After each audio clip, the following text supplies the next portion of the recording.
I spy a field with nature among flowers and animate things.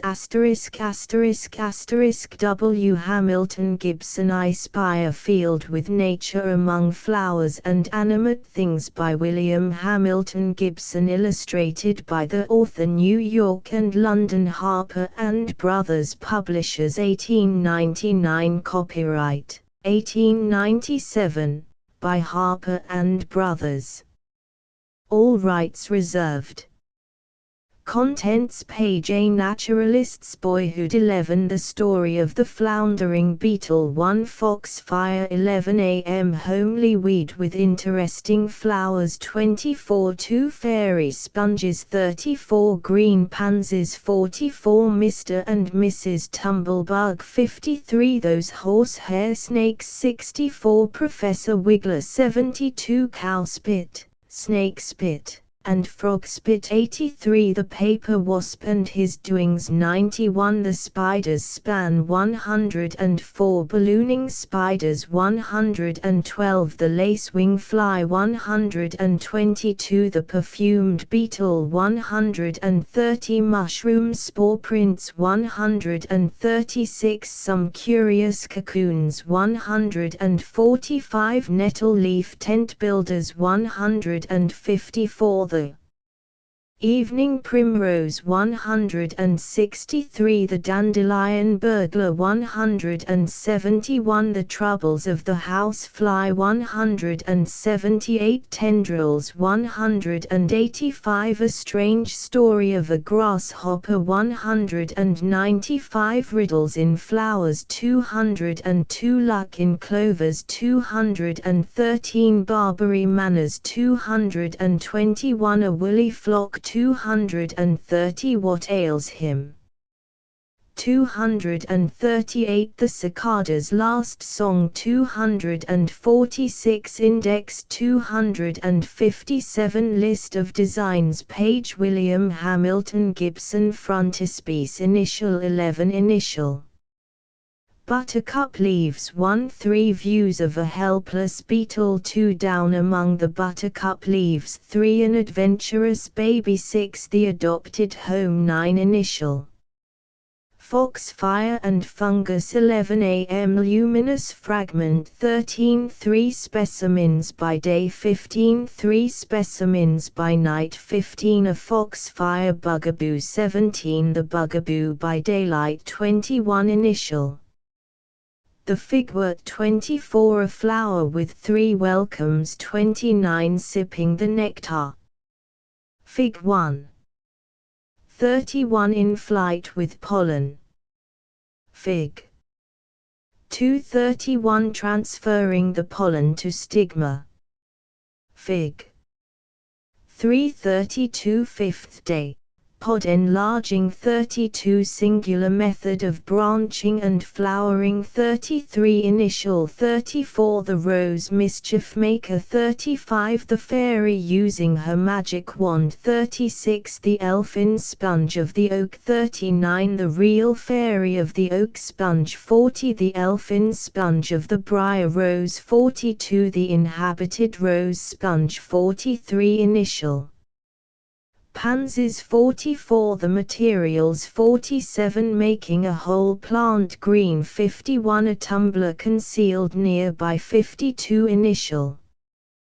The sacred scarabaeus. 53. Mr. and Mrs. Tumblebug rolling the ball. 57. Sinking the ball. 61. Young Tumblebug digging out from his dungeon. 63. Initial. 64. Amos. 66. Dangerous ground for grasshoppers and crickets. 69. Busy grasshoppers. 71. Initial.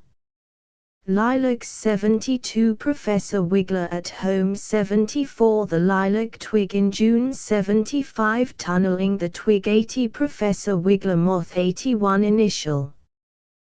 Grasses and weeds. 83. The home of the spume bearer. 87. The real culprits. 90. Initial.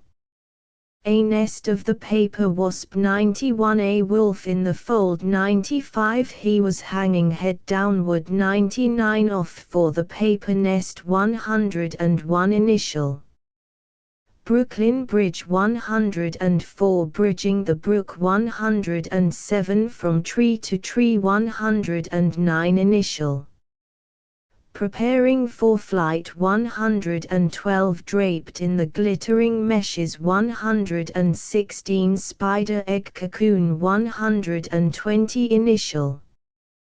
The lacewing fly 122 the wolf in the fold 125 attempting aphis brood 127 where the aphids swarm 128 initial.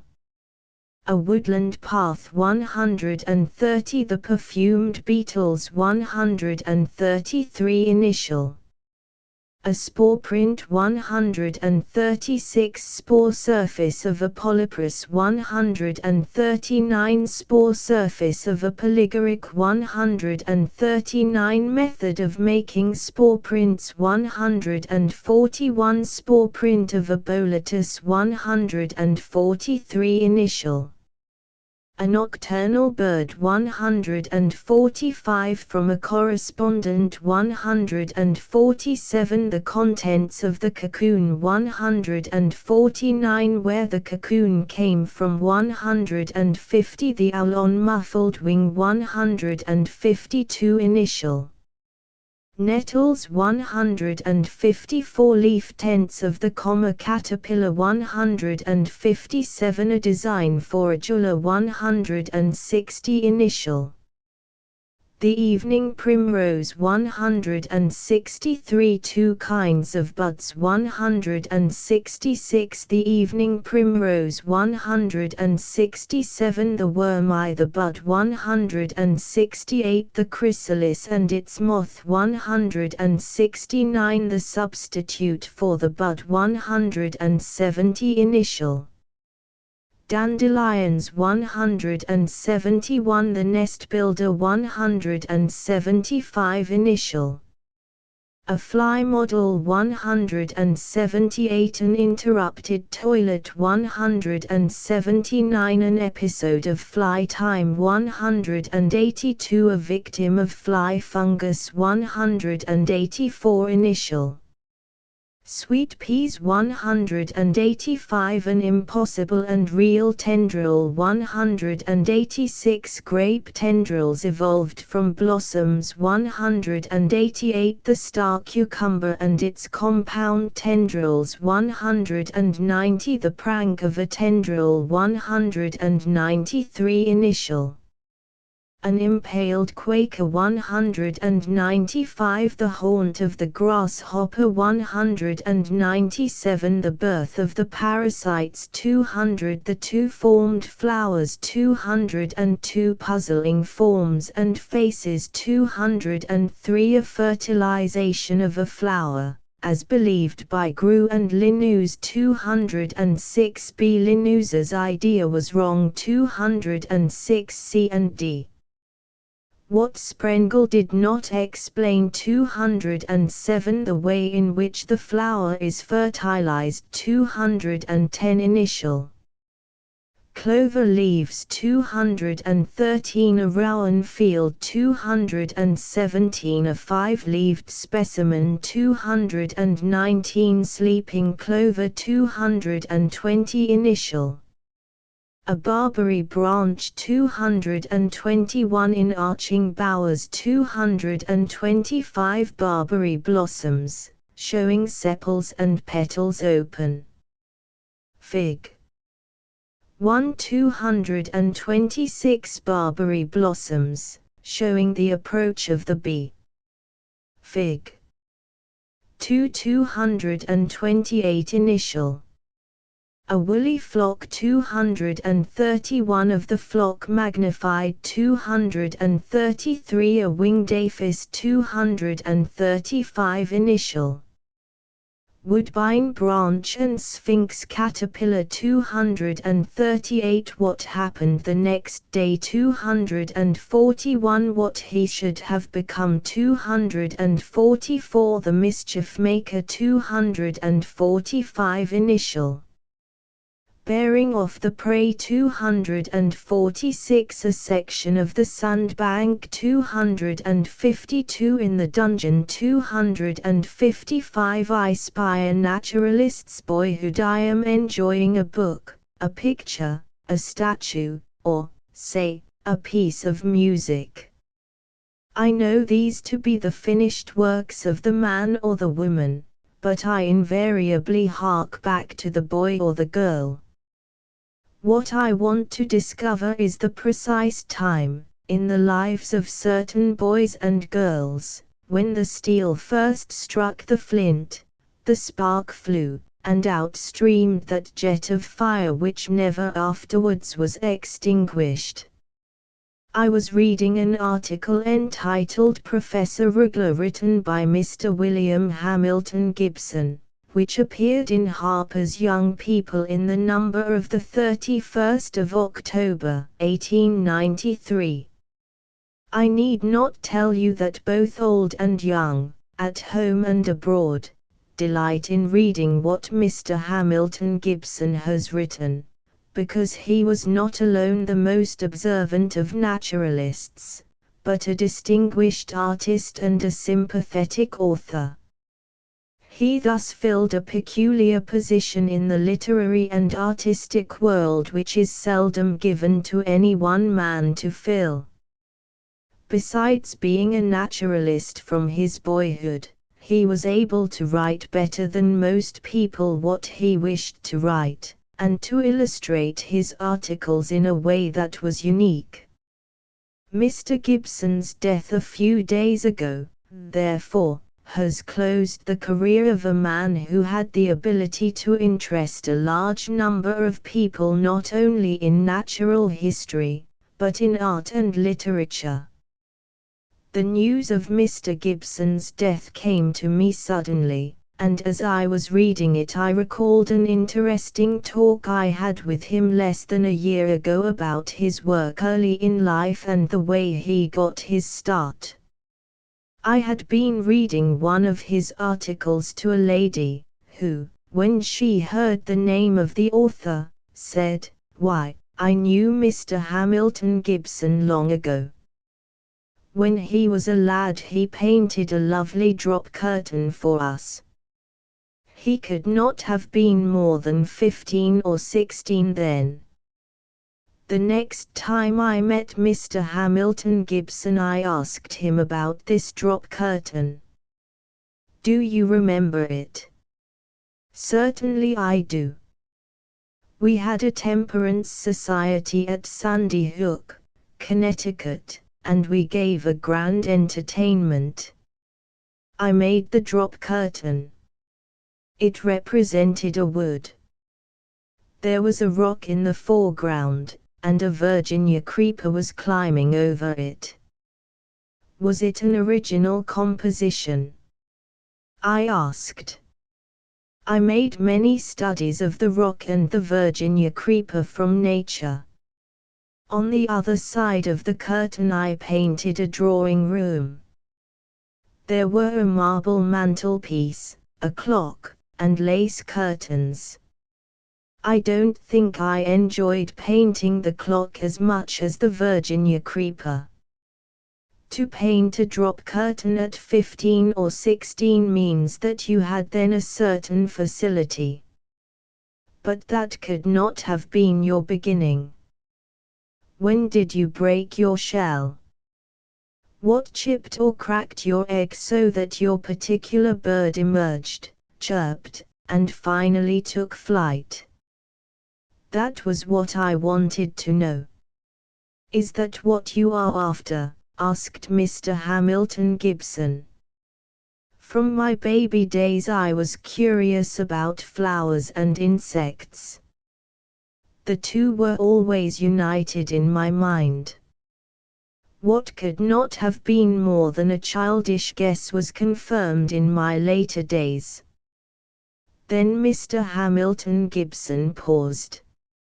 I could see he was recalling, not without emotion, some memories of the long past. "I was very young, and playing in the woods. I tossed over the fallen leaves, when I came across a chrysalis.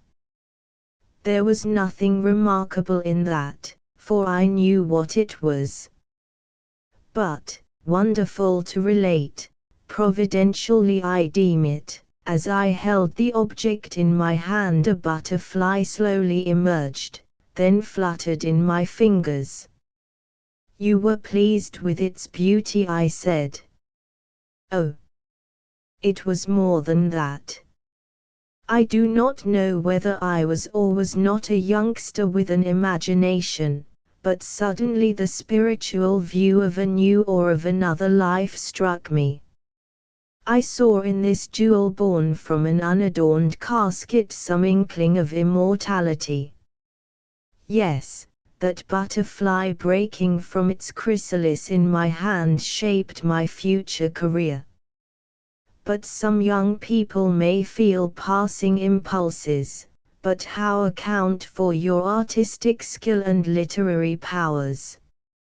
As to the art side, at least deftness of hand came early.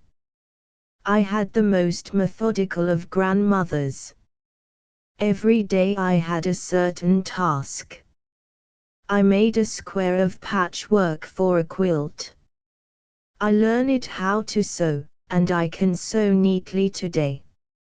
I knew how to use my fingers. Did you like patchwork? I inquired. I simply despised it.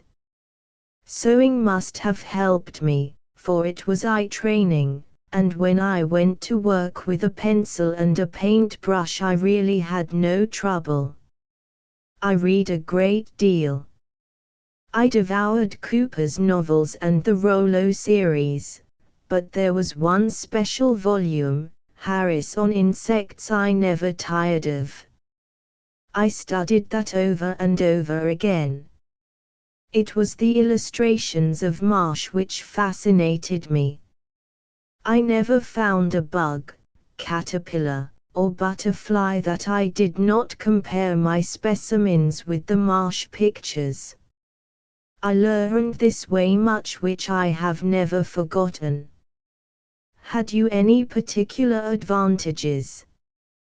Yes, my brother was a doctor, and he let me use his microscope, and so I acquired a knowledge of the details of flowers and insects that escape the naked eye. I pulled flowers to pieces, but not in the spirit of destruction, but so that I might better understand their structure. When I was 10 I had a long illness. When I was getting better I was permitted to take an hour's or so turn in the garden. That hour I devoted to collecting insects and flowers. On my return to my room, what I had collected amused me until I could get out again next day or the day after. It was pleasure and study combined, I said. I was not conscious that I was studying. Then in my sick room I began to draw and paint the insects. I think I was conscientious about it, and careful, perhaps minutely so. I tried to put on paper exactly what I saw, and nothing else. You say you like Professor Rugler. I drew him when I was 10 or 11, and I could not make him any more accurate today than I did 30 years ago. Were you encouraged at your work? I inquired. Yes, once I was much pleased. I came across a curious insect. I could not find it in the books. I made a drawing of it and sent it to a professor of the Smithsonian, asking him to give me its scientific name. Back came by return mail my sketch, and under it the Latin name. The professor wrote me that if the people who were always annoying him with pictures of impossible bugs would only send him as accurate a picture as was mine, he never would have any more bother. Did you have any setbacks? Yes, and I haven't forgotten it up to today. I was always collecting, and I had brought together every insect I had found in my neighborhood. As I took them home, I pinned them in the drawers of an old-fashioned bureau.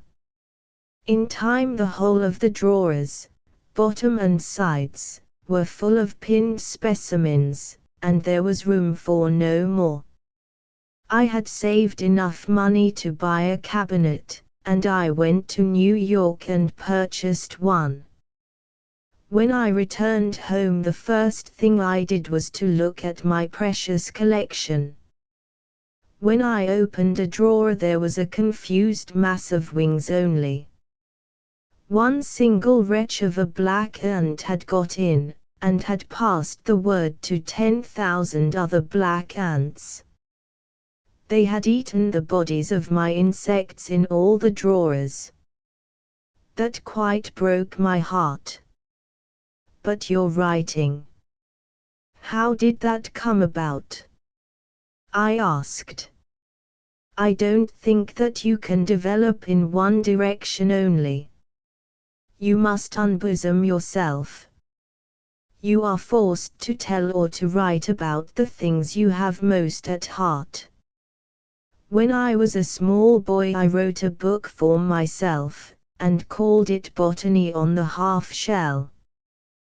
The first thing I ever wrote which was printed was an article for one of Messrs. Harper's publications, and I made the pictures for it. That was my debut. Then your work went hand in hand. Certainly. The one was the stimulant of the other. We all grew up together. The days spent in my room when I was ill helped me. I think I studied flowers then, so that their forms and colors were indelibly impressed on my mind. When I was older, I made a small bunch of flowers in wax. Not a detail escaped me. I made molds of all kinds of leaves. Once I put together a rose, some sprigs of mignonette and heliotrope in wax, and gave them to my dear old friend, Henry Ward Beecher. He was delighted with my flowers, and put them on his study table. Presently Mrs. Beecher came in. She ran to the flowers and broke the rose all to pieces. How could she have done that? I asked. It must have been with her nose. She wanted to smell the rose. Then Mr. Hamilton Gibson showed me some monster drawings of flowers, Brobdingnagian ones. The flowers opened and closed when you pulled a string, showing their interior structure. Here were bees or other insects, and they flew into the flowers, collected the honey, and, above all, the pollen, and buzzed out again. He explained to me how plant life would perish if it were not for certain insects, which bring a new existence to flowers, for without these winged helpers there would be no longer any varieties of flowers or seeds. You will see, then, that in tracing the beginning of Mr. Hamilton Gibson's career what I mean by harking backward. I am certain, too, that in every boy and girl there is something good and excellent. Like the flower visited by the bee, all it wants is impulse. Then, as Mr. Hamilton Gibson explained it to me, will come the blossoming, and lastly perfect fruitage. Barnett Phillips. The story of the floundering beetle. Among my somewhat numerous correspondence from young people, I recall several wondering inquiries about a certain fat, floundering beetle as blue as indigo, and when we consider how many other observing youngsters, including youngsters of larger growth, have looked upon this uncouth shape in the path, lawn, or pasture, will speculate as to its life history. It is perhaps well to make this floundering blue beetle better acquainted with his unappreciative neighbors. What are the lazy blue insects doing down there in the grass, for there are usually a small family of them. With the exception of their tinseled indigo blue coat, there is certainly very little to admire in them. But what they lack in beauty they make up for in other ways. There are many of their handsomer cousins whose history is not half as interesting as that of this poor beetle that we tread upon in the grass. His neighbor insect, the tiger beetle, running hither and thither with legs of wonderful speed, and with the agility of a fly on the wing, readily escapes our approach, but this clumsy, helpless blue beetle must needs plead for mercy by his color alone, because he has no means to avert our crushing step. A little girl who met me on the country road recently summed up the characteristics of the blue beetle pretty well. The portrait was unmistakable. "I've got a funny blue bug at home in a box that I want to show you," said she. "He's blue and awful fat, and hasn't got any wings, but when you touch him, he just turns over on his back, and trembles his toes and leaks big yellow drops out of his elbows." I have shown her beetle 3 views of him, in fact, about the natural size, one of them on his back and leaking at his elbows, for such is the infallible habit of the insect when disturbed, a trick which has also given him the name of the oil beetle. He is also known as the indigo beetle. But of what use can such a queer beetle be to himself or anyone else, a beetle that is not only without wings, but is so fat and floundering that he can hardly lift his unwieldy body from the ground, and which, upon being surprised, can only play possum and exude great drops of oil upon our palm as we examine him. But as he pours the vials of his wrath upon us, he would doubtless fain have us understand that he was not always thus unable to take care of himself, that he was not always the clumsy, crawling creature that he now is.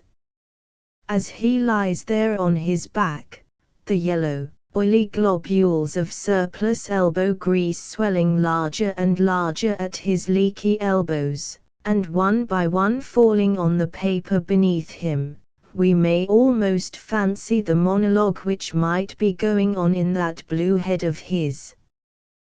"Yes, I am indeed a clumsy creature," he might be saying, as he stares upward into our faces with fixed indigo eyes, "and my cumbersome body is a burden.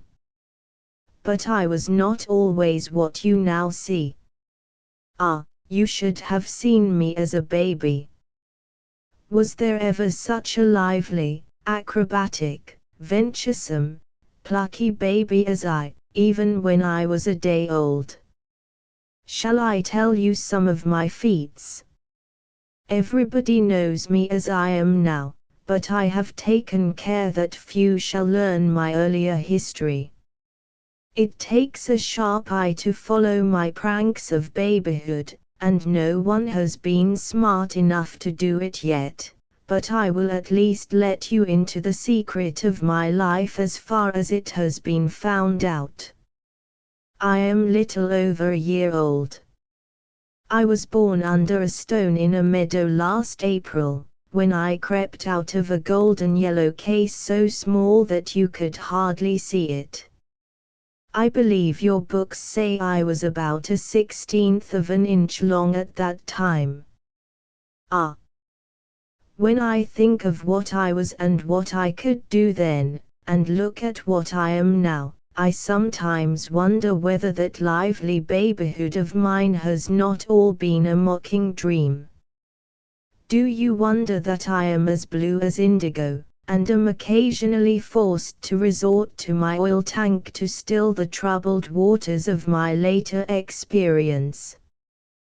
Well, as I was saying, pardon this fresh display of tears, when I crept out of that filmy egg-sack I was just ready for anything, and spoiling for adventure.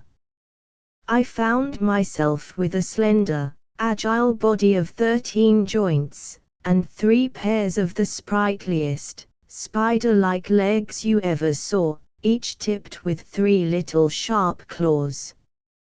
Now I knew that these long legs and claws were not given to me at this early babyhood for nothing, so I looked about for something to try them on. I had not a great while to wait, for as I crept along through the grass roots beneath the edge of the stone, I heard a welcome sound, which is music to all babies of my kind.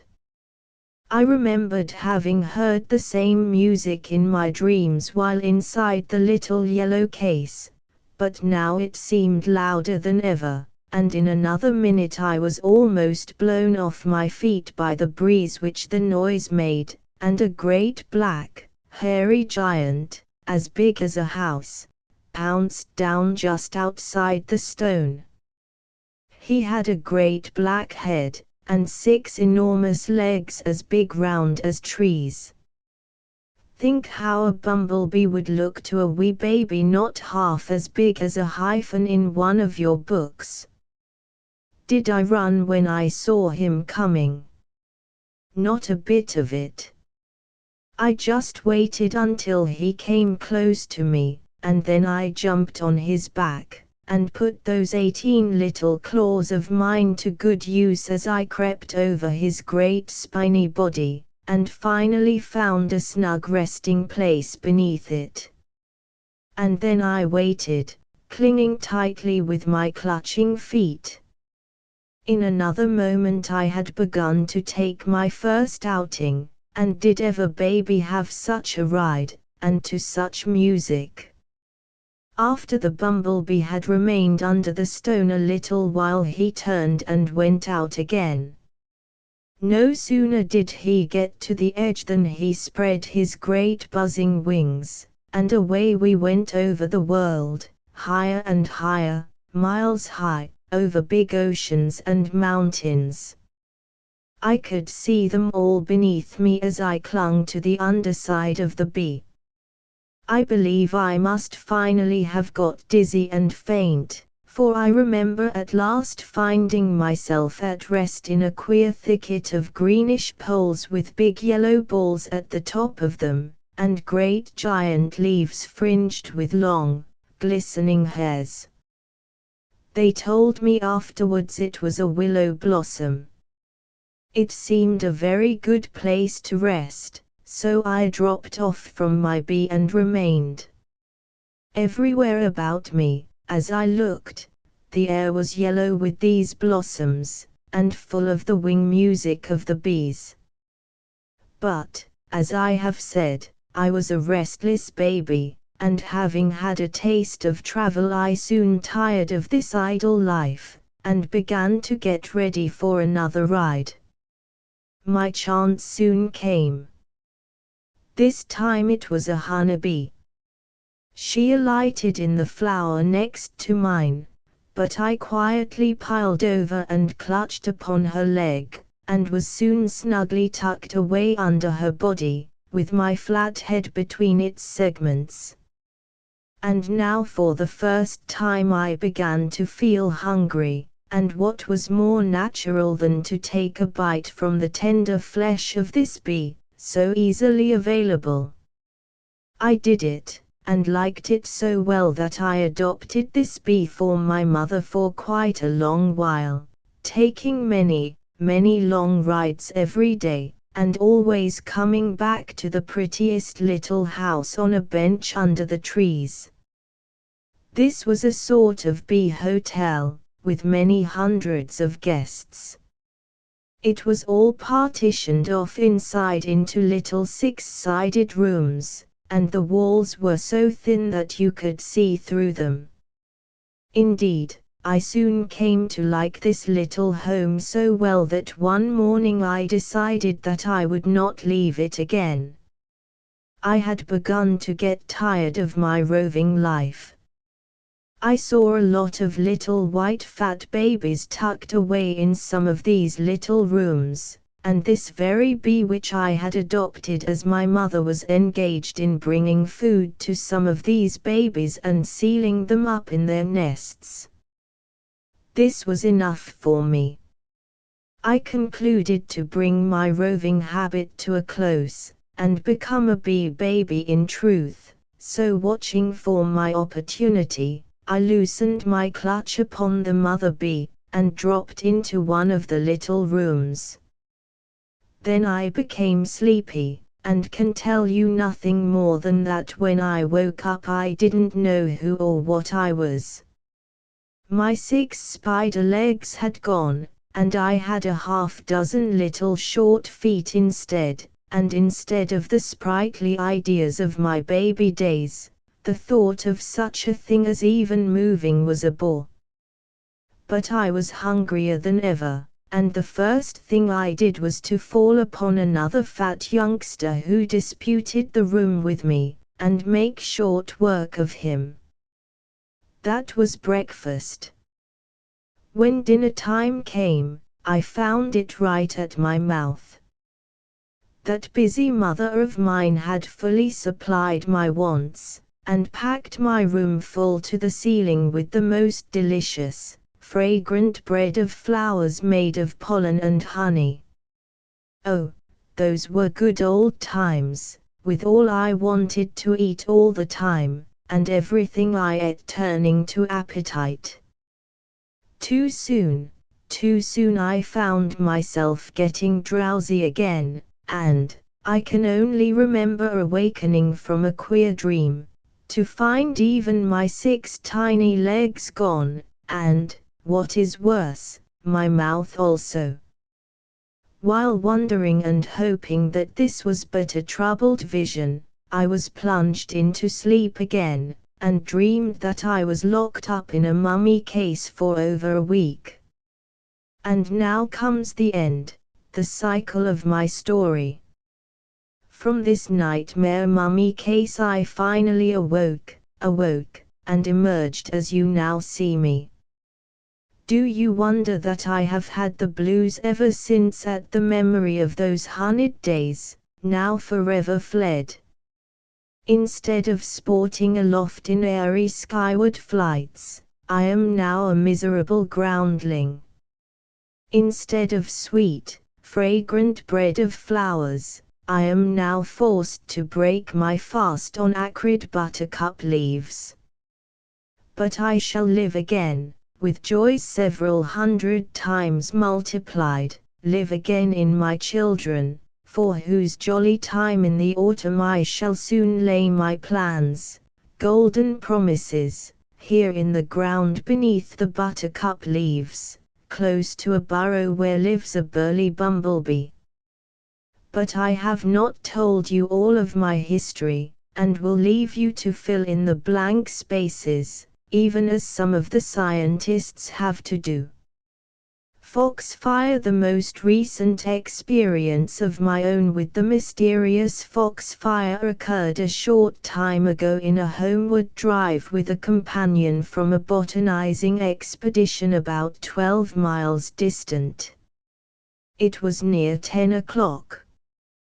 The sky was overcast, only a stray star of the first magnitude now and then peeping out from between the rifts of hazy floating clouds. The new moon, old moon eye, her arm had sunk below the western hills, and so dark had it become that the road ahead, at best but a faint suggestion, was occasionally lost for minutes together in the deepened gloom of the overhanging trees, only the keener nocturnal vision of the trusted horse affording the slightest hope of keeping in the wheel tracks. In one of these dark passages we were suddenly surprised by a gleam of light a few rods ahead to the left, and in a moment more we were directly abreast of it. On many previous night journeys I had been on the lookout for some such surprise as this, as yet only rewarded by the tiny sparkle of the glowworm in the grass. But here, at last, it came in a shape that I could not have anticipated, an upright column of phosphorescence, brilliant at the upper extremity, and more broken below for a space of several feet. The brilliancy of the light may be inferred from the following query and its answer: "What is that light yonder?" I asked my companion. "A lantern reflected in water," was his reply.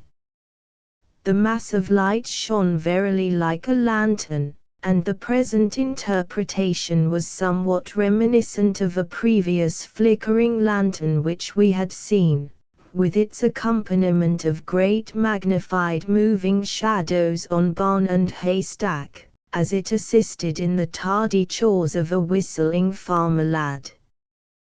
But this light was of a greenish, ghostly hue, and perfectly motionless, and had withal a certain weird, uncanny glare, which belongs alone to foxfire. It was impossible to locate its distance from us. It might as easily be 1 rod as 5. I concluded to investigate its source, and, groping my way through the dewy bushes, soon confronted it. It seemed to glow with added brilliancy as I approached it, and as I stood face to face within a few inches of it no vestige of material surface appeared to sustain it. It seemed hanging motionless in midair. I reached out my hand, which momentarily intervened like a black silhouette against the glow, with which it soon came in contact. Upon further investigation, this proved to be the contact of a mere prosaic fence post, which, for some mysterious reason, had been singled out for glorification among the 10,000 others of its neighbors and transformed into a pillar of fire. The post was about 6 inches in diameter, its summit an unbroken mass of light, which extended in more or less broken patches below for a distance of 6 feet, thus suggesting the effect of the rippling elongated reflection of a lantern in water noticed by my companion, and which would doubtless have been so accepted by the average passing observer without further thought. The most luminous upper portions were free from bark, the exposed patches of wood below being equally brilliant. Clutching at the more available part of the post, I was enabled to sink my fingers deep into its decayed fiber, and succeeded in tearing off a long fragment. The outer surface of this particular piece had been covered with bark and not especially brilliant, but the cavity of yielding moist fiber thus exposed, as well as the inner surface of the dislodged piece, poured forth a perfect flood of greenish light, indicating that the damp uncanny fire extended to the very core of the post, which was saturated with the phosphorescent essence. I laid this and other fragments in the back of the carriage, where its glare met our eyes whenever we turned to look upon it. Taking it beneath the lamplight upon our return home, it resolved itself into a very ordinary piece of yellowish rotten wood. In a more shaded corner of the room it appeared as though whitewashed, and upon taking it into a closet or out into the night again its flame gradually rekindled, as though feeding upon the darkness, until it appeared precisely as when we found it. By enclosing the specimen in a tin box with moist moss, I was enabled to prolong the effulgence until the next evening, but it had entirely disappeared by the following night, at which time its original haunt, the post, was also doubtless lost in the darkness. A week later I again passed its neighborhood in the late hours without the slightest hint of its presence. This is the mysterious foxfire or ghost fire which has so imposed upon the imaginations of credulous country folk the world over, doubtless a conspicuous factor in many a harrowing tale in the legendary or traditional lore of spooks and goblins. I remember the breathless interest with which as a boy I listened to the weird story, whose scene was located not far from my native town, of a ghostly light that flickered about the eaves of a certain old ruin of a house in the neighborhood, and also above the well close by in the weedy waste of the former dooryard. The light was seen by many for several consecutive nights. It fairly glowed into a halo up from the wooden curb which surmounted the well, where it was viewed at a safe distance with bated breath by a curious crowd of villagers, not one of whom would have dared to steal up and surprise the innocent spook in its haunt, doubtless a mass of foxfire which had found its brief, congenial home in the decaying boards within the tottering well curb. Of course the house was haunted forevermore, and rustic tradition for a whole generation was rich in fabulous tales of the haunted well, and there was serious talk of unearthing the nameless mystery which lay at the bottom of it. A certain sawmill was also tenanted by a similar luminous ghost one night after a heavy rain, but the shape of the spook in this case was so peculiar, and so exactly corresponded with the parallel cross boxes of the old broken water wheel, that it was considered harmless. But it is scarcely to be wondered at that a phenomenon so startling and inexplicable to the rustic mind should be associated with the supernatural. One's first experience with foxfire, especially if he chances upon a specimen of some size, is apt to be a memorable incident. My own first encounter dates back to the age of about 8 years. While walking through a wood at night, I chanced upon what I supposed to be a large glowworm in my path. I picked it up, only to find in my hand a hard piece of dead twig. A later experience, which, while quite startling for a moment, was robbed of its full terrors by the reminiscence of the first. As in the former case, I was returning home at night through a dark, damp wood. I was skirting the border of a small runnel, when I was suddenly brought to a breathless standstill, apparently confronted by the glaring eyes of a panther, or perhaps a tiger. Certainly no cat or fox or owl was possessed of eyes of such dimensions or wide interspace as those which glared at me from the dark shadow of yonder copse.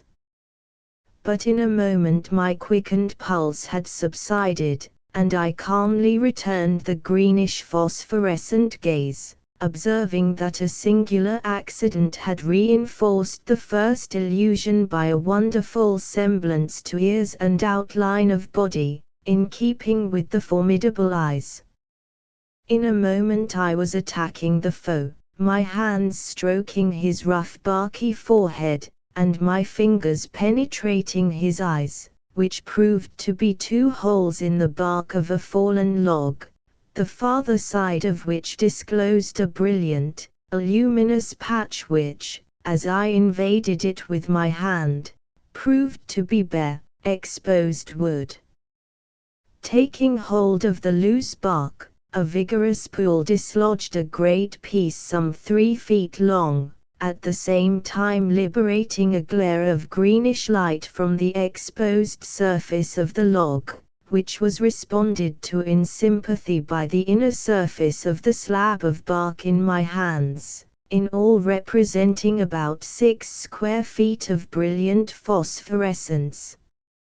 I carried a fragment home, and upon inspecting it by lamplight, found it white with thready mold, resembling the so-called dry rot of moldy timber, doubtless the mother of some well-known fungus, or toadstool which might have been discerned upon the log the following day had I chanced thither.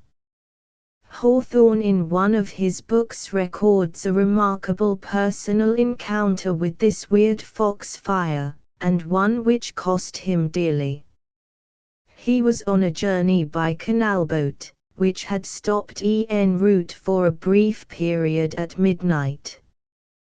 During the interval he had stepped ashore, and was decoyed into a neighboring wood by the bright glow, which proved to be a fallen tree ablaze with phosphorescence. In his surprise and interest he lost all account of time, and thus missed his boat, and was obliged to foot it 4 miles on the midnight tow path, which he was enabled to do by the aid of a big brand of the tree which he used as a flambeau. Almost any damp wood, especially after a rain, is likely to disclose its foxfire, but it occasionally appears under circumstances where we little expect it. A few weeks since, having occasion to go to my refrigerator after dark, I noticed a brilliant glowing object upon the floor beneath it, which I found upon inspection to be merely a piece of damp bread. Can it be that the yeast fungus too may give off effulgence with its carbonic acid at its whim? Or was the light traceable to the perceptible odor of lobster with which it had evidently been previously in contact? Dead fish are frequently thus luminous, and brilliant phosphorescence is often an accompaniment of decomposition of both animal and vegetable matter. A few decaying potatoes will often light up a corner of a cellar which is dim by daylight, and an instance is on record of a certain cellar full of these vegetables giving off such a flood of light as to lead observers to suppose that the premises were on fire. Many animals, and especially fishes and insects, possess luminous properties. The familiar examples of the glowworm and firefly hardly need be mentioned. Then there are the big lanternflies, with their luminous heads, and brilliant snapping beetles of the south, with their 2 glowing headlights, so effectively employed as ornaments for the hair and otherwise in the toilet of the Cuban belle. But the sea is the home of luminous life. From the diminutive myriads of the Noctiluca, which sets the sea aflame, to the numerous larger finny tribes, the ocean is peopled with animal life, which, though dwelling in depths scarce reached by the faintest gleam from the sun, swim about enveloped in their self-illumined halo. While all these phenomena come under the general term of phosphorescence, the inference of the presence of phosphorus is incorrect. Many substances without a trace of phosphorus in their constitution emit light with equal brilliancy. The well-known commercial article called luminous paint is an apt example, which, while containing no trace of phosphorus, glows like foxfire at night, especially after having been exposed to the sun's rays during the day, giving forth in the dark hours the light which it has thus absorbed, and being thus of utility in its application to clock faces and matchboxes. Calcined lime and burnt oyster shells, in combination with certain acids, become luminous at night by the similar power of absorption and transmission of light vibration which is supposed to be the secret of much of the so-called phosphorescence. But foxfire is believed to be of a different nature, more chemical in its character, and usually emanates from a fungus, either visible in the form of mold or toadstool, or existing as an almost invisible essence which saturates the decaying wood, a species known as Thelophoras caerulea being credited with most of the luminous manifestations. Foxfire is occasionally put to a cruel utility by hunters in association with the salt lick for deer. Salt is scattered in a selected spot, and a piece of foxfire adjusted beyond it in direct line of the aim of the rifle, which is securely fixed in place. The sudden obscuration of the light is a sufficient signal for the still hunter, who has only to pull the trigger to secure the game, even though the latter be entirely hid in the darkness. The more common examples of foxfire are small bits of decayed wood, but most astonishing specimens have been observed. In addition to the fine example mentioned by Hawthorne, there is an authentic record of a single log 24 feet in length and a foot in diameter which was one mass of brilliant phosphorescence.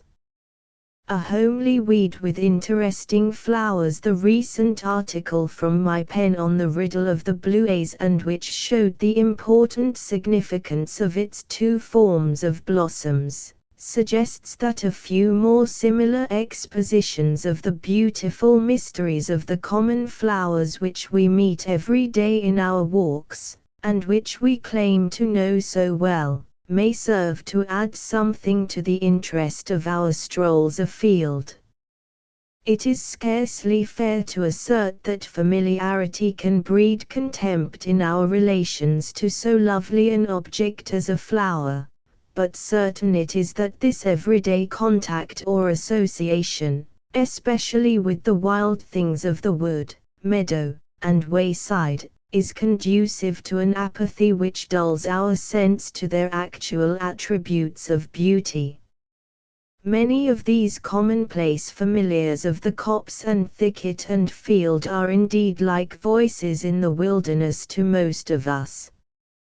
We forget that the weed of one country often becomes a horticultural prize in another, even as the mullein, for which it is hard for the average American to get up any enthusiasm, and which is tolerated with us only in a worthless sheep pasture, flourishes in distinction in many an English or continental garden as the American velvet plant. The extent of our admiration often depends upon the relative rarity of the flower rather than upon its actual claims to our appreciation. The daisy which whitens our meadows, the pesky white weed of the farmer, we are perfectly willing to see in the windrows of the scythe or tossed in the air by the fork of the haymaker. The meed of our appreciation of the single blossom becomes extremely thin when spread over a 10-acre lot. How rarely do we see a bouquet of daisies on a country table? And yet, strange inconsistency. The marguerite of our Goodwiffe's window garden, almost identical with the daisy and not one whit prettier, is a prize, because it came from the florists and cost 25 cents, with 5 cents extra for the pot. A certain thrifty granger of the writer's acquaintance was recently converted from the error of his attitude towards the tarnal weeds and brush.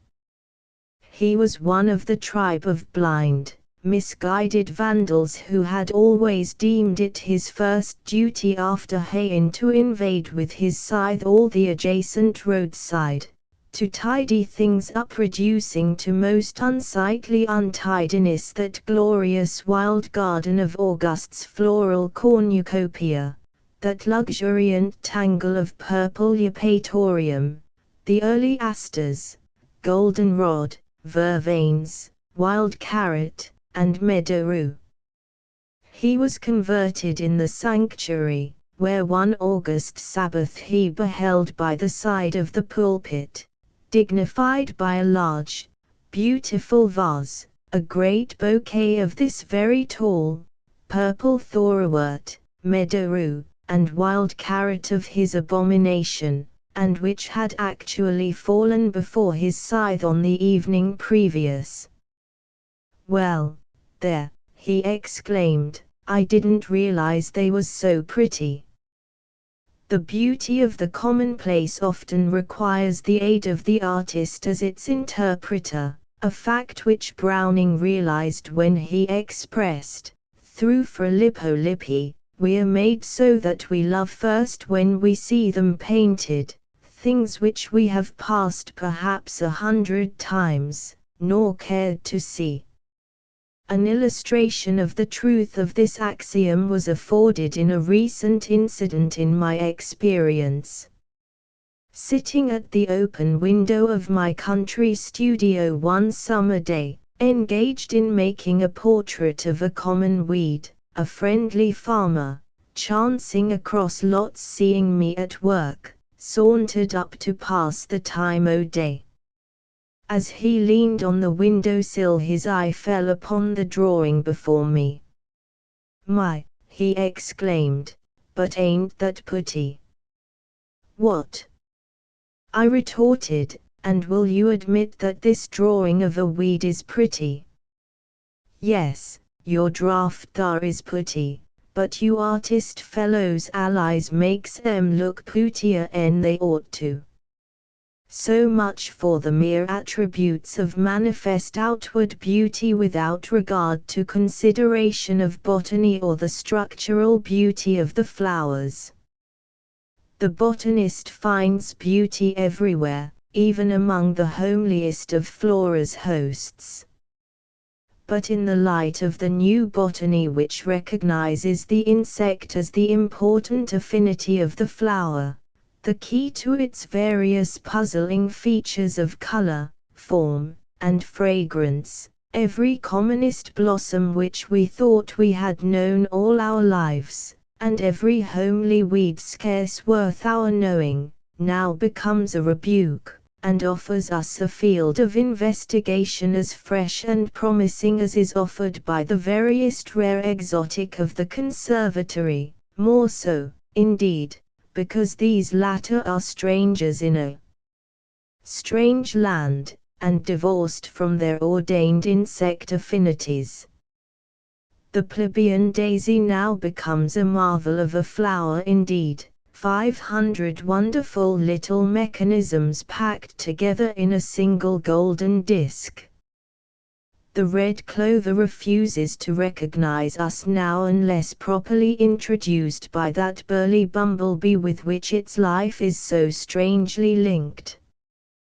The barnyard weeds need no longer be considered uninteresting and commonplace, because their mysteries have not yet been discovered, and I can do no better in my present chapter than to select one of their number and redeem it from its hitherto lowly place among them, one of the homeliest of them all, and whose blossoms are scarce noticed by anyone except a botanist. In my initial illustration is shown a sketch of the figwort, or scrofularia, a tall, spindling weed, with rather fine, luxuriant leaves, it is true, but with a tall, curiously branching spray of small, insignificant purplish olive flowers, with not even a perfume, like the mignonette, to atone for its plainness. But it has an odor if not a perfume, and it has a nectar which secretes the beads of sweets for its pet companion insects, which in this instance do not happen to be bees or butterflies, but most generally wasps of various kinds, as these insects are not so particular as to the quality of their tipple as bees are apt to be. But the figwort has found out gradually through the ages that wasps are more serviceable in the cross-fertilization of its flowers than other insects, and it has thus gradually modified its shape, odor, and nectar especially to these insects. A first day's welcome, stigma at the doorway. A 1. First day, sectional view. B. Second day's welcome, stigma bent downward beneath two withered stamens at doorway. B1. Second day, sectional view. C. Third day's welcome. 4 stamens at doorway. D. Fourth day. Fall of blossom.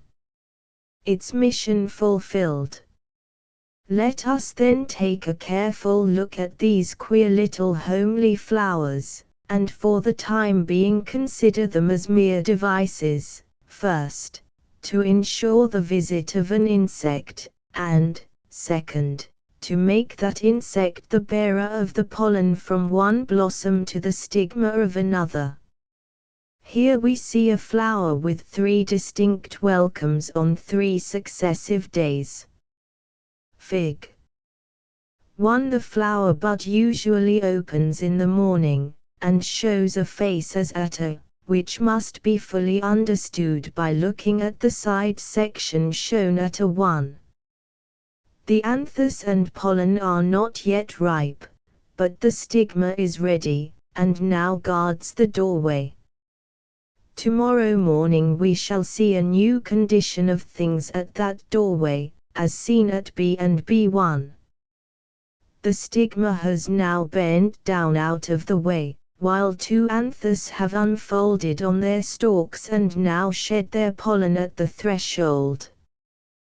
The third morning, or perhaps even sooner, the other pair come forward, and we see the opening of the blossom as at C. Blossoms in all these 3 conditions are to be found on this cluster.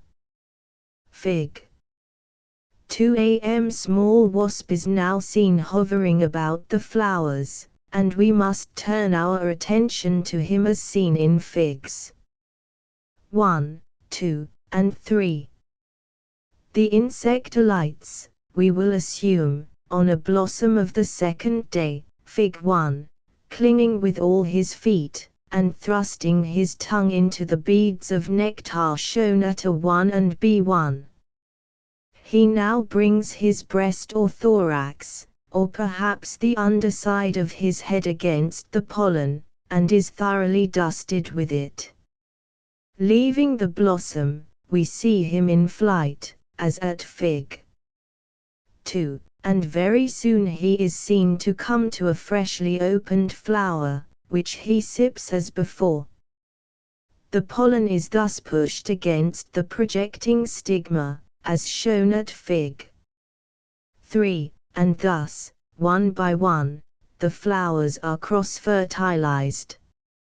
Fig 3. The stigma, after receiving pollen, immediately bends downward and backward, as shown in B1, to give place to the ripening anthers, and shortly after the last pair of them have shed their pollen the blossom, having then fulfilled its functions, falls off, as shown at D.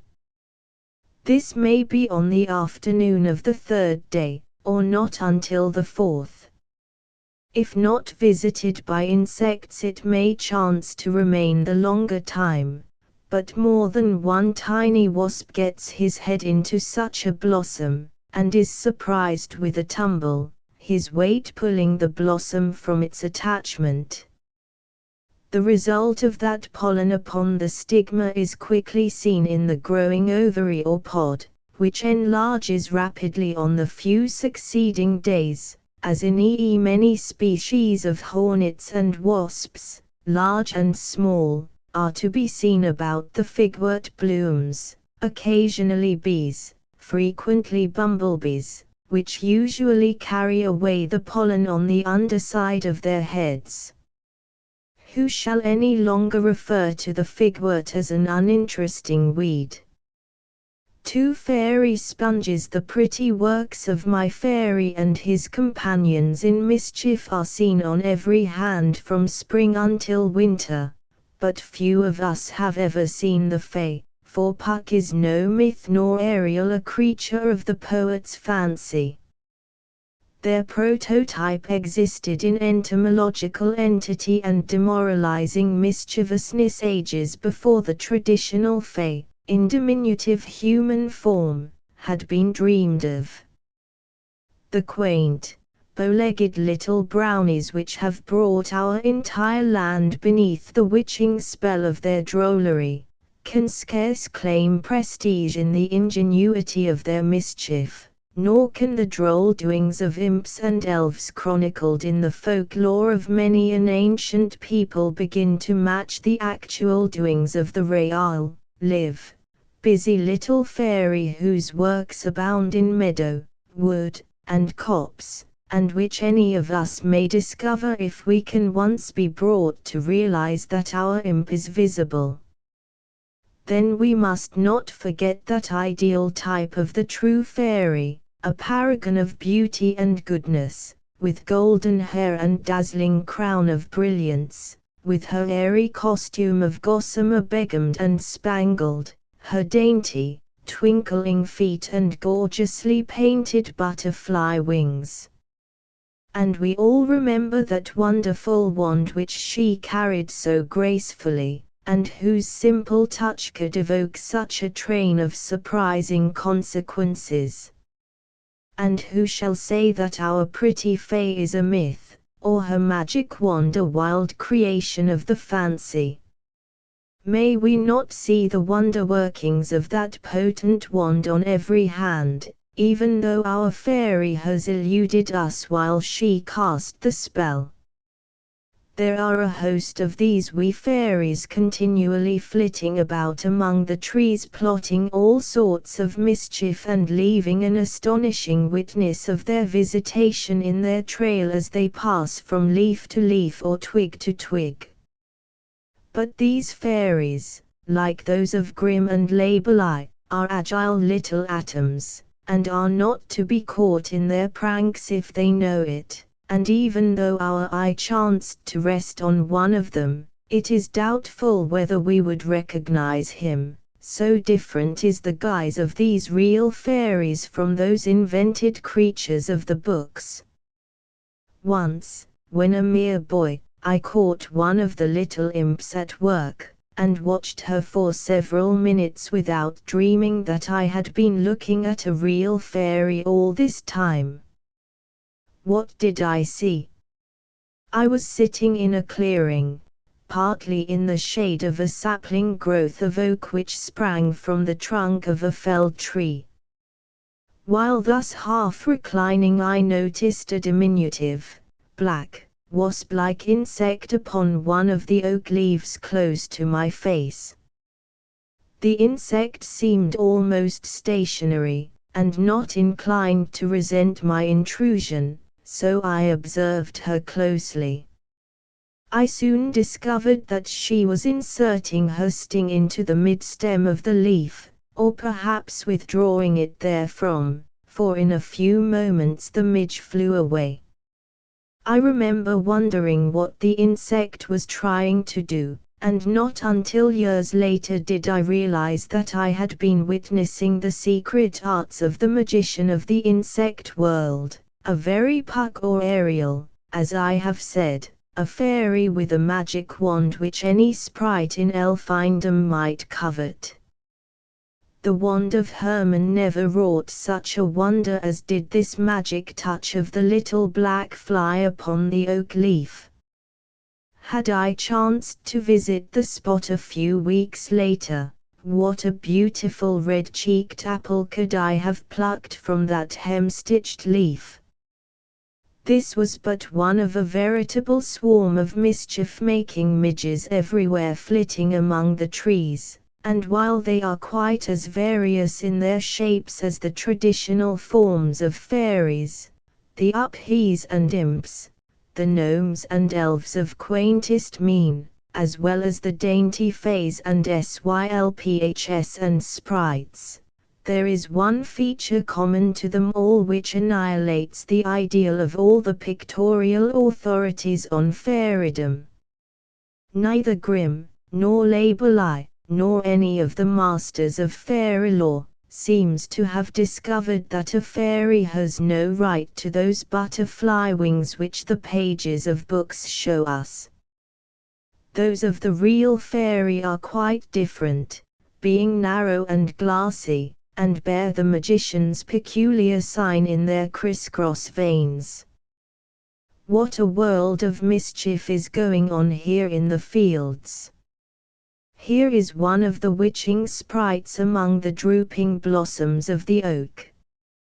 You would fain be an acorn, she says, as she pierces the tender blossoms with her wand, but I charge thee bring forth a string of currants, and immediately the blossoms begin to obey the behest, and ere long a mimic string of currants droops upon the stem.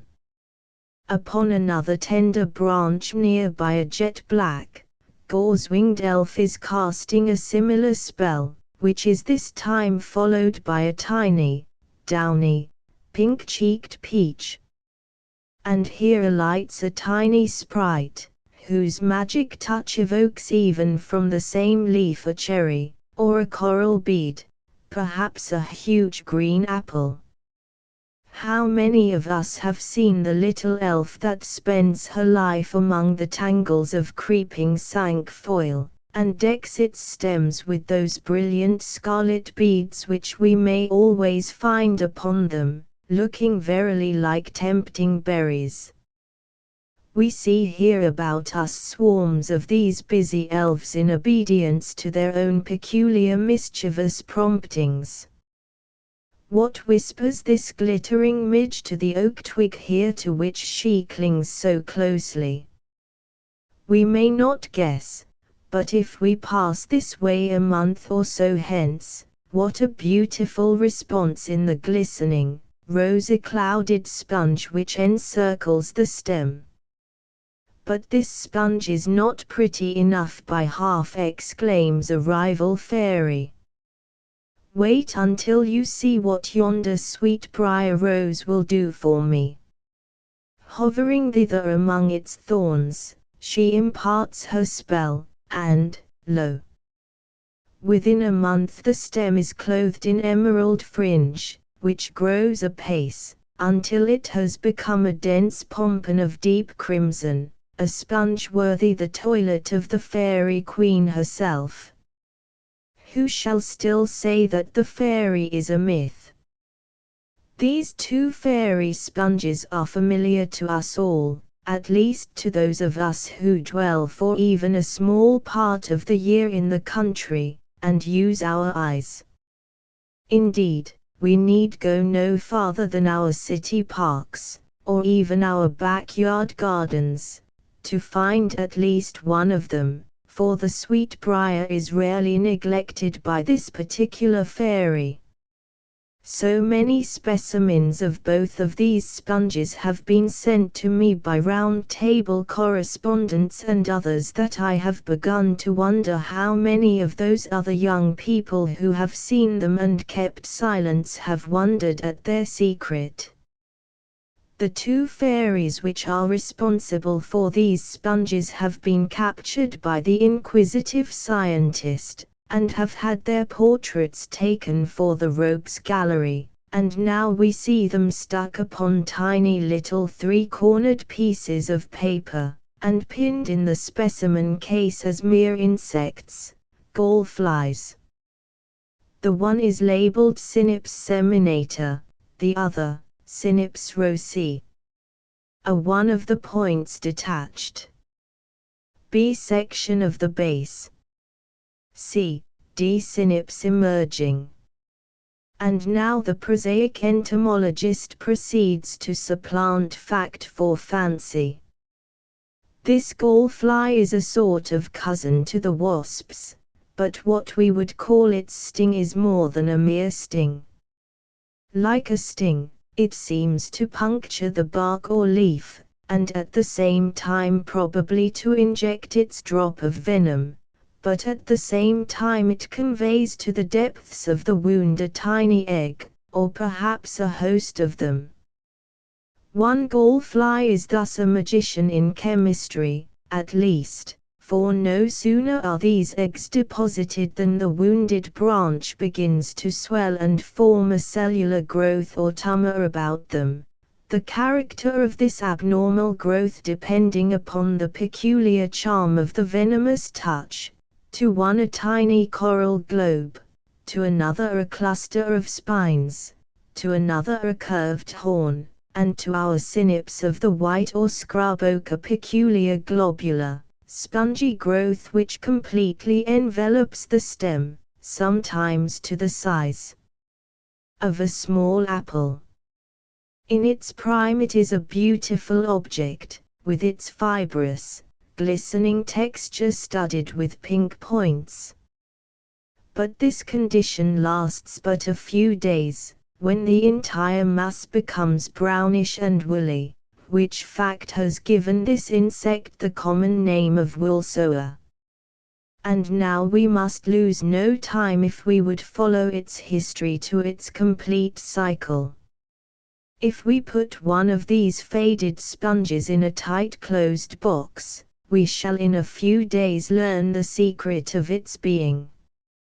For this singular mimic fruit which has sprung at the behest of the gallfly, like other fruits, has its seeds, seeds which are animated with peculiar life, and which sprout in a way we would hardly expect. Within a fortnight after gathering, perhaps, we find our box swarming with tiny, black flies, while if we dissect the sponge we find its long-beaked seeds entirely empty, and each with a clean round hole gnawed through its shell, explaining this host of gallflies, all similar to the parent of a few weeks since, and all bent on the same mischief when you shall let them loose at the window. The beautiful sponge of the sweetbriar has been called into being by exactly similar means, and its hard, woody center is packed full of cells, at first each with its tiny egg, and then with its plump larva, followed by the chrysalis, and at length by the emergence of the full-fledged Synapse rosea. This sponge ball of the rose is commonly known as the Bodegna, and, like all other members of its tribe, as with the familiar oak apple, was long supposed to be a regular accessory fruit of its parent stalk. Among early students were many superstitions connected with the Bodegna, the nature of which may readily be inferred from its other common name of robin's pincushion. Green pansies. The casual observer may perhaps have noticed that interesting law of nature which governs the coloring of flowers, and which confines the hues of a given flower, or perhaps a botanical group of flowers, to two colors and the combination of these colors. The three primary colors, red, yellow, and blue, are rarely to be seen in the blossoms of the same botanical group. Thus we observe roses, hollyhocks, chrysanthemums, and tulips in all shades of white, yellow, pink, red, and crimson, even almost approaching black, and numberless combinations of these colors, but never blue.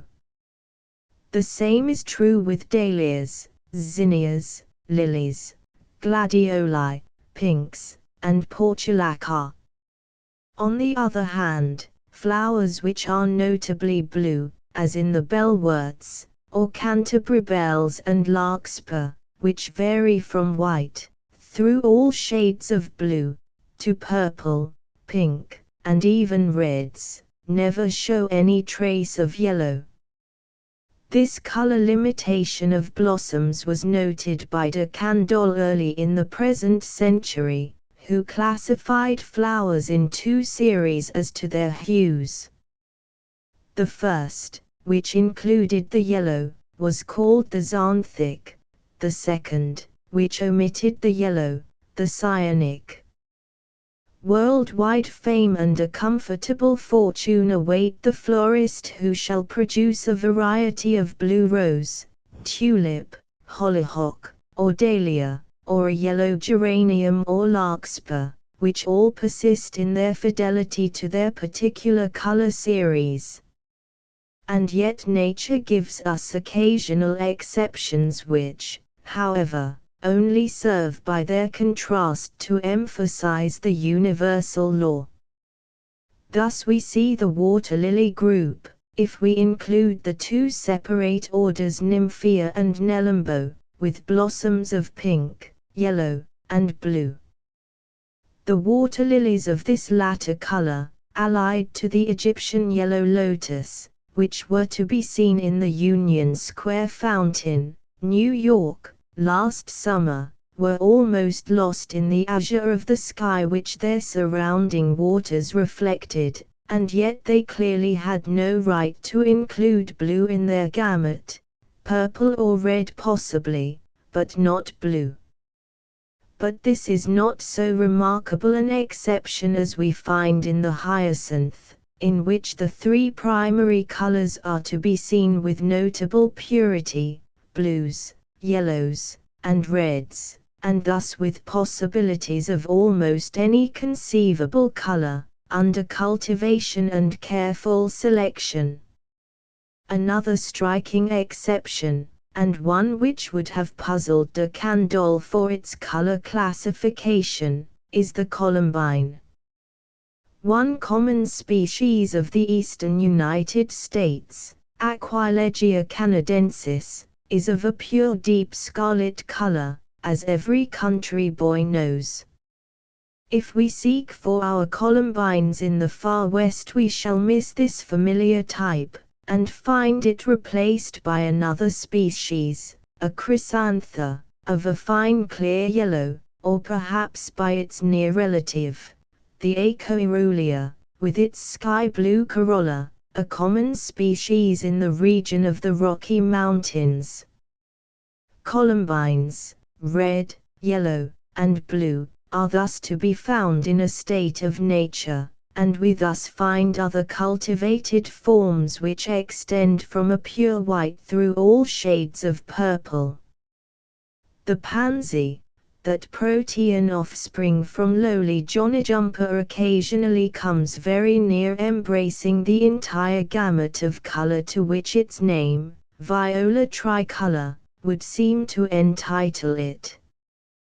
Blue pansies and yellow pansies we certainly have, but the ruddiest of its rich wine tints, when laid beside the red rose, at once confesses its purple, the remnant of blue which it cannot absolutely eliminate.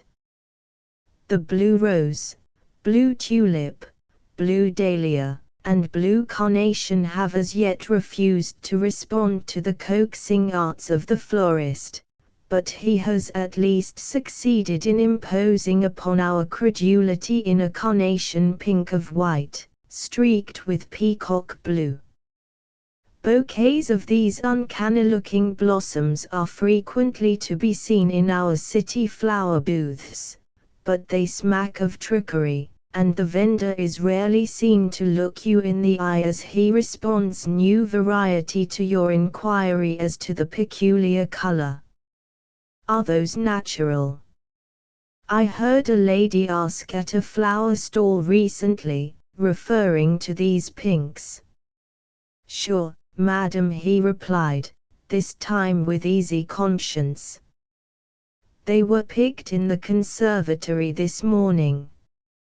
But as he folded the paper carefully about her generous purchase, he didn't trouble her with the details of the subsequent aniline bath to which they were subjected, and of which they bore plain evidence upon close scrutiny.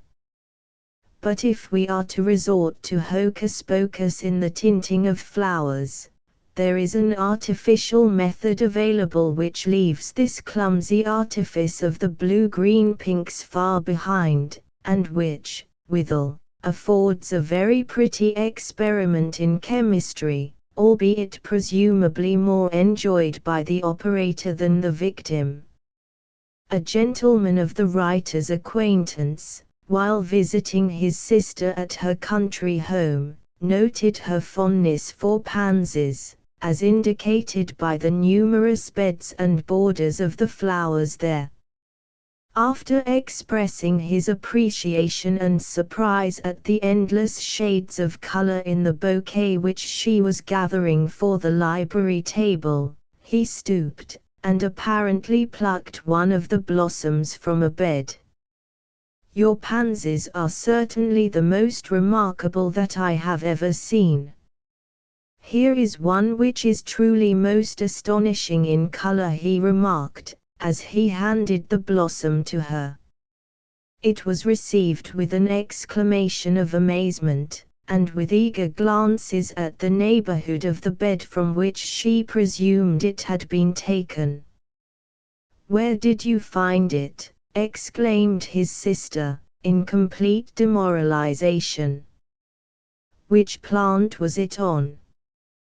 "Why, I never saw such a pansy. It's wonderful. There must be more. I never heard of such a pansy. Do show me where you picked it." "I got it from this plant here, I think," replied the young man, as soon as he could be heard, and, stooping carelessly, he plucked another, which proved even more of a surprise than the first, so vividly intense was its color. The first specimen was a dark pansy. The two usually deep purple upper petals now appeared of a deep velvety peacock blue. The remaining 3 petals were pale emerald green, bordered with deeper green.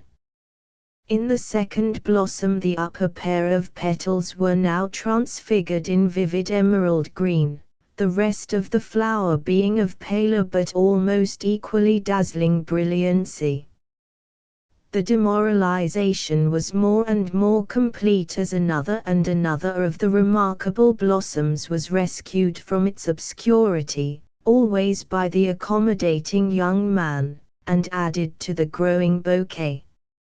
Neighbors on right and left were quickly acquainted with the remarkable discovery, and a gathering of excited natives soon assembled in the parlor to view the new floral sensation. The pansy beds were soon the scene of busy commotion, but in the eager search for the rare blooms fortune seemed still to favor the young man, to the exasperation of several of the bright-eyed young ladies, who, of course, did not happen to know of the young man's occasional sly recourse to a certain tumbler concealed nearby. But the secret soon leaked out, and the victim confessed and did penance. Had he realized what a commotion his innocent prank was destined to create, he would not have yielded to temptation. But his sister was primarily to blame. Why had she placed that bottle so conspicuously upon his washstand? He had noted her fondness for pansies, and a minute later had read ammonia on the label of the bottle, and association of ideas and mischief did the rest. In a casual stroll about the pansy beds he had then gathered a dozen or so of the several varieties and taken them to his room. Laying a piece of crumpled paper in a saucer, he then poured about a teaspoonful of the ammonia upon it, afterwards gently laying the pansies in a pile upon the paper, and thus free from actual contact with the liquid, and covering the whole with a tumbler. In 2 or 3 minutes the fumes of the ammoniacal gas had done their work, and lo! When he removed the tumbler, his pansies had doffed their blues and purples, and were transfigured in velvets of all imaginable emerald and peacock and mineral greens, though still retaining their perfect shape and petal texture. To more completely confound the innocent with this experiment, the operator should suddenly discover an entire plant with all its flowers thus tinted in emerald, a feat which may be accomplished by submitting the whole plant to similar treatment beneath a bell glass or other airtight vessel or box, in which case the amount of ammonia used should be proportionately increased. If the concentrated ammonia is employed, a very small quantity will be sufficient. Flowers thus treated will last in an unaltered condition for several hours, though the treatment is really injurious, even destructive, to the tissues of flower as well as plant. Various other blossoms respond in their own particular virescent hues to the vapors of ammonia, as the reader will discover upon experiment. The fumes of sulfur confined beneath a glass, as from a few common, old-fashioned matches, will play all sorts of similar pranks with the colors of petals. A little experimenting in this direction will afford many surprises.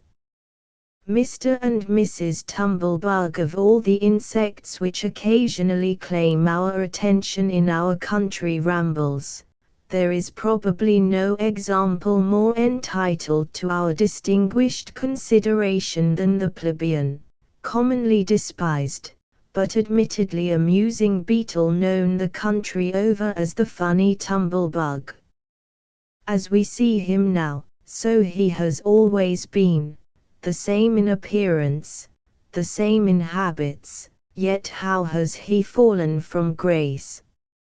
How humbled in the eyes of man from that original high estate when, in ancient Egypt, he enjoyed the prestige above all insects, where, as the sacred scarabaeus, he was dignified as the emblem of immortality, and worshipped as a god.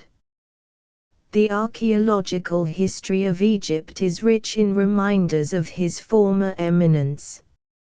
Not only do we see his familiar shape, as shown in our initial design, everywhere among those ancient hieroglyphs engraved in the rock or pictured on the crumbling papyrus, but it is especially in association with death and the tomb that his important significance is emphasized. The dark mortuary passages and chambers hewn in solid rock, often hundreds of feet below the surface, where still sleep the mummied remains of an entire ancient people, and which honeycomb the earth beneath the feet of the traveler in certain parts of Egypt, are still eloquent in tribute to the sacred scarab. The lantern of the antiquarian explorer in those dark dungeons of death discloses the suggestive figure of this beetle everywhere engraved in high relief upon the walls, perhaps enlivened with brilliant color still as fresh as when painted 3,000 years ago, emblazoned in gold and gorgeous hues upon the sarcophagus and the mummy case within, and again upon the outer covers of the winding sheet, finally, in the form of small ornaments the size of nature, beautifully carved on precious stones enclosed within the wrappings of the mummy itself. What other insect has been thus glorified and immortalized? For the Sarke of its proud lineage, if nothing else, is not our poor tumblebug deserving of our more than passing attention? An insect which has thus been distinguished by an entire great people of antiquity has some claims on our respect and consideration. But aside from his historical fame, he will well repay our careful study, and serve to while away a pleasant hour in the observance of his queer habits. He is now no longer the awe-inspiring sacred scarab, but Mr. Tumblebug, or, rather, Mr. and Mrs. Tumblebug, for a tumblebug always pictured in the ancient hieroglyph is rarely to be seen in its natural haunts. Mr. and Mrs. Tumblebug are devoted and inseparable, and, as a rule, vie with each other in the solicitude for that precious rolling ball with which the insects are always associated. From June to autumn we may find our tumblebugs. There are a number of species included in the group of Scarabaeus to which they belong. Two species are particularly familiar, one of a lustrous bronzy hue, with a very rounded back, usually found at work on the country highway in the track of the horse, and the other, the true typical tumblebug, a flat-backed, jet-black lustrous species which we naturally associate with the barnyard and cow pasture. The latter may be taken as an illustrative example of his class, and his ways are identical with those of his ancient sacred congener and present inhabitant of Egypt. When we first see them they are generally manipulating the ball, a small mass of manure in which an egg has been laid, and which by rolling in the dust has now become round and firmly encrusted and smooth. Let us follow the couple in their apparently aimless though no less expeditious and vehement labours. They have now brought their globular charge through the grassy stubble, and have reached a clear spot of earth with scattered weeds. Of course we all know from the books that their intention is to find a suitable spot in which to bury this ball, and such being the case, with what astonishing stupidity do they urge on that labour. Here certainly is just the right spot for you, Mrs. Tumblebug. Stop rolling and dig. But no, she will not listen to reason. She mounts the top of the ball, and, creeping far out upon it, pulls it over forward with her back feet, while Mr. Tumblebug helps her in a most singular fashion. Does he stand up on his hind legs on the opposite side, and push with his powerful front feet? Oh no, he stands on his head, and pushes with his hind legs. As he pushes, and as the ball rolls merrily on, Mrs. Tumblebug is continually rolled around with it, and must needs climb backward at a lively rate to keep her place. A foot or two is thus travelled without special incident, when a slight trouble occurs. The ball has struck an obstacle which neither Mrs. Tumblebug's pull nor Mr. Tumblebug's push can overcome. Then follow an apparent council and interchange of tumblebug talk, until at length both put their shovel-shaped heads together beneath the sphere, and over it goes among the weeds. It is soon out again upon the open. Now, Mrs. Tumblebug, everything is plain sailing for you. Here is a long downgrade over the smooth clean dirt. Why, the ball would roll down itself if you would only let it, but, no, she will not let it. She pauses, and the ball rests, and both beetles now creep about, shoveling up the dirt here and there with their very queer little flat heads. Ah, perhaps they are going to start that hole which all the books tell us about. But no, the place is evidently not quite satisfactory. Both of them seem so to conclude, like two souls with but a single thought. Mrs. T is up on the bridge in a jiffy, and Mr. T takes his place at the helm, and now what an easy time they will have of it down this little slope. But, no, again, tumblebugs don't seem to care for an easy time.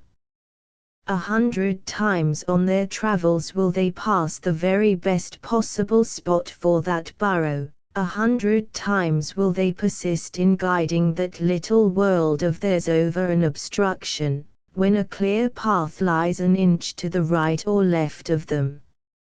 And here, when their labours might be so easily lightened by a downward grade, what do?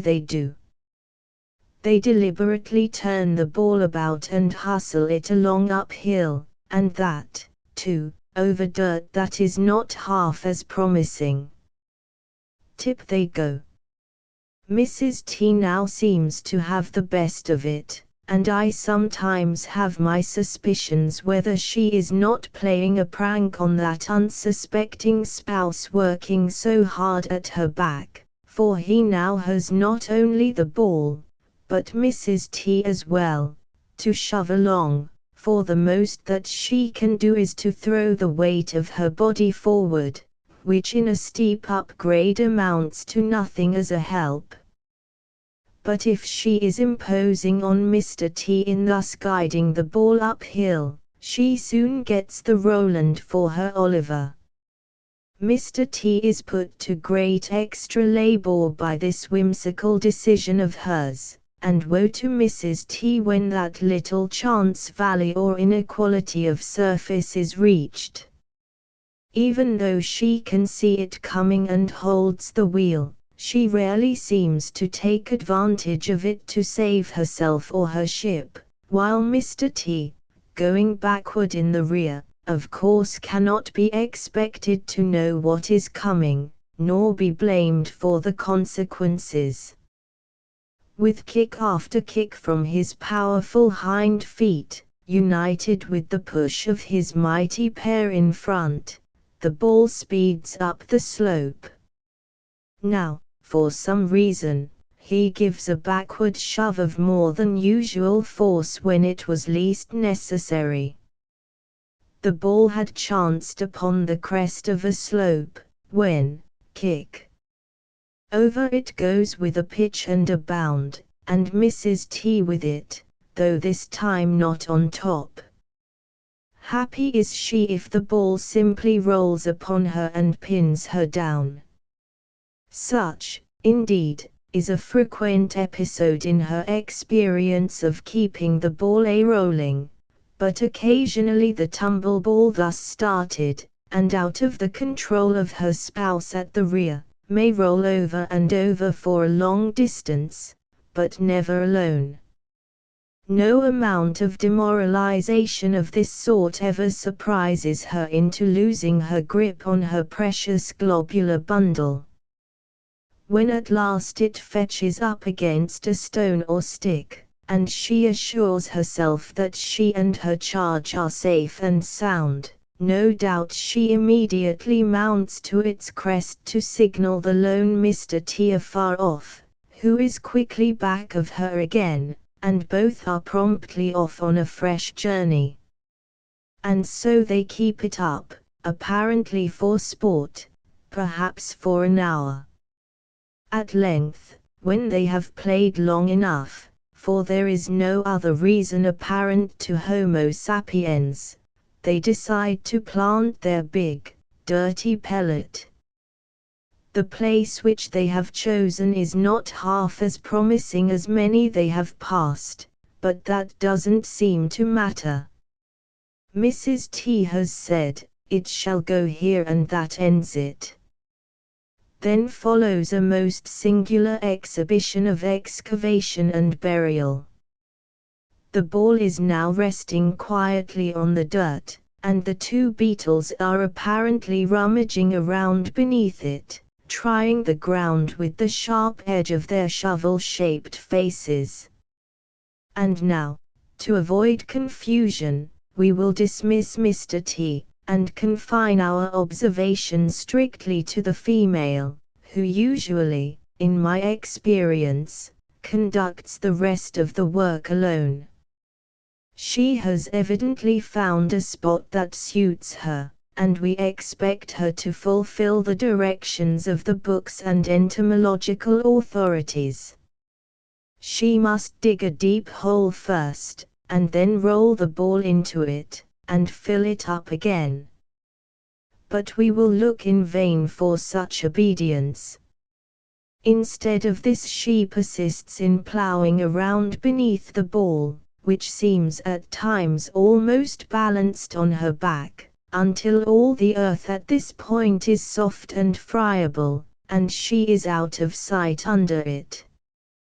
Presently she appears again at the surface, and as quickly disappears again, this time going in upside down beneath the ball, which she pulls downward with her pair of middle feet, while at the same time, with hind legs and powerful digging front legs, she pushes outward and upward the loose earth which she has accumulated.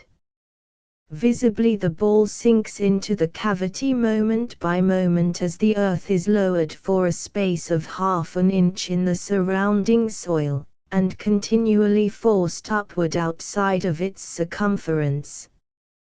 In a few moments the pellet has sunk level with the ground, and in a few moments more the loose earth pushed upward has overtopped it and it is out of sight. Still, for hours this busy excavator continues to dig her hole and pull the ball in after her, with shovel head and mole-like digging feet scooping out a circular well much larger than the diameter of the ball, which slowly sinks by its own weight, aided by her occasional downward pull, as this same loosened earth is pushed upward above it. The burrow is thus sunk several inches, when the beetle ploughs her way to the surface and is ready for another similar experience. The remaining history of the ball and its change is soon told. The egg within it soon hatches, the larva finding just a sufficiency of food to carry it to its full growth, when it transforms to a chrysalis, and at length to the tumblebug like its parent. The formerly loose earth above him is now firmly packed, but he seems to know by instinct why those powerful front feet were given to him, and he is quickly working his way to the surface, and in a day or so is seen in the barnyard rolling his ball as skillfully as his mother had done before him.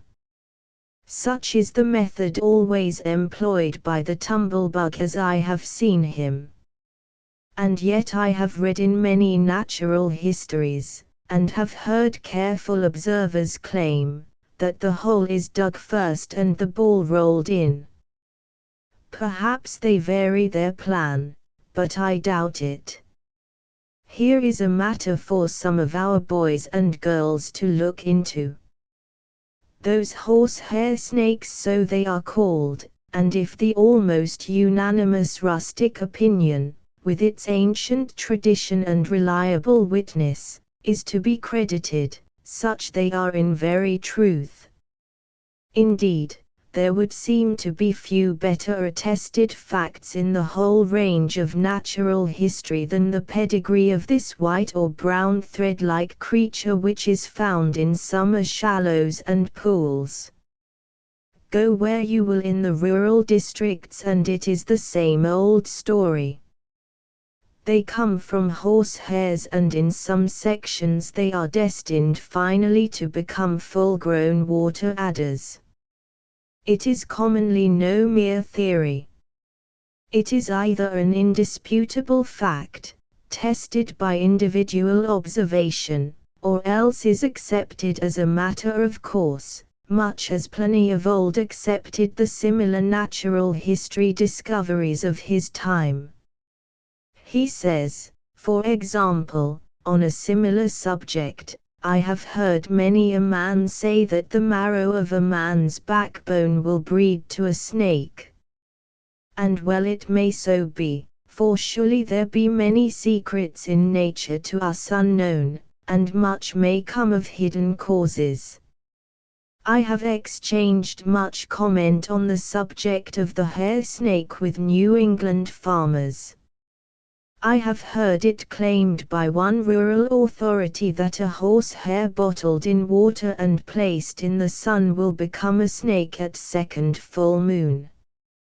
One prominent Granger, not to be outdone, went so far as to affirm that an old horse of his fell dead at the edge of the dam, and that the whole animal's tail squirmed off, and the pond was full of hair snakes in consequence. It becomes almost a matter of personal offense to the average countryman to question the truth of these statements. The hair snake is a fact, settled by their forefathers, and more true than ever today. But snake stories, like fish stories, are always to be taken with salt, and lest some of our younger readers may become converts to the rural authorities with whom they are perhaps associated in the summer outings, and in order also to relieve our long-suffering horse from this outrageous libel on its tail, it is well to settle our horsehair snake story once and for all. To this end, I doubt if I can do better than to quote from memory a certain village store discussion of which the everlasting hair snake was the topic. I say discussion, but this was hardly the proper term to apply to a general conversation in which all the parties seemed to agree. For some moments it consisted of anecdotes bearing on the subject, and each of the group had furnished his item of interest supporting the accepted theory of the horsehair origin of the snake. Only one member of the company remained to be heard from, Amos Shoepeg, the village cobbler, who had kept silent, with somewhat sinister expression on his countenance as he listened with a sort of superior disdain to the various wonderful accounts, until at length, upon the recital of the story of the dead horse in the pond, he could contain himself no longer, and blurted out, "Well, I swan, I never see sech a lot of dunce heels. I never hear sech fool talk since I's born. They ain't one on ye that's got any sense." "Wall, how much have you got?" asked the narrator of the dead horse story, testily.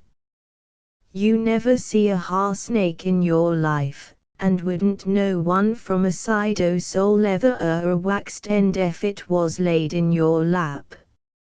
"Not know 'em." "I guess not," replied Amos. "I know more about 'em than the hull lot o' ye put together." "Not know 'em. Law. Hain't I seen 'em flying over the meddy by the hundreds in haying time?" A loud and long-continued guffaw concert greeted this surprising statement, a result which the shrewd cobbler had anticipated. "We give in," remarked one sarcastic snake expert, when the laughter had subsided. "We give in. We don't any on us know that much," followed by another burst of derisive laughter. "That's because you ornery critters hain't got no sense," replied Amos, with warmth. "Ye believe jest what anybody tells ye, or jest what your grand'er believed before ye, as though your grand'er knowed any more 'en a hedge fence jest because he had the misfortune to be your grand'er. My grand'er said so too. But what on't he? He warn't he to blame. He didn't know no better. I do. You say them snakes come from hose ha. Like nuff they ain't one o' ye but believes fur a fac that ef your old cloth Sophie was put to soak it would all squirm off overnight. Ye see these are snakes in the hose trough, and that's enough fur ye. Immediately you have your house ha snake and you're so sot they ain't no living with ye. And so he went on, with occasional exclamatory or chaffing interruptions. Oh yes. You know all about just because ye had a grandad who was a dunce heels. Nobody can teach ye nothing, but I'll take a leetle o' the conceit out o' ye afore I'm done with ye. What I know, and what I say I can prove. And if none o' you idiots hain't ye seen them snakes flying over the meddy as I said, then ye don't know nothing about I tell ye I've seen and caught Say, Amos slyly asked a jibing neighbor at his elbow, what did ye have in the hay pail that day? Well, drawled Amos, after the momentary laughter had subsided, whatever it was, it did do you a power o' good if you'd take one long pull on tea. It would be a eye-opener for ye, perhaps, and you'd larn suthin'. You've been fed with a spoon all your life, and ye swallow whatever they give ye without looking. That's what ails you. Say, he continued, trying to get in a word edgewise in the prevalent hilarious din, you idiots are having a mighty sight o' fun over this I'll give ye a chance to show which on ye is the biggest fool. Does any one o' ye want to bet me that ye ain't a pack o' dunces? Which on ye'll bet me aside that what I say about these are flying snakes is all poppycut? Come, now, I'm talking business, and if ye ain't a lot o' cowards, perhaps you'll prove that ye ain't. I say them snakes was flying around as fast as grasshoppers all over the meddy, and are flying down now, like all possessed, and I can prove it. Now who said I can't and will wager me a new scythe on tea. A momentary lull followed this challenge, but the bet was promptly taken by several of the company, the dead horse storyteller being the first to rise to the bait. In a moment Amos had left the store, and within a half hour, barely long enough for him to have reached his home and returned, he reappeared with a box containing the proofs of his remarkable statement. He won his bet, having introduced his skeptical hearers to the two prime authorities that knew more about hair snakes than all the rustic wiseacres or scientific professors put together, for his box was filled with grasshoppers and black crickets, including one or two specimens specially preserved in a small vial of alcohol, to show the parasitic snake coiled in its close spiral. It is reported that Amos never got his scythe, however, the dead horse storyteller having backed out on a technicality, claiming that Amos could not have seen the snakes, he said, and that the snakes had no wings, and consequently could not have been seen flying over the meadow. But the cobbler was at least the means of wiping out the hair snake superstition in the village, and even to this day he is heard to sing out to the chaffing group at the village store, on occasions when he is crowded a little too far, who said hose ha snake. He laughs best who laughs last. There was nothing in the outward appearance of Amos to indicate an intelligence superior to that of his fellows, the secret of his present victorious position being found in the fact that he had been in the habit of making the most of his summer boarders. One of these, during the present season, had been a college professor of biology, who had enlightened him on many puzzling matters of natural history, including the mystery of the hair snake, whose horsehair origin he would once have maintained as stoutly as did his opponents at the village store. My own early belief was influenced by the prevailing country opinion, and more than one is the horsehair which I have put to soak with interesting anticipation. By a mere accident the true source of the snake was discovered. I had procured a box of grasshoppers and crickets for bait, numbering some hundreds, and once, upon opening it, observed two of the thread-like creatures entangled like a snell among the insects. Further experience while baiting the hooks with the grasshoppers revealed others in the bodies of both crickets and grasshoppers, which seemed in no way disturbed by their presence. So the horsehair snake may be written down a myth.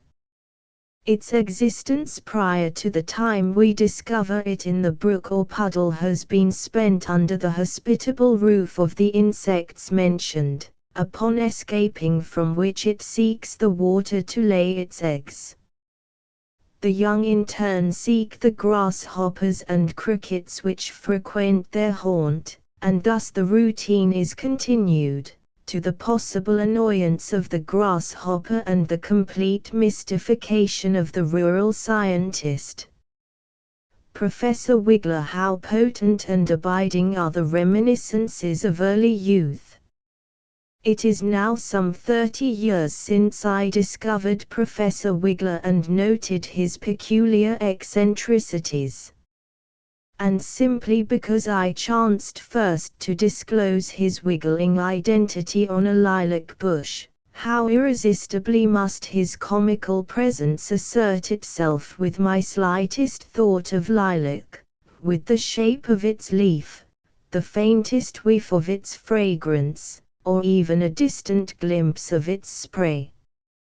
Yonder, for instance, an old ruin of a home closely hemmed in with the well-known bushes spots the wintry landscape. What a place for wigglers that will be next summer! Only a few days since, while walking down Broadway, New York, I paused for a momentary glimpse of a fine display of spring silks in a shop window, when Professor Wiggler, without the slightest rhyme or reason, suddenly wagged his comical head across my fancy, for my thoughts were far from professors and entomology. Following a frequent, quiet pastime of mine, of tracing the pedigree of such vagrant waifs of thought, I fell to pondering what could have summoned my unbidden friend, and I soon discovered. Why, how simple! The window before me was a very epitome of tender vernal hues, blushes of pale blossoms, yellows of pale anthus shadowed under petals, and quickened greys of burgeoning hillside woods, warm pulsing greens of budding leaves, each fabric bearing its label of the latest color fad, coral gray, Chinese pink, primrose ash, old rose, and yonder was a faded purple bearing the title lilac which, of course, by its own irresistible telegraph through my retina, had called up the professor, and here he was. Yes, it must be admitted, he is a rather unceremonious and promiscuous professor, but I can nevertheless recommend him to our young people as a most amusing and entertaining character. As I have said, I first made his acquaintance over 30 years ago, and in spite of his obtrusive ways in season and out of season, I nevertheless renew our actual acquaintance on the lilac bush every summer, and I am always greeted with the same expressive wiggle-waggle. It was in early August when I first discovered him, a small brown and white crook-backed creature about an inch long, clothed with scattered hairs, and clinging to the edge of a leaf, half of which he had eaten to the midrib. As I approached he ceased eating, and began to wag his upraised head and body vehemently, and I promptly named him Wiggler, subsequently adding the professor for special reasons which I do not now recall.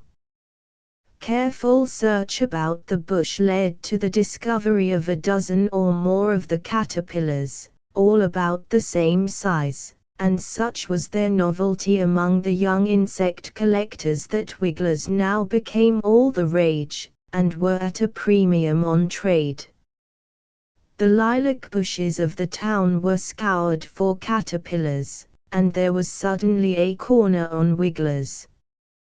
A Professor Wiggler was now worth 2 bullseyes, and even 2 classical Polyphemuses, or 3 Attacus Prometheus cocoons were considered only a just and dignified equivalent for a full-grown specimen of the new professor.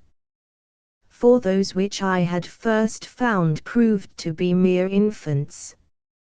As they waxed fat and healthy and lively on their daily supply of fresh lilac leaves, they soon reached the length of quite 1.5 inches, and their humps and zigzag outline were proportionately developed, to say nothing of their wiggling propensities. How well I remember the whack, whack, whack, from the inside of the pasteboard or wooden box as I entered the room, or chanced to make the slightest commotion in its neighborhood, as the captive pets threatened to dash their brains out in their demonstrations at my approach.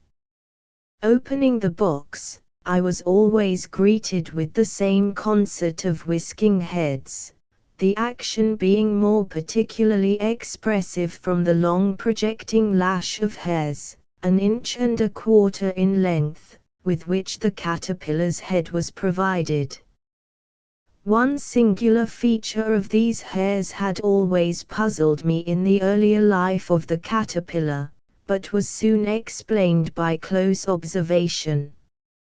At intervals of every 1/4 inch or so in the length of the slender tuft we find, in perfect specimens, a tiny brown speck, perhaps 3 or 4, graduating in size to the tip of the hairs, where the atom is scarcely visible, or generally absent.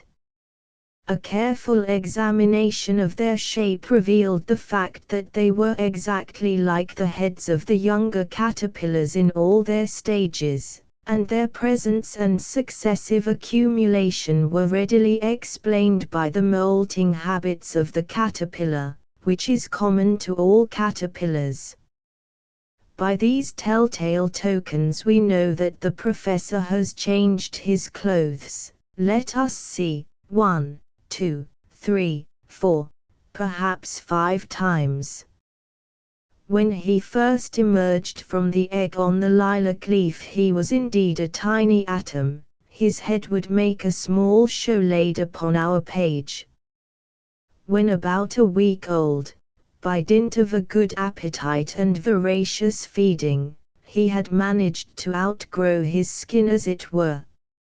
He could literally hold no more, and realizing that nature would come to his relief, he began to spin a tiny web upon the leaf stalk in which to secure his hooked feet for a temporary rest, sleeping off his dinner, as it were. He is now a very quiet and circumspect young professor. It were indeed a dangerous experiment to wiggle in such a tight suit as now encloses him, so he remains immovable and resigned. A strange process is now going on in his physiology. Hour by hour his outer skin is becoming detached from the underskin, and now he is simply enclosed within its sac. The shell of his former head has been crowded off his face, as it were, and has slid down towards the mouth of the new head within. Shortly after this feature has taken place, the imprisoned caterpillar becomes restless to burst his bonds, and a quiet working motion begins, which gradually forces the skin in wrinkles towards the tail of the body, of course drawing it tighter and tighter about the head, and with it the connection from the spiracles at the sides of the body. At last, with one final effort, the skin behind the head ruptures, and discloses the new skin beneath, and through the opening thus made the new head soon appears, and the entire new suit of clothes emerges in a few moments. But though the old clothes are worked off into a little shrunken pellet at the tail, the old head shell is still retained, being attached to the hairs immediately back of the new head, and thus retained. 5 or 6 times in the life of the caterpillar this same process is performed, each performance leaving its token, so that our professor enjoys the unique distinction of being able, in his mature years, to look up to the head he wore when he was a baby or youngster, and make it useful, too, in keeping off the flies as he ponders on the flight of time. But this is not all our professor's peculiarities. One day, as I came to look at my humpbacked pets, I discovered that most of them had shrunk a full third, and had refused to eat and, what surprised me more, refused to wiggle. A closer examination of the box showed that while they had ignored the lilac leaves, they had been gnawing the pasteboard everywhere in the box, even perforating it with a number of holes. The captives in a thin wooden box were similarly affected, and numbers of holes were to be seen. What did it mean? I had been expecting daily to see my full-grown caterpillars either beginning their cocoons or suspending themselves by their tails in readiness for the chrysalis state. Yet they had done neither. Their time had evidently come, but they were not satisfied with their surroundings, and would seem to wish to escape, and yet, having gnawed their way to liberty, deliberately remained in prison. It was some days before I correctly interpreted their curious contradictory actions, and as I remember it now, my hint came from a spider web which had spread its catch-all beneath a lilac bush, and upon which I discerned a number of tiny balls of sawdust which had chanced to fall upon it. Looking directly above, among the branches, I soon found a wiggler, not only gnawing the wood but with 1/3 of its body in a burrow in a twig the size of my finger. I had observed him thus for a few moments when he began to back out, drawing with him a tiny ball of sawdust, which he threw out with a slight wiggle, and soon resumed operations. Leaving him to his work, I lost no time in taking the hint, and my box was soon crisscrossed with small twigs, and my remaining wigglers soon found themselves at home and littered my box with their chip pellets. The burrow is first made diagonally to the pith, and then follows the center for about 2/3 of an inch. I remember having about a half-dozen caterpillars thus at work simultaneously. On the morrow, when I opened the box, all signs of caterpillars and burrows had vanished. Though I looked directly upon the spot where yesterday I had surely seen the open tunnel, no vestige of it now appeared, and its whereabouts could only be guessed by the slight rose-colored stain which the caterpillar had left on the bark below. What had happened?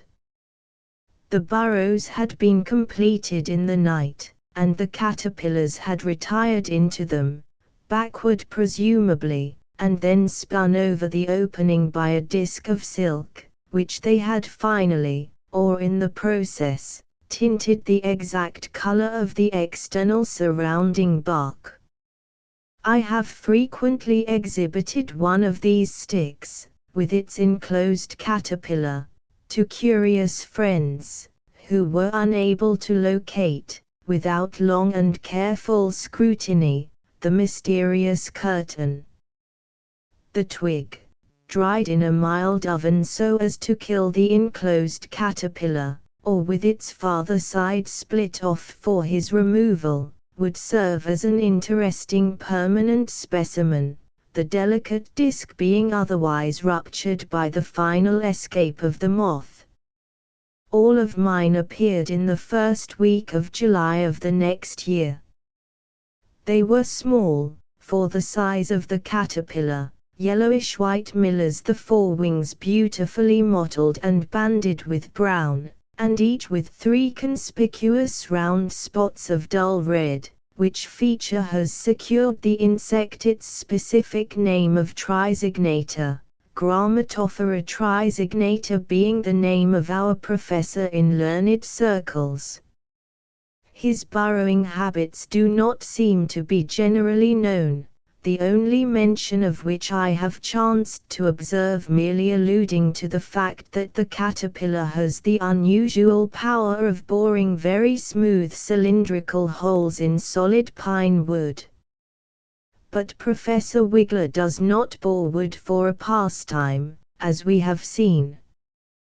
Cow spit, snake spit, and frog spit. If I have been asked once, I have been asked 50 times to explain the secret of that frothy, bubbly mass which clings to the stems of grasses and weeds in the summer meadows.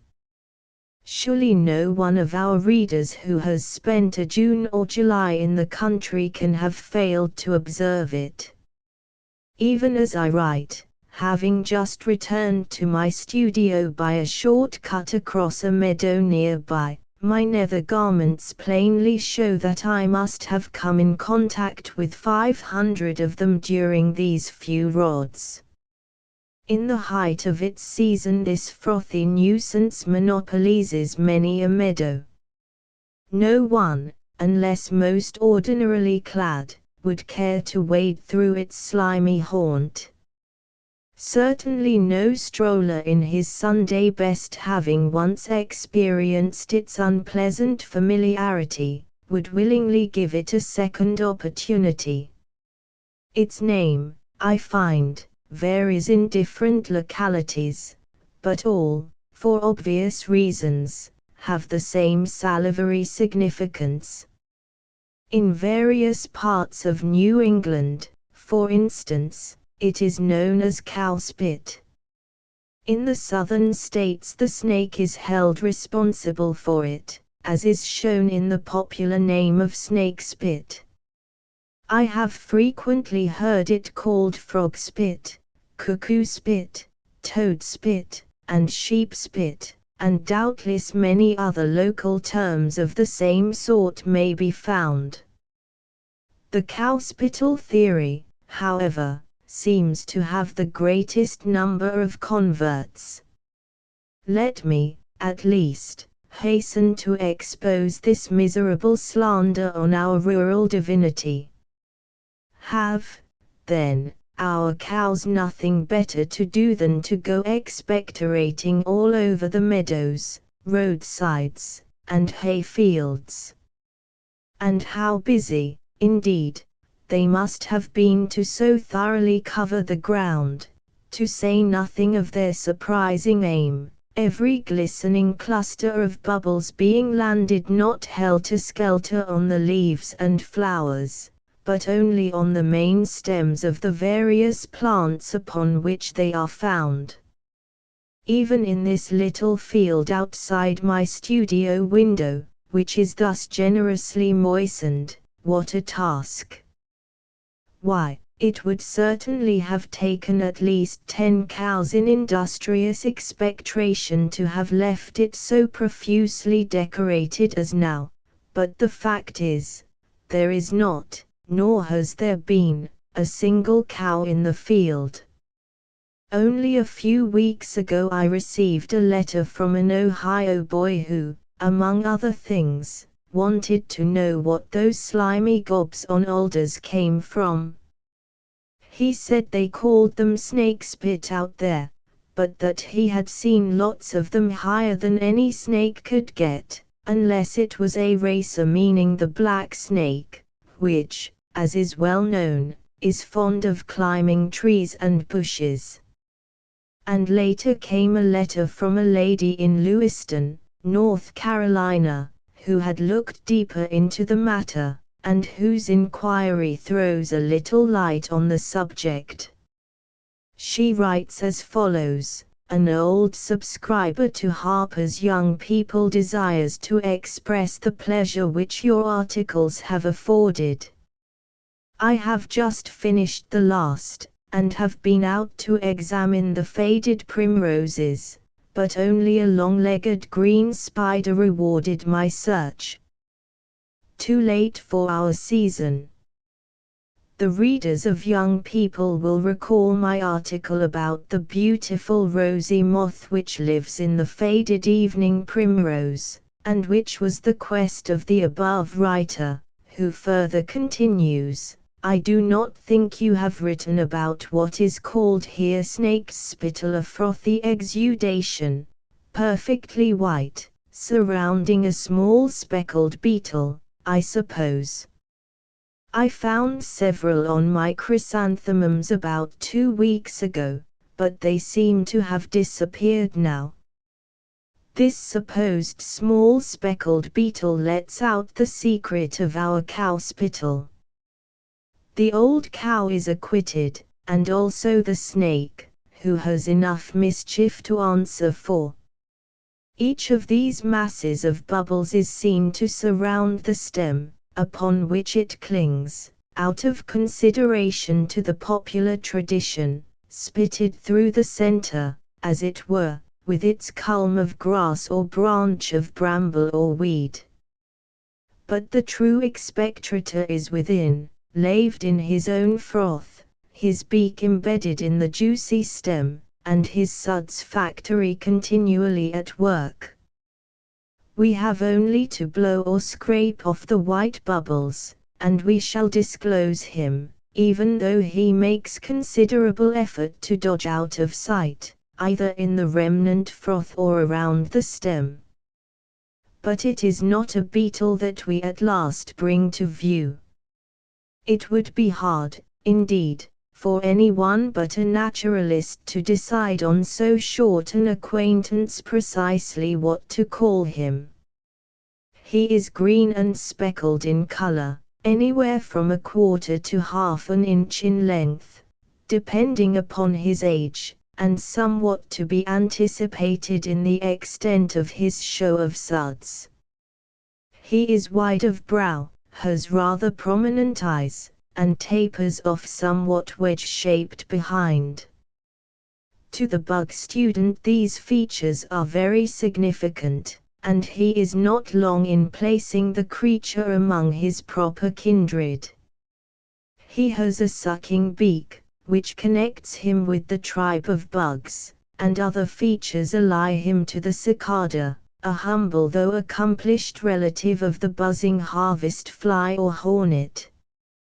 He dwells in cool contentment here in his aerated bath, but he has not thus put himself to soak as the end and aim of his existence. Ere long he will graduate from these moist surroundings, and we shall see quite another sort of being, whom we would not dare to affront by the mere mention of such an ignominious, foamy existence. Here is one of them, which has just flown in around our evening lamp, and has settled upon my paper as I write. Not a strange coincidence, by any means, for others very like him have been there before when I have been writing on various other topics, and are the certain representatives of that nocturnal swarm which is always attracted by the light. What a pretty atom he is as he rests here on my paper, clad in his bright emerald green, and only about 1/4 of an inch in length. Let us catch him for our cabinet. But this is not so simple, for, like the proverbial flea, I put my finger on him, and he isn't there, but is to be seen yonder, at the farther edge of the table, the instant I lift my fingertip. And there are others like him scattered about me beneath the lamp, one especially with 4 brilliant scarlet bands on his bright green wings, a near relative, though I am not sure at this moment whether he dates back to such a soaking as his little emerald fellow just described. We must be quick indeed to catch him, he is so alert, and while his entire visible emerald anatomy consists of a pair of nimble wings, no one would guess it now, for he certainly does not use them as he speeds here and there on our table. No, he has still another resource in those powerful hind legs of his, which soon take him out of our reach when he concludes to trust the spring. Here, then, is one of the host of midgets who are responsible for our soiled garments in our summer walks, the frog-hopper or spume-bearer in his perfection. The round of his life is thus given in Harris's beautiful volume, Insects Injurious to Vegetation. The frog-hoppers pass their whole lives on plants, on the stems of which their eggs are laid in the autumn. The following summer they are hatched, and the young immediately perforate the bark with their beaks, and begin to imbibe the sap. They take in such quantities of this that it oozes out of their bodies continually in the form of little bubbles, which soon completely cover up the insects. They thus remain entirely buried and concealed in large masses of foam until they have completed the final transformation, on which account the names of cuckoo spittle, frog spittle, and frog-hopper have been applied to them. The spittle in which they are sheltered may be seen in great abundance during the summer on the stems of our alders and willows. In the perfect state they are not thus protected, but are found on the plants in the latter part of summer fully grown, and preparing to lay their eggs. In this state they possess the power of leaping in a remarkable degree, and for this purpose the tips of their hind shanks are surrounded with little spines.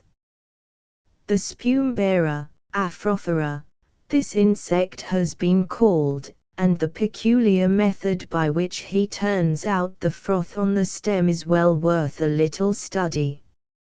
He makes no secret of the process.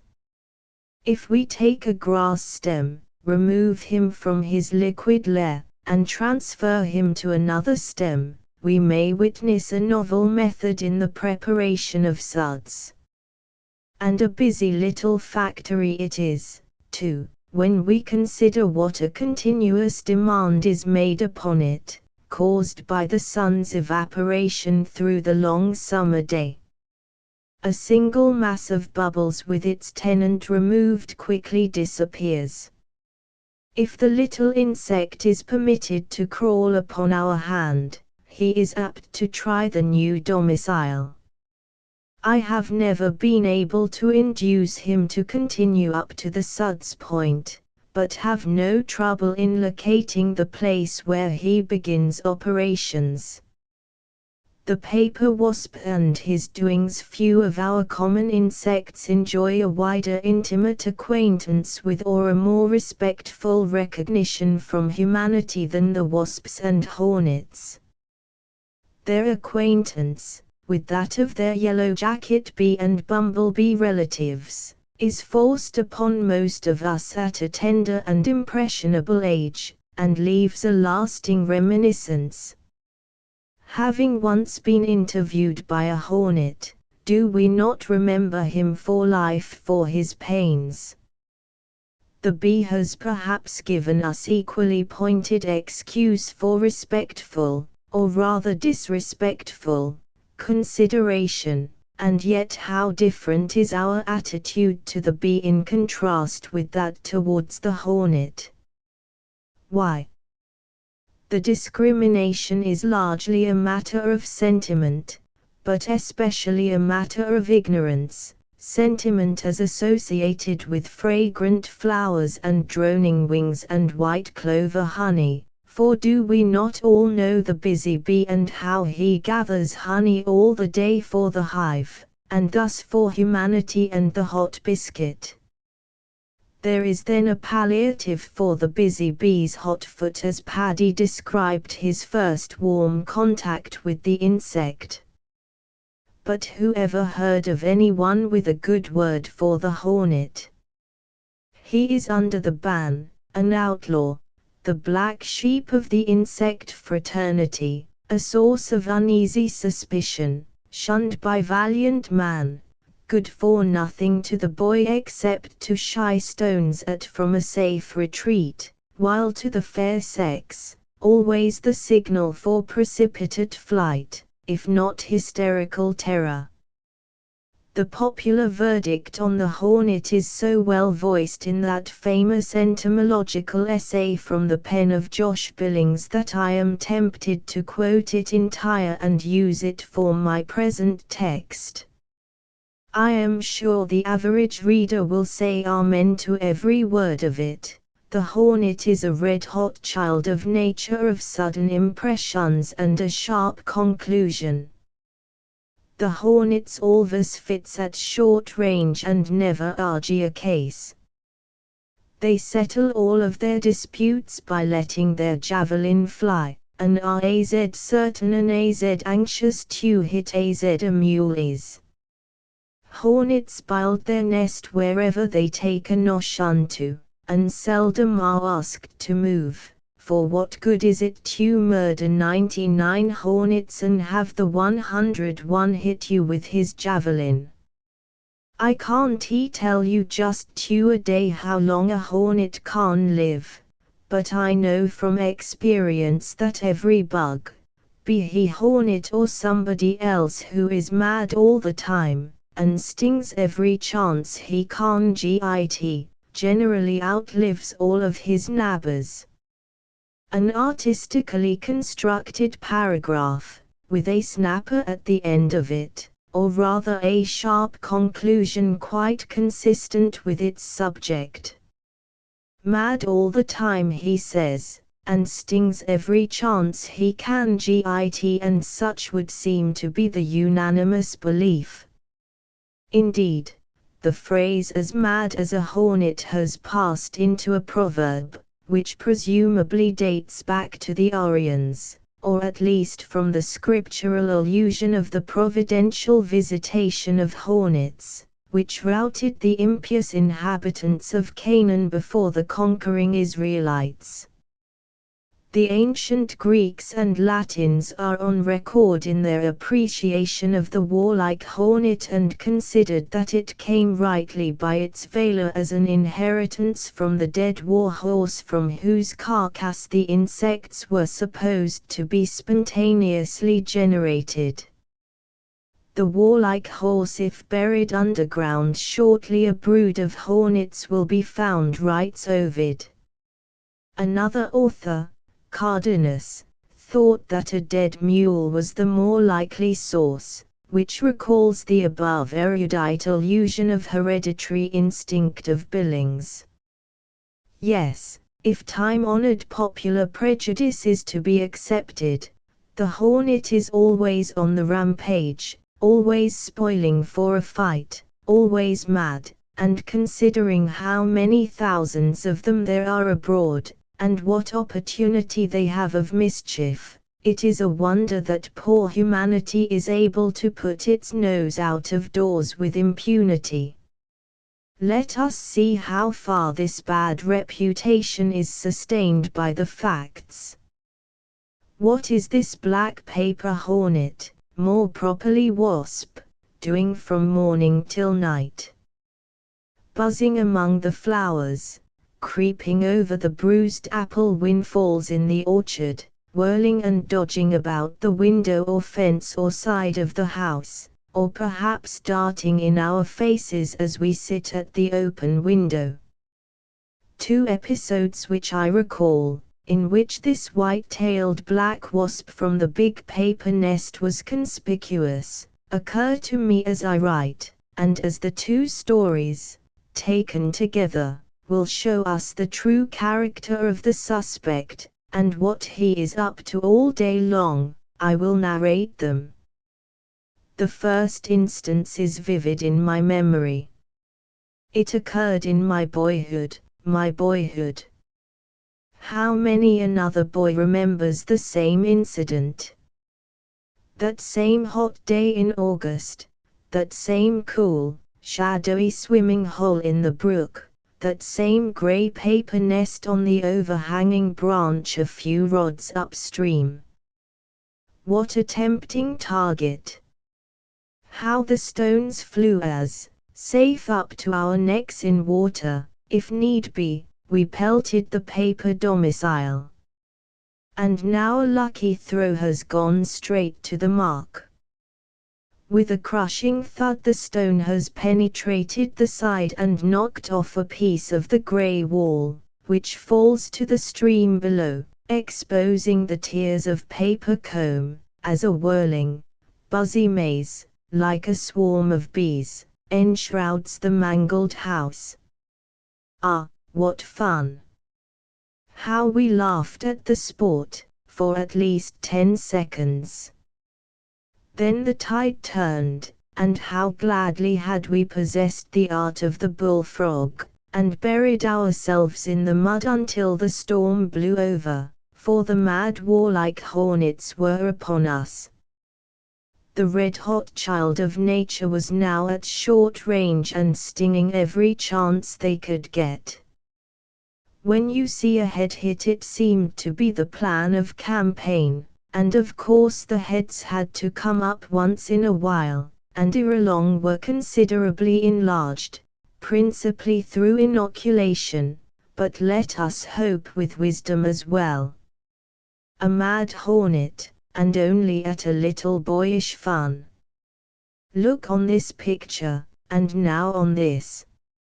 I have shown our hornet under exceptional circumstances, when anger may be a positive virtue and a means of grace.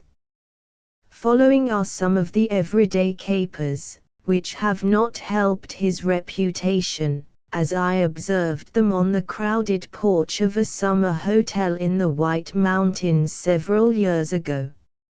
It was in September, and about 20 guests, mostly ladies and summer girls, were assembled in a quiet social convention. Suddenly there was a scream, as one of the fair ones, with a frantic, vigorous stroke of uplifted fan, distorted face, and a cross-eyed glare, clutched her roll of fancy work and fled to the house.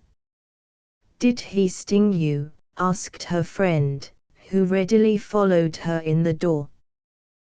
"The horrid hornet!" she exclaimed.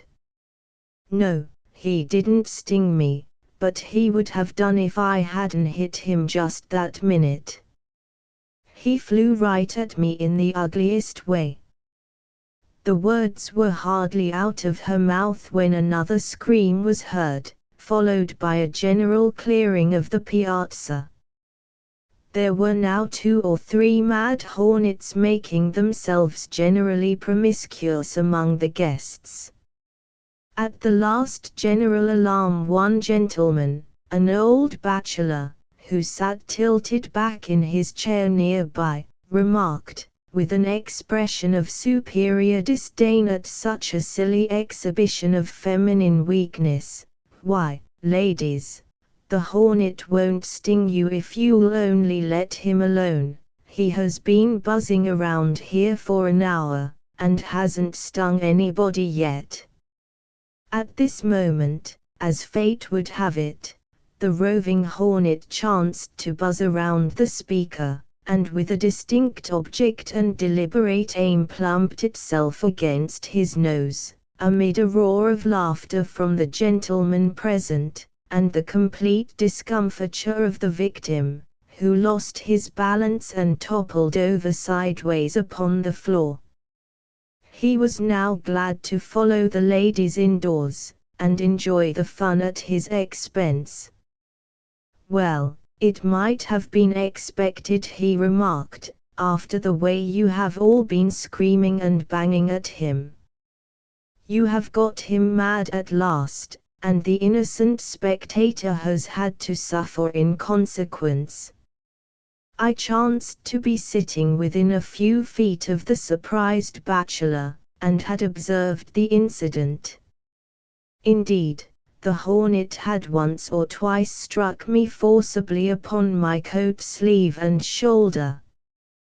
Concluding that the incident suggested an opportunity for a little pedagogic enlightenment, illustrated by an object lesson too good to be entirely lost, I sauntered into the hotel parlor, and did what I could to relieve the hornet from the unjust aspersion on his character.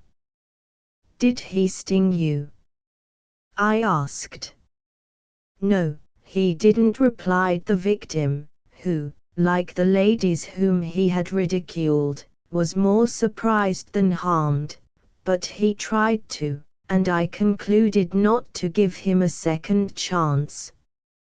He struck me so hard that if his sting had happened to hit me, it would have penetrated my skull."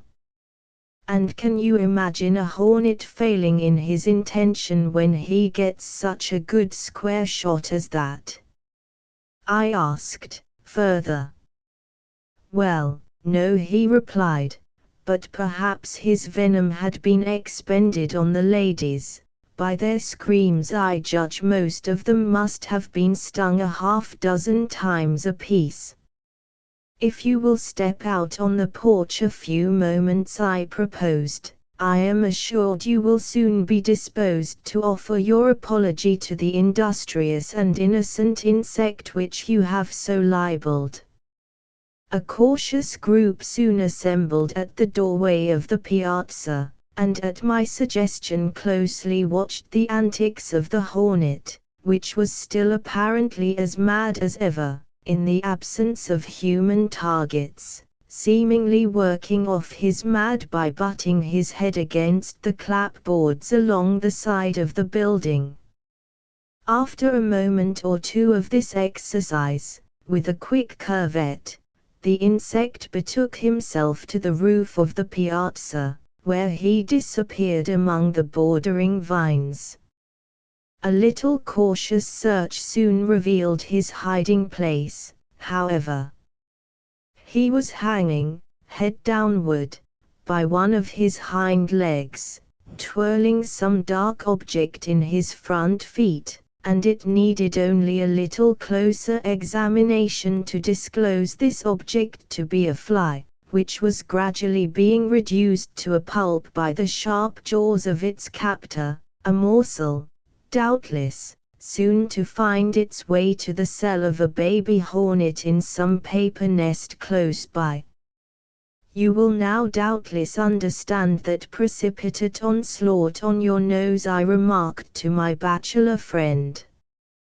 "Rest assured that the attraction of that aquiline member alone would never have caused the panic that ensued, but you did not give our hornet the credit for the removal of that pesky fly which had been annoying you for so long, and which is even now being masticated into an unctuous pellet in some secluded corner of the piazza, or is perhaps being borne on buzzing maternal wings to the little white grub in the hornet nest yonder in the pines. And this is all there is to the mad of the hornet. He is generally not half as mad as are his detractors. He is simply minding his own business, and is as busy as a bee in his own way, and if his critics will only mind theirs, there need be no fear that he will try conclusions with them, or even give a hint of his javelin. This curious episode may be witnessed by anyone who will take the trouble to closely observe the wasp.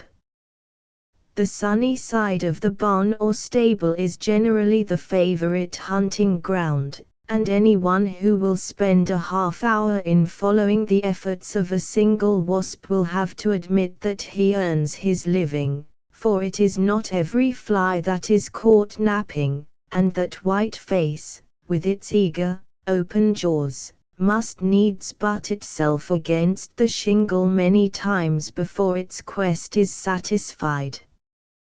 But the warlike hornet does not always content himself with such small game as a house fly. Big blue bottle flies are a frequent prey, and juicy caterpillars are a welcome variety in his daily diet.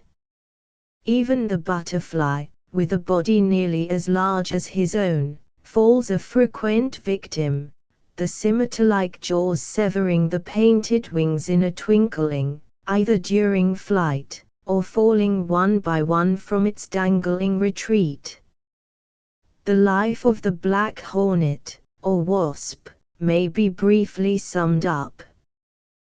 The females survive the winter, and in spring build a tiny comb of papery material composed of saliva and timber scraped from old grey boards and fence rails. In each cell of the comb an egg is laid, which soon hatches into a minute white grub, the sides of the cells being continued to accommodate its growth, the comb being gradually enclosed in the paper covering and enlarged as the nest cells are increased. The grub at maturity encases itself within its cell by closing the orifice with a silken veil, and soon turns to a chrysalis, and in a few days emerges as a perfect wasp. Several broods are reared in a season, the combs being extended in several layers, each suspended by a single stalk from the center of the one immediately above.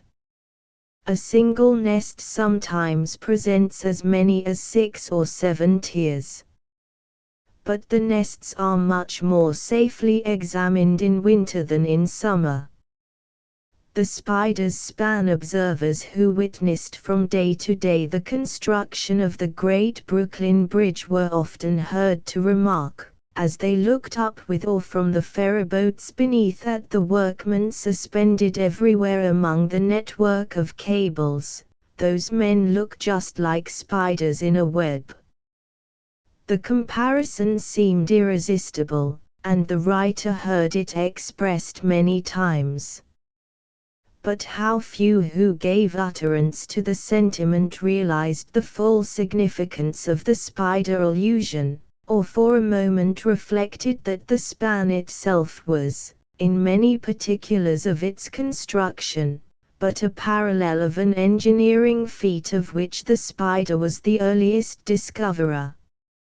Yet among all the distinguished names engraved upon the memorial tablet upon the stone bridge tower, the spider gets no credit.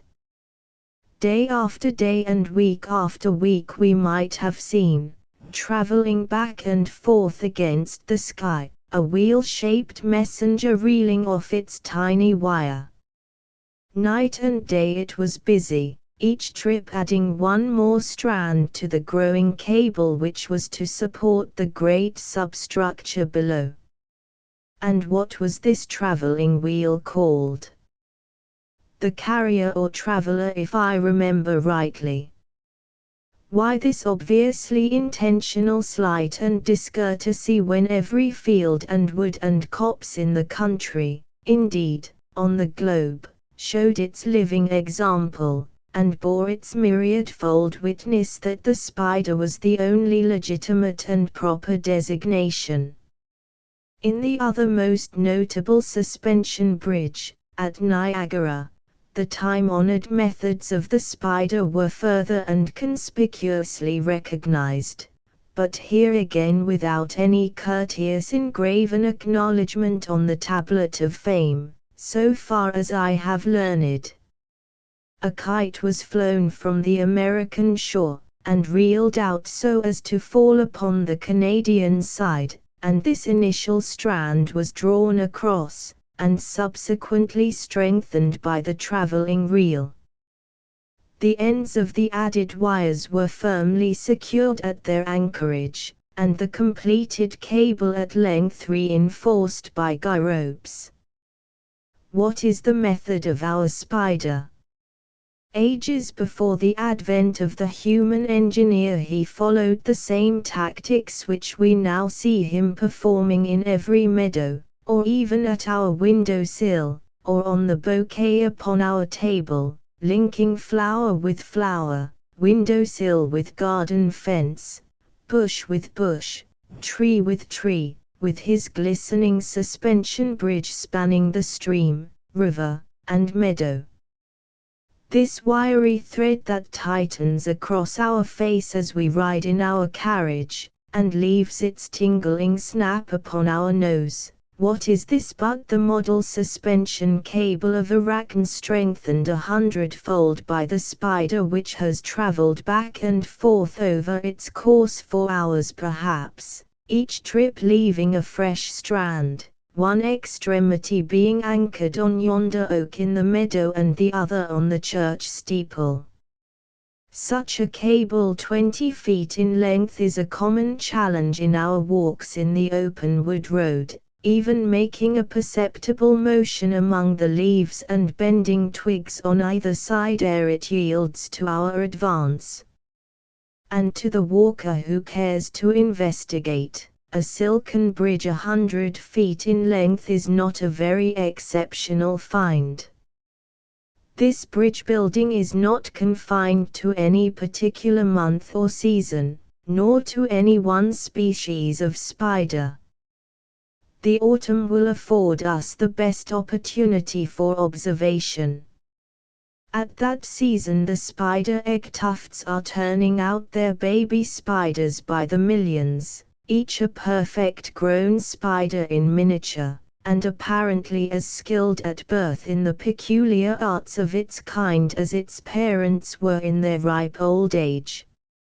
Here is a troop of them upon this drooping branch of wild grape by the river brink. Its leaves are glistening in the loose, rambling tangle which marks their wanderings. They are evidently not satisfied with their present surroundings, and would seem desirous of getting as far as possible from the neighborhood of their cradle and swaddling clothes. They are the most independent and self-reliant babies on record. They ask advice from no one, indeed their mother died a year ago, perhaps, but each determines to leave his brothers and sisters, to see the world for himself, and paddle his own canoe. Fancy a first trial trip on a tightrope from the torch of the Statue of Liberty to Governor's Island.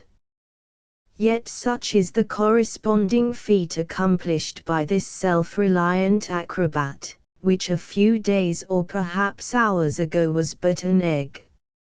Here is one family of spiderlings upon the grapevine spray, for instance. They are hanging several yards above the water, and with an ocean, as it were, between them and the distant country upon which their hearts are set. But there is no hesitation or misgiving. Let us closely observe this eager youngster far out upon the point of the leaf. The breeze is blowing across the brook. In an instant, upon reaching the edge of the leaf, the spiderling has thrown up the tip of its body, and a tiny, glistening stream is seen to pour out from its group of spinnerets. Farther and farther it floats, waving across the water like a pennant. 2, 3, 5, 10, 15 feet are now seen glistening in the sun.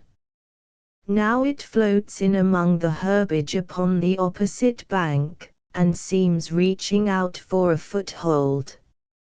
In a minute more its tip has brushed against a tall group of asters, and clings fast, the loose span sagging in the breeze, and as we turn our attention to the spider, we see that he has turned about, and is now hauling in the slack, which he continues to do until the span is taut, when he anchors it firmly to the leaf, and without a moment's ceremony steps out upon his tight rope, and makes the trial trip across the abyss, a feat which Dr. McCook, the spider specialist and historian, has most felicitously compared to the similar trial trip of engineer Farrington across the cable of the East River Bridge, a thrilling event which was witnessed by thousands of spectators from sailing craft and housetops.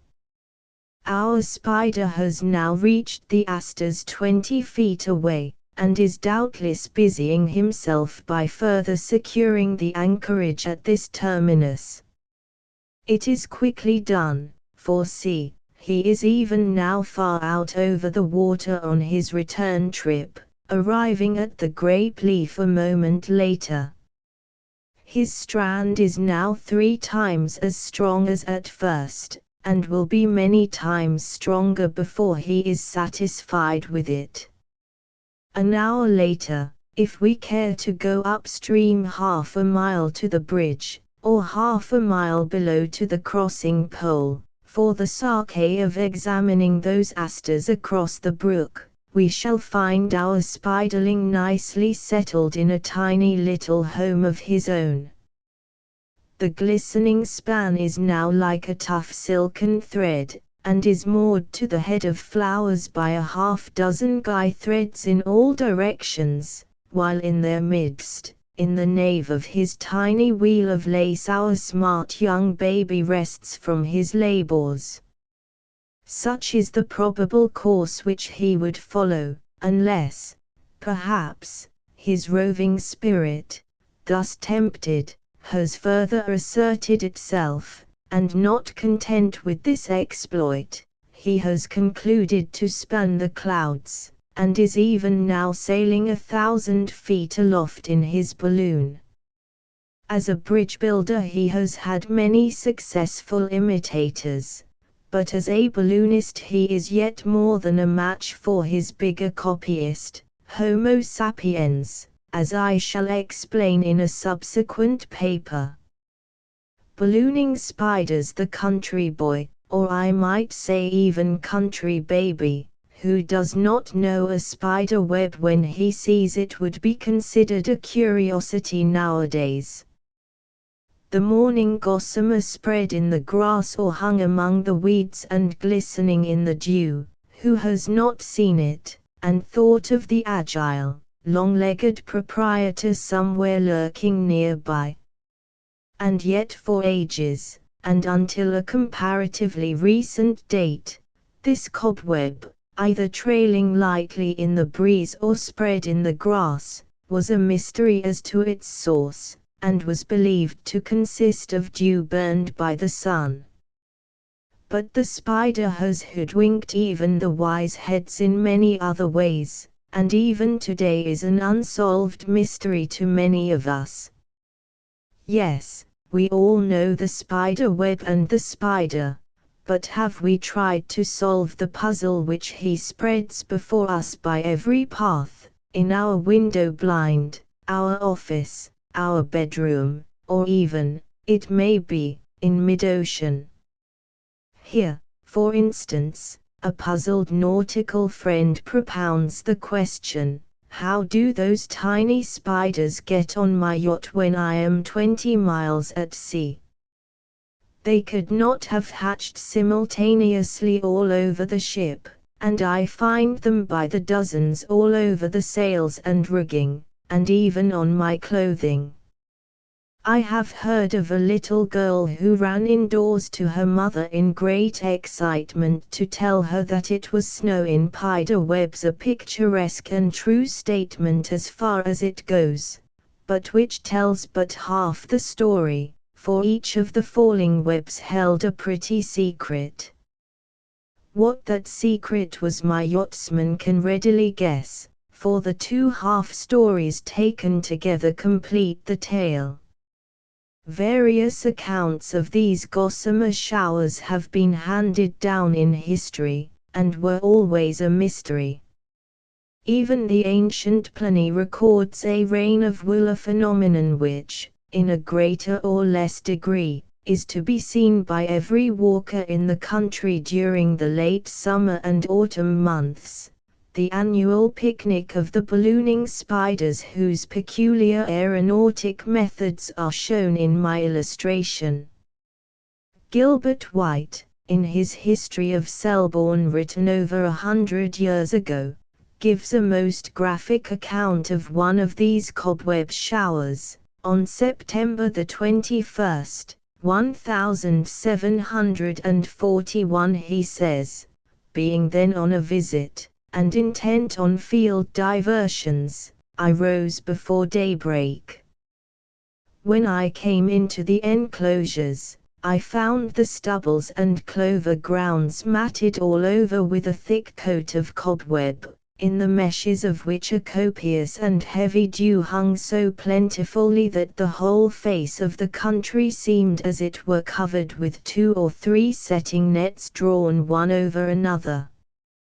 When the dogs attempted to hunt, their eyes were so blinded and hoodwinked that they could not proceed, but were obliged to lie down and scrape off the encumbrances from their faces with their 4 feet. So that finding my sport interrupted, I returned home musing on the oddness of the occurrence.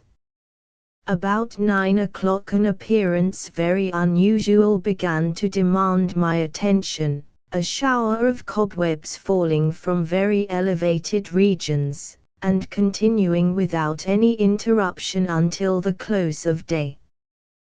These webs are not single filmy threads floating in the air in all directions, but perfect flakes or rags, some near an inch broad and 5 or 6 long, which fell with a degree of velocity that showed they were considerably heavier than the atmosphere.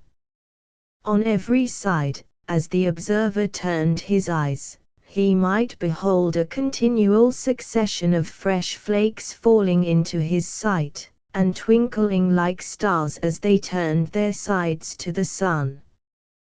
This same shower was witnessed by others, and one observer noted a similar one from the summit of a high mountain, the sky above him to the limit of his vision glistening with the silvery flakes. White adds, further, strange and superstitious as were the notions about gossamers formerly, nobody in these days doubts that they are the real production of small spiders, which swarm in the fields in fine weather in autumn, and have a power of shooting out webs from their tails, so as to render themselves buoyant and lighter than the air. I have italicized a phrase which is most suggestive, for such is the actual resource of the spider balloonist, a feat which may be witnessed by anyone at the expense of a little trouble and patience. Almost any bright autumn or late summer day is certain to reward our search, indeed a search will hardly be necessary. The entire meadows are often draped in the glistening meshes.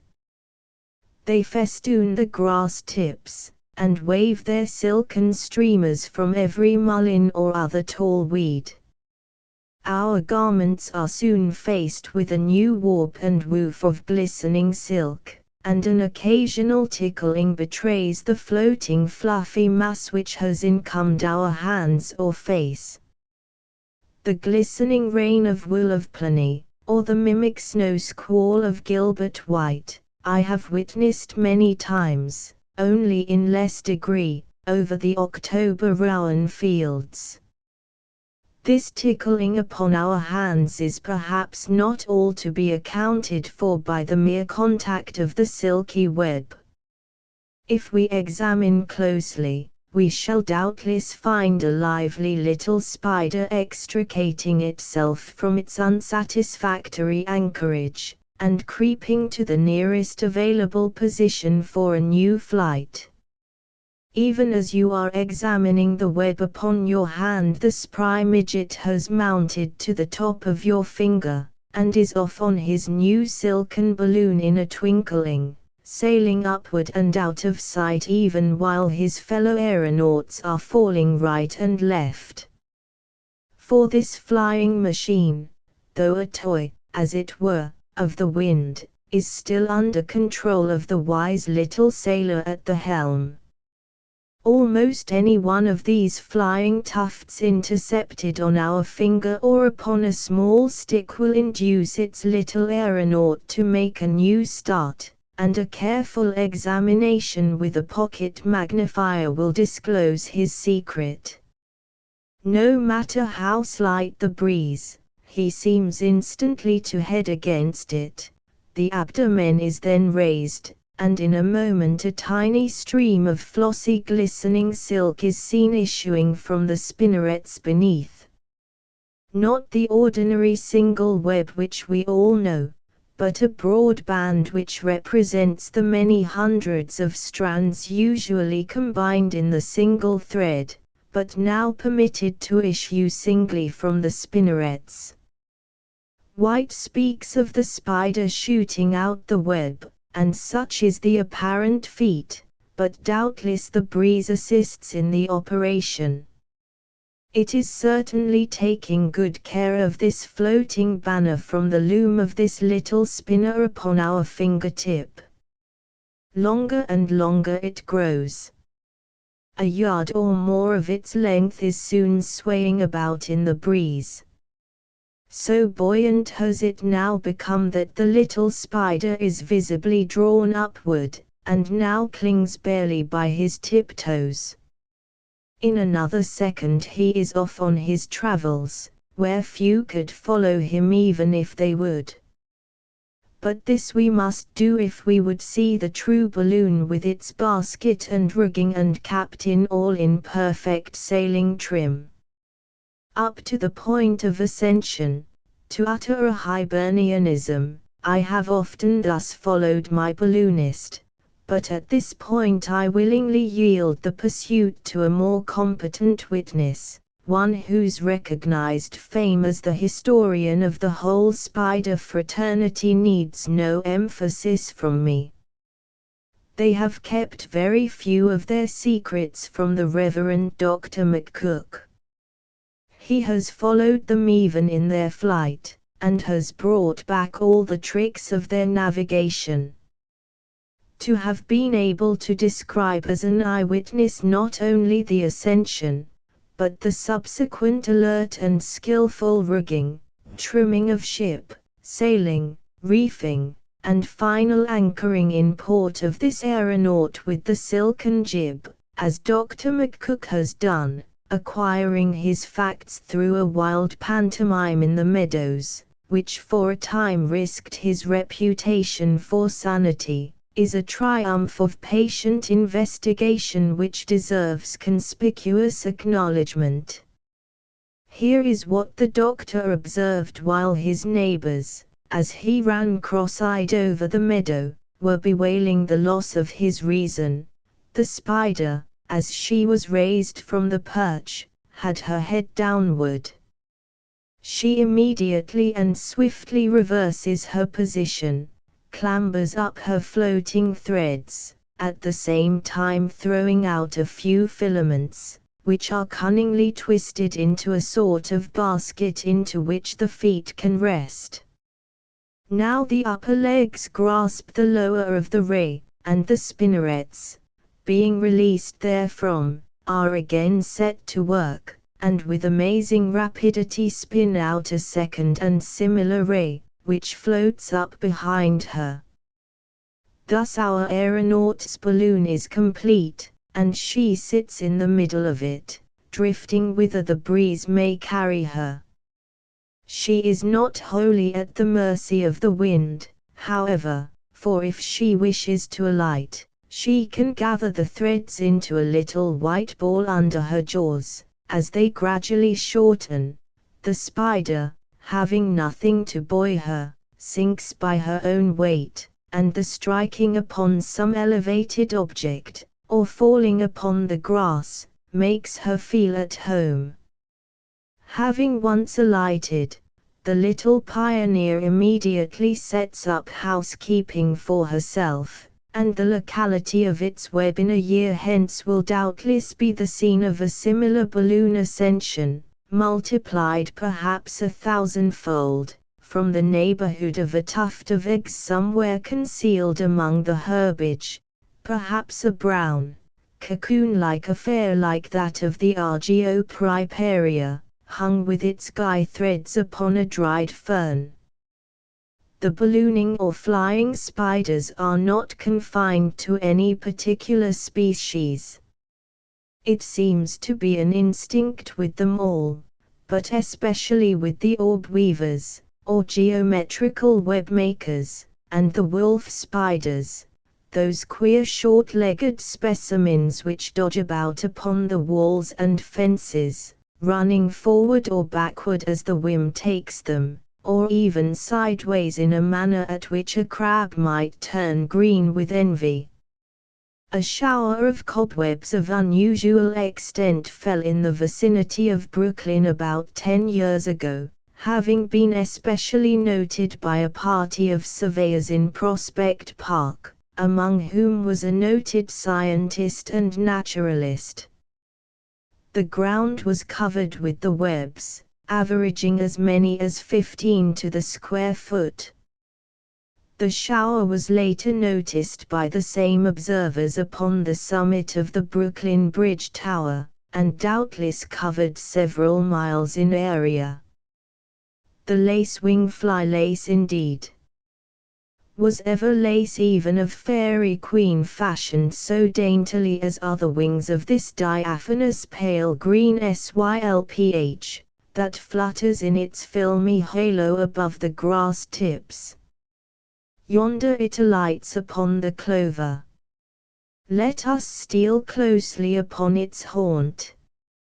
Here we find it hid under the upper leaf, its eyes of fiery gold gleaming in the shadow, its slender body now caged within the canopy of its four steep, sloping wings, their glassy meshes lit with iridescent hues of opal, the lacewing fly, a delight to the eye, but whose fragile being is guarded from our too rude approach by a challenge to our sense of smell, which plainly warns us, touch not, handle not. Our first capture of the fairy insect is always a memorable feat, with its lingering, odorous reminders, which not even soap and hot water will entirely obliterate from our fingertips. But why should we have caught her? What an opportunity we threw away in her capture! Why not, rather, have followed the gauzy sprite, and learned something of her ways, something of the mission she is performing as she flits from leaf to leaf? For this is no idle flight of the lacewing fly as we see her in the summer meadow.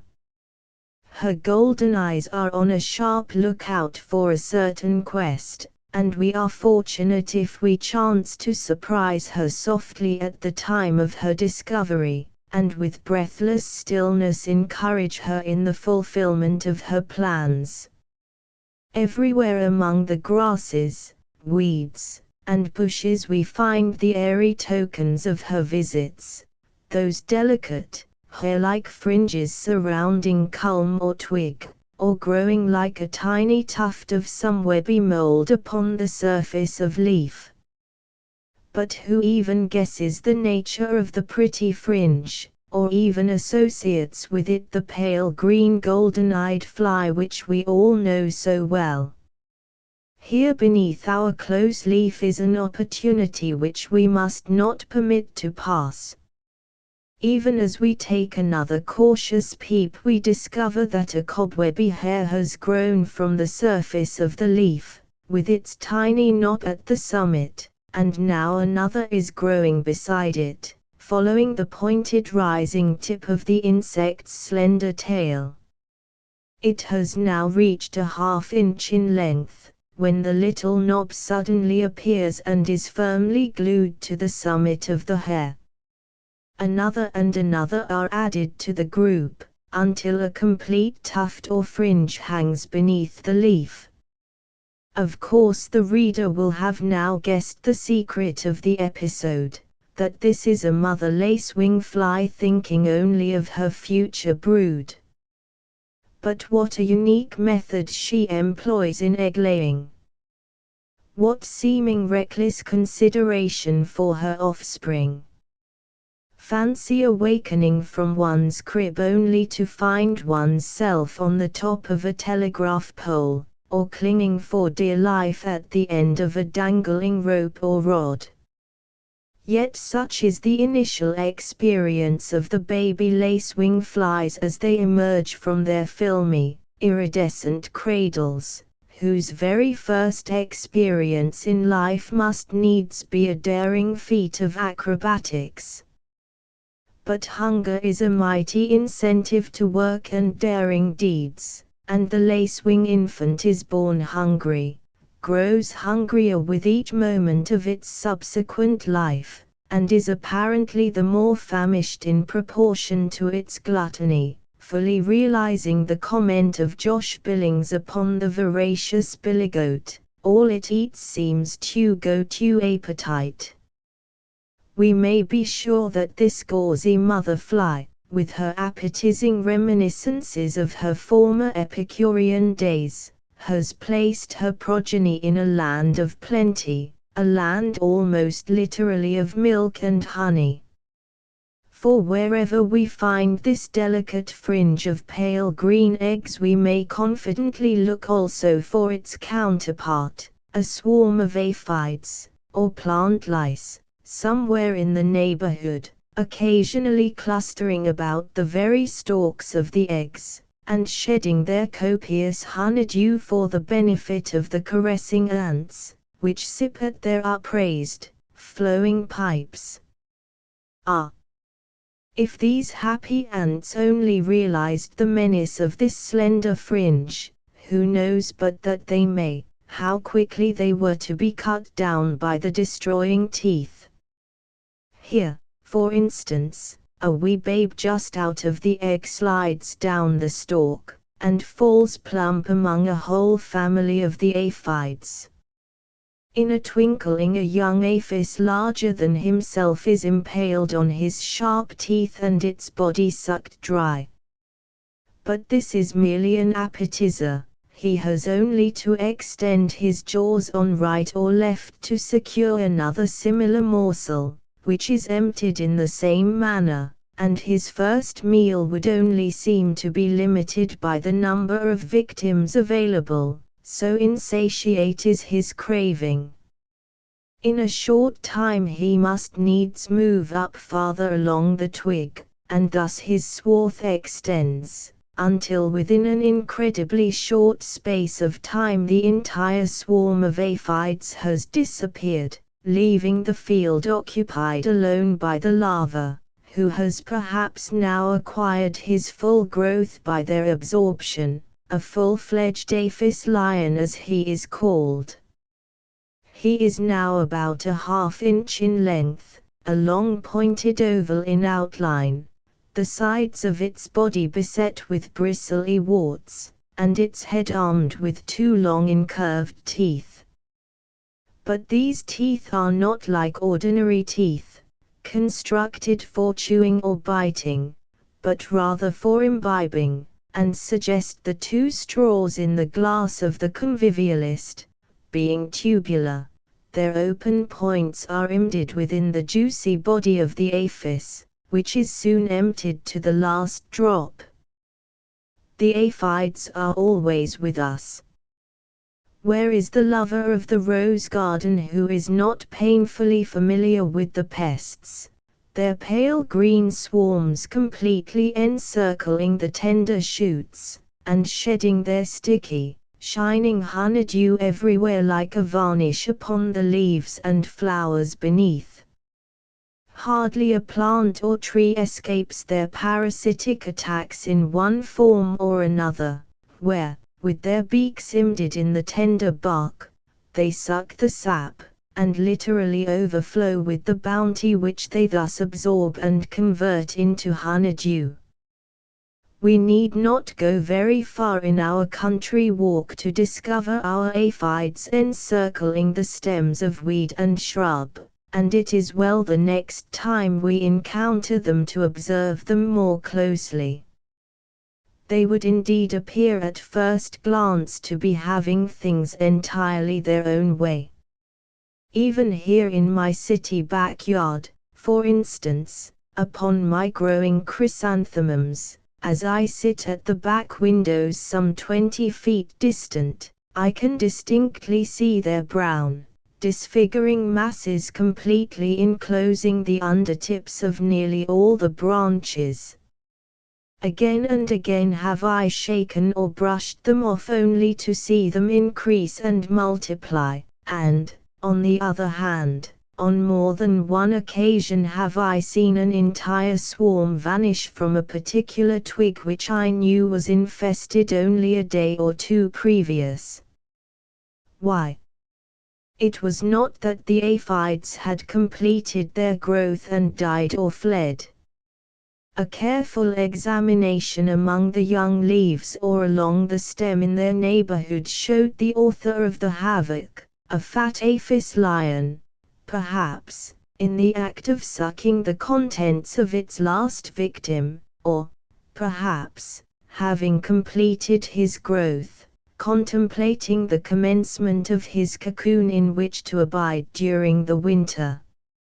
Almost any swarm of aphids will show us this fat wolf in the fold, and if not this particular one, another, perhaps two others, quite as voracious, one of them the fat larva of the ladybug, and the other a tapering-looking grub with needle beak and insatiable hunger, the larva of the gold-banded flower fly. The perfumed beetle surprises await us at every turn in wood and field if our senses are sufficiently alert and responsive. I well remember the singular revelation which rewarded my curiosity upon a certain occasion in my boyhood, an incident which now seems trivial enough, but which marked a rare day in my youthful entomological education, and which, as it relates to an insect of exceptional peculiarity, I may here recall. I was returning homeward after a successful day of hide-and-seek with the caterpillars and butterflies and beetles, my well-stored collecting box being filled with squirming and creeping specimens, and my hat brim adorned with a swarm of Idalias, Archippus, yellow swallowtails, and other butterflies, the butterfly net on this particular occasion being rendered further useless by the occupancy of a big red adder which I wished to preserve alive and sissin. I had taken a short cut through the woods, and had paused to rest on a well-known mossy rock.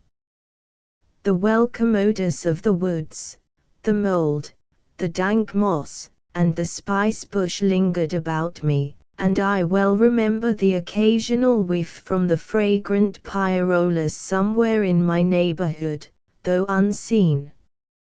It was a very warm day in the middle of July, and even the busiest efforts of millions of cool, fluttering leaves of the shadowed woods had barely tempered the languid breeze, laden as it was with the reminders of the glaring hayfield just outside its borders. Among all the various odorous waftings that came to me, I caught a whiff which was entirely new, and which in its suggestions seemed strangely out of place here in the woods. What was it like? It certainly reminded me of something with which my nostril was familiar, but which I could not now identify. I only knew that it had no place here in the woods, and even as I sought to take one extra full sniff for further analysis, it was gone. After the lapse of a few moments, however, its faint suggestion returned, and, increasing moment by moment, at length seemed to tincture the air like incense. It was now so strong as to be pungent, and my wits were keyed to their utmost, until at length a vision of a banana peel seemed to hover against the dried leaves. Someone has been eating a banana here, and thrown the peel away, thought I. But no, this is hardly the odor of banana, either, it is more like pineapple. Yes, it is pineapple. No, that is not quite it either, it is strawberry. Nonsense. Strawberry season was past 2 weeks ago. And while I am debating the matter, the spice bush at my elbow has sent out a pungent challenge which has chased the enchantment all away. The next time it returns in a new guise, and the only suggestion which it brings is a reminder of my mother's red leather traveling bag. Russia leather. Yes, that is it, Russia leather. No. Russia leather, pineapple, strawberry, and banana peel mixed.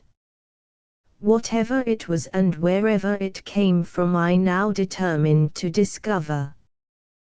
The direction of the breeze was soon ascertained, and I started out to follow up the scent like a hound.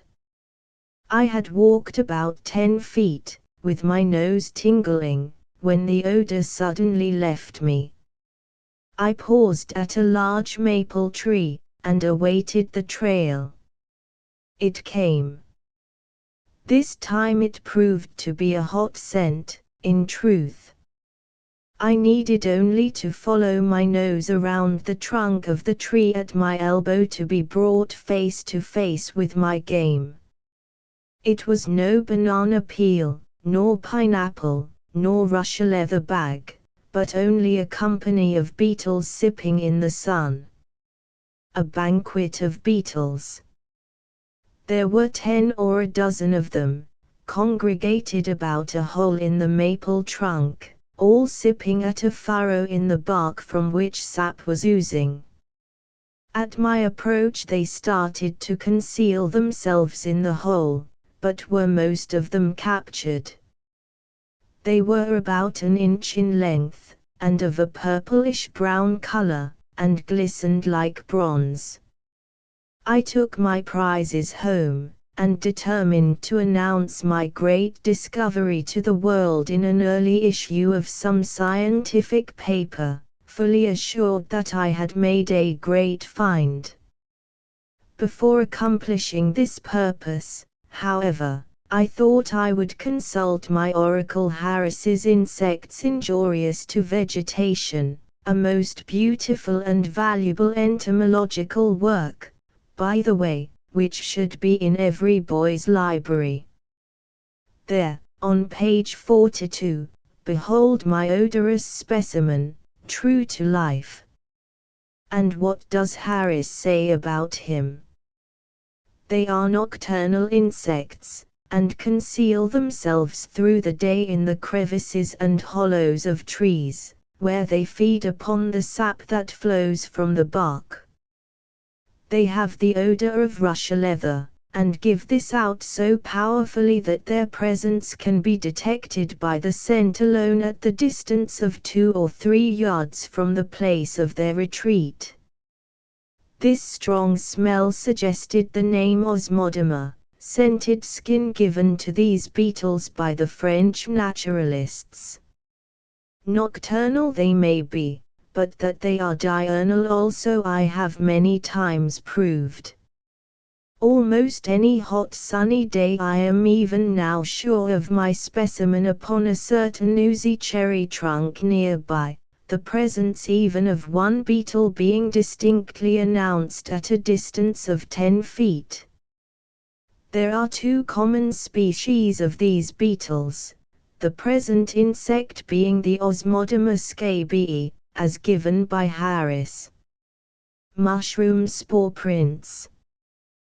The dusty puffball, floating its faint trail of smoke in the breeze from the ragged flue at its dome-shaped roof as from an elfin teepee, or perhaps enveloping our feet in its dense purple cloud as we chance to step upon it in the path, is familiar to everyone, always enthusiastically welcomed by the small boy, to whom it is always a challenge for a kick, and a consequent demonstration of smoke worthy of a 4th of July celebration.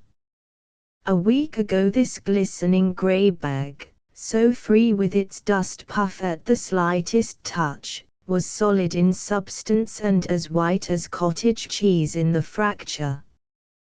But in a later stage this clear white fracture would have appeared speckled or peppered with grey spots, and the next day entirely grey and much softened, and, later again, brown and apparently in a state of decay. But this is not decay. This moist brown mass becomes powdery by evaporation, and the puffball is now ripe, and intent only on posterity. Each successive squeeze as we hold it between our fingers yields its generous response in a puff of brown smoke, which melts away apparently into air. But the puffball does not end in mere smoke. This vanishing purple cloud is composed of tiny atoms, so extremely minute as to require the aid of a powerful microscope to reveal their shapes. Each one of these atoms, so immaterial and buoyant as to be almost without gravity, floating away upon the slightest breath, or even wafted upward by currents of warm air from the heated earth, has within itself the power of reproducing another clump of puffballs if only fortune shall finally lodge it in congenial soil. These spores are thus analogous to the seeds of ordinary plants. We have seen the myriad-fold dispersion of its potential atoms in the cloud of spore smoke from the puffball, but whoever thinks of a spore cloud from a mushroom or a toadstool? Yet the same method is followed by all the other fungi, but with less conspicuousness. The puffball gives a visible salute, but any one of the common mushrooms or toadstools will afford us a much prettier and more surprising account of itself if we but give it the opportunity. This big yellow toadstool out under the poplar tree, its golden cap studded with brownish scurfy warts, its undersurface beset with closely plaited laminae or gills. Who could ever associate the cloud of dry smoke with this moist, creamy white surface? We may sit here all day and watch it closely, but we shall see no sign of anything resembling smoke or dust. But even so, a filmy mist is continually floating away from beneath its golden cap, the eager breeze taking such jealous care of the continual shower that our eyes fail to perceive a hint of it. Do you doubt it? You need wait but a few moments for a proof of the fact in a pretty experiment, which, when once observed, will certainly be resorted to as a frequent pastime in leisure moments when the toadstool or mushroom is at hand. Spore surface of a polyporus. Here is a very ordinary-looking specimen growing beside the stone steps at our back door perhaps. Its top is grey, its gills beneath are fawn color. We may shake it as rudely as we will, and yet we shall get no response such as the puffball will give us. But let us lay it upon a piece of white paper, gills downward, on the mantel, and cover it with a tumbler or finger bowl, so as to absolutely exclude the least admission of air. At the expiration of 5 minutes, perhaps, we may detect a filmy, pinkish-yellow tint on the paper, following beneath the upraised border of the cap, like a shadow faintly lined with white. In a quarter of an hour the tinted deposit is perceptible across the room, and in an hour, if we carefully raise the mushroom, the perfect spore print is revealed in all its beauty, a pink-brown disc with a white center, which represents the point of contact of the cut stem, and white radiating lines, representing the edges of the thin gills, many of them as fine and delicate as a cobweb. Spore surface of an agaric. Every fresh species will yield its surprise in the markings and color of the prints. These spore deposits are of course fugitive, and will easily rub off at the slightest touch. But inasmuch as many of these specimens, either from their beauty of form or exquisite color, or for educational or scientific purposes, it will be desirable to preserve, I append simple rules for the making of the prints by a process by which they will become effectually fixed and thus easily kept without injury. Directions for making a mushroom spore print: take a piece of smooth white writing paper and coat its surface evenly with a thin solution of gum arabic, dextrin, or other mucilage, and allow it to dry. Pin this, gummed side uppermost, to a board or table, preferably over a soft cloth, so that it will lie perfectly flat. To ensure a good print, the mushroom specimen should be fresh and firm, and the gills or spore surface free from breaks or bruises.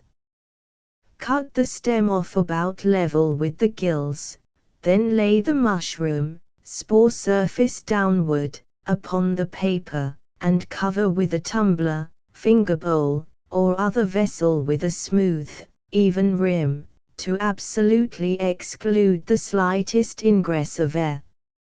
After a few hours have passed by, perhaps even less, the spores will be seen through the glass on the paper at the extreme edge of the mushroom, their depth of color indicating the density of the deposit. If we now gently lift the glass, and with the utmost care remove the fungus, perhaps by the aid of pins previously inserted, in a perfectly vertical direction, without the slightest side motion, the spore print in all its beauty will be revealed, perhaps a rich brown circular patch with exquisite radiating white lines, marking the direction and edges of the gills, if an agaric, perhaps a delicate pink, more or less clouded disc, here and there distinctly and finely honeycombed with white lines, indicating that our specimen is one of the polypores, as a boletus. Other prints will yield rich golden discs, and there will be prints of red, lilac, greens, oranges, salmon pinks, and browns and purples, variously lined in accordance with the number and nature of the gills or pores. Occasionally we shall look in vain for our print, which may signify that our specimen had already scattered its spores ere we had found it, or, what is more likely, that the spores are invisible upon the paper, owing to their whiteness, in which case a piece of black paper must be substituted for the white ground, when the response will be beautifully manifest in a white tracery upon the black background. One of these, from the Amanita muscarius, is reproduced in our illustration. If the specimen is left too long, the spore deposit is continued upward between the gills, and may reach 1/4 of an inch in height, in which case, if extreme care in lifting the cap is used, we observe a very realistic counterfeit of the gills of the mushroom in high relief upon the paper. A print of this kind is of course very fragile, and must be handled with care. But a comparatively slight deposit of the spores, without apparent thickness, will give us the most perfect print, while at the same time yielding the full color. Such a print may also be fixed by our present method so as to withstand considerable rough handling, all that is required being to lay the print upon a wet towel until the moisture has penetrated through the paper and reached the gum. The spores are thus set, and, upon drying the paper, are quite securely fixed. Indeed, the moisture often exuded by the confined fungus beneath the glass proves sufficient to dampen the mucilage and set the spores. A number of prints may be obtained from a single specimen. To those of my readers interested in the science of this spore shower, I give sectional illustrations of examples of the two more common groups of mushrooms, the agaric, or gilled mushroom, and the polyporous, or tube-bearing mushroom. The entire surface of both gills and pores is lined with the spore-bearing membrane, or hymenium, the spores falling directly beneath their point of departure as indicated, in the case of the agaric, in radiating lines in correspondence with the spaces between the gills, and in polyporous in a tiny pile directly beneath the opening of each pore. Some curious cocoons. The title of this article will doubtless recall to readers of Harper's Young People, 1. A paper upon a similar subject which appeared in my calendar series 2 years ago. With the title the resemblance ends, for the cocoons which I am about to describe are of a sort that has never been mentioned in any previous article. These curious cocoons had been familiar to me since my boyhood, having long excited my wonder before finally revealing their mystery. They have recently been brought freshly to my notice by a letter that I have received, accompanied by a box of specimens, which reads as follows: Dear Mr. Gibson, I have sent you today what I take to be 3 cocoons. These with 3 others I picked up from a gravel walk in Poughkeepsie over a year ago. They seemed connected at the ends, but easily broke apart. I kept them, purposing to see what would emerge, but nothing has rewarded my watch, and they seem now to be shriveling up. Can you give me any information in regard to them? If so, I shall be very grateful to you. 1. Now Harper's Round Table.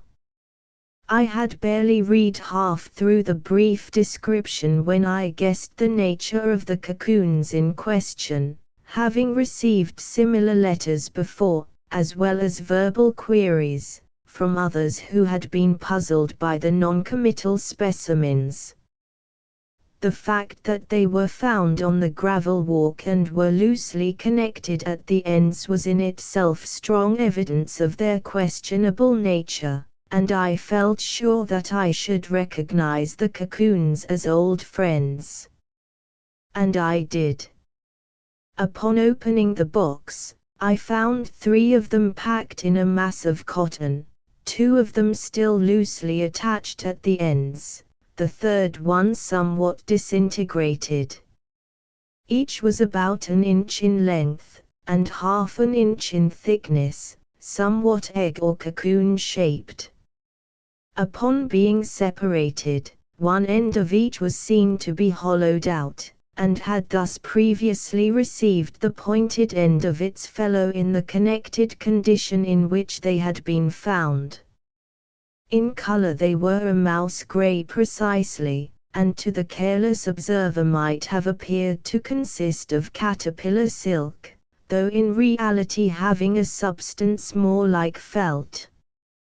Yes, they might easily be mistaken for cocoons if we simply contented ourselves with looking at them. Who, by a mere glance, could imagine the materials that the little bird called the vireo employs in building her peculiar nest? The reader will remember how we pulled one of those nests apart, and what strange materials we found woven in its fabric. Too, but they were hardly more surprising than we may discover within this sly cocoon if we dissect it. Now, to begin with, a true cocoon is not solid to the core, as this one evidently is as we press it between our fingers, nor can you pinch off a tuft of gray hair from the surface of an ordinary cocoon when you will. True, there are some cocoons into whose silk meshes the caterpillar weaves the hair of its body, but the felt thus formed is only a shell, and is intermeshed with silken webs, and one pinch alone will open up the hollow interior and show us the caterpillar or chrysalis within. Such, for instance, is the little brown winter snuggery of the woolly bear caterpillar which we all know, and whose prickly cocoons may be found beneath stones and logs in the fields. 2. See Sharp Eyes page 220. But what do we find in these cocoons that we now have before us? Not only is there no vestige of silk to be seen, but there are hairs enough in this single cocoon to have supplied 100 caterpillars, while we look in vain for any sign of the spinner within. Indeed, there is no within. Pinch after pinch reveals nothing but the same grey felt. We are now a quarter of an inch below the surface, when another pinch brings with it a small mass of white specks like crumbs intermingled with the hair, and in the hollow thus deepened we observe a shiny white object like ivory, with a minute ball at its tip. It certainly looks like a tiny bone. We impatiently break open the cocoon, when we see in truth a bone, indeed, a compact mass of bones from some very small animal, whose identity we may guess from the mouse color of the felt. Here is the femur of a field mouse, 2 of them, also a part of the fibula, and a dozen or more other bones. Breaking asunder the mass further, we find a few tiny teeth, and as we continue the process in the remaining 2 specimens, we bring to light parts of the skull, ribs, and vertebrae. A strange cocoon indeed.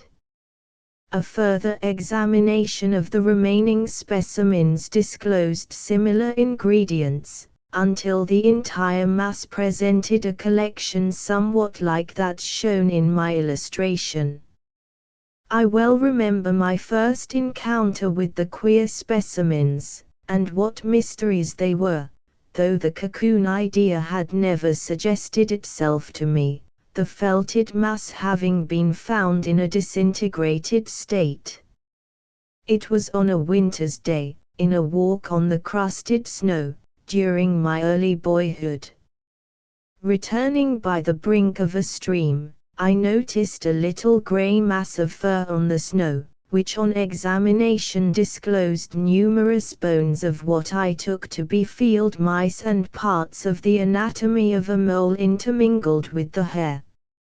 No vestige of flesh appeared in the mass, and I fell to wondering what manner of disease is this with which the mouse world is afflicted that should consume the flesh and leave nothing but a disjointed skeleton and a tiny pile of fur.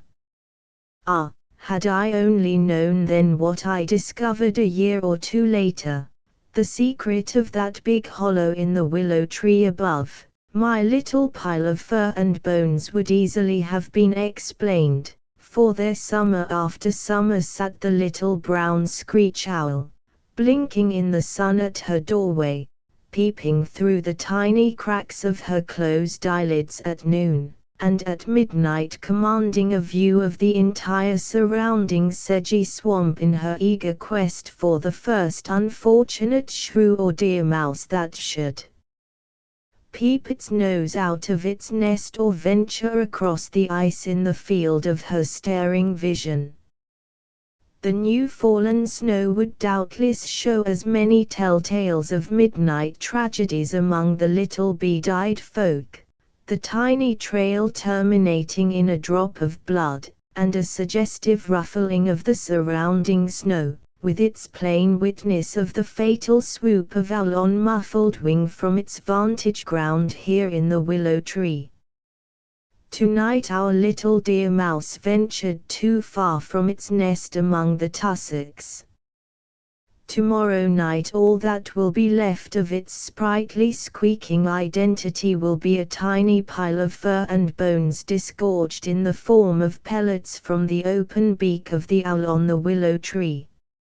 In regard to these specimen pellets which my correspondent has sent to me for identification, I am not prepared to affirm that they are from the digestive laboratory of the owl. Something in their size suggests that a hawk is equally likely to be responsible for them, all the birds of prey having this same singular habit of ejecting the indigestible portions of animals which they devour.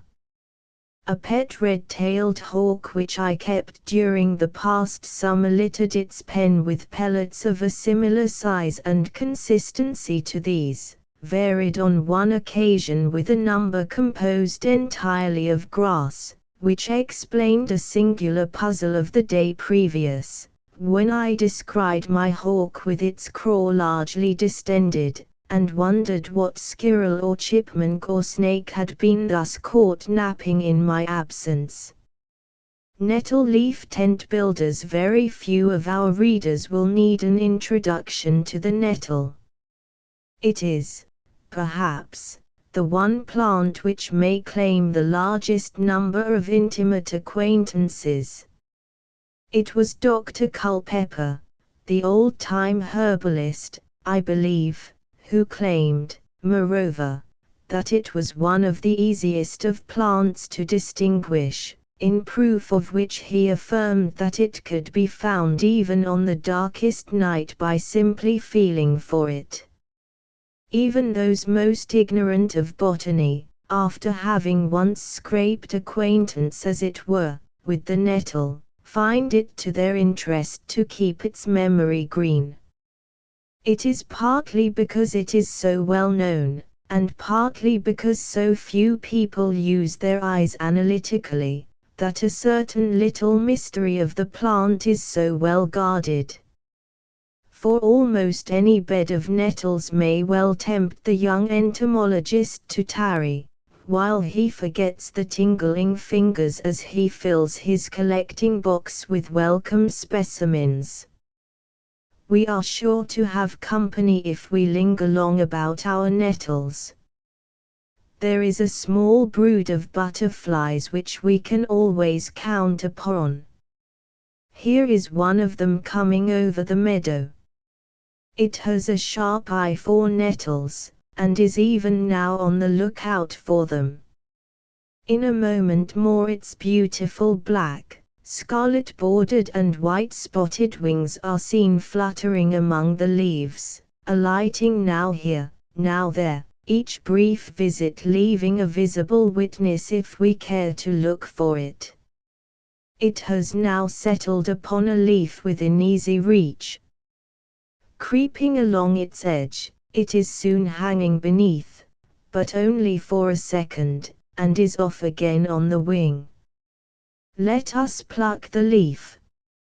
Upon looking beneath it we may see the pretty token of the red admiral, a tiny egg which we may well preserve for our microscope.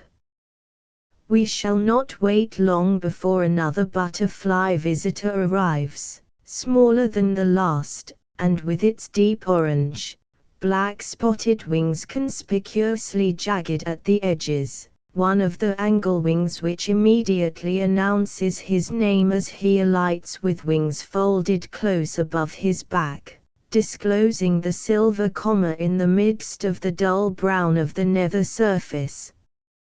Many are the tiny tokens which she also leaves behind her as she flutters away in search of a new nettle clump. We have been closely observing these two butterflies perhaps for half an hour, and during that time our eyes have rested a dozen times upon a condition of things here among the leaves which certainly should have immediately arrested our attention. Almost within touch of our hand, upon one stalk, are 3 leaves which certainly do not hang like their fellows. One of them has been drawn up at the edges, and fully 1/2 of its lower portion is gone, while its angle of drooping indicates more than the mere weight of the leaf. A spider's nest, of course you remark. As such it has been passed 1,000 times even by young and enthusiastic entomological students who would have risked their lives for a cecropia or a bullseye caterpillar, or stung their hands mercilessly as they swept their butterfly net among those very stinging leaves. It is interesting to gather a few of these spiders' nests and examine the cause of their heavy droop, which proves to be a healthy-looking grey caterpillar an inch or more in length, covered with formidable spines, perpetuating as it were the tendency of its foster plant. Only yesterday he built himself this tent, having abandoned the remnant tent just below, for he eats himself out of house and home every couple of days. About 5 weeks ago he began his career, his first meal consisting, perhaps, of the iridescent shell of a tiny egg, precisely such a one as our first butterfly visitor has just left, for this is the caterpillar of the Atalanta or Red Admiral.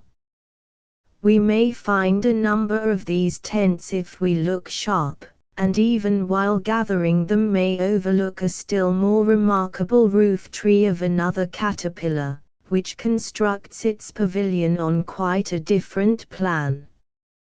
This, too, might even deceive a spider, the edges of the leaves being drawn together beneath, and the veins partly severed near the stem, giving it quite a steep pitch.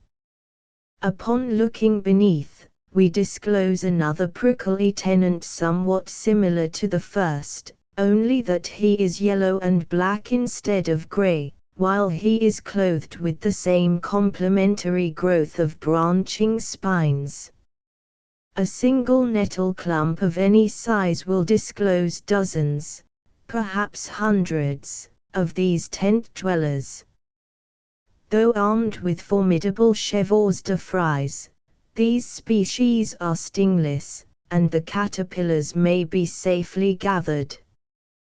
The object of my directing attention to them is not simply to disclose them in their haunts, but to recommend their transfer to our collecting box, looking to the further beautiful surprise, always a surprise, which they have in store for us.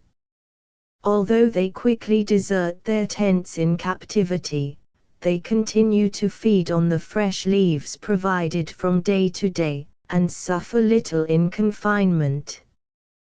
The full-grown caterpillars are about 1.5 inches in length, and if our specimens average such dimensions we shall not have many days to wait for our surprise.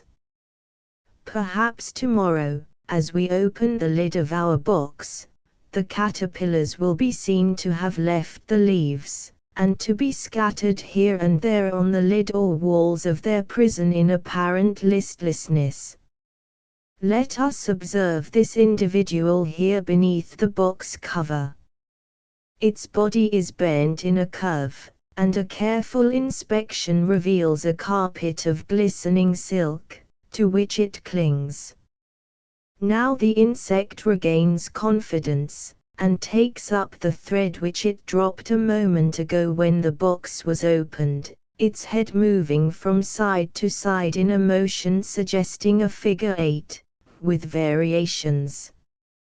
Gradually, through the lapse of several minutes, this sweep is concentrated to a more central point, which is at length raised into a minute tuft of silk, and if we wait and watch for a few moments longer, we shall see our spinner turn about and clasp this tuft with its hinder pair of feet. And this same process has been going on in different parts of our box. Lifting the lid an hour or two later, we find the interior full of the caterpillars dangling by their tails, each with its body forming a loop.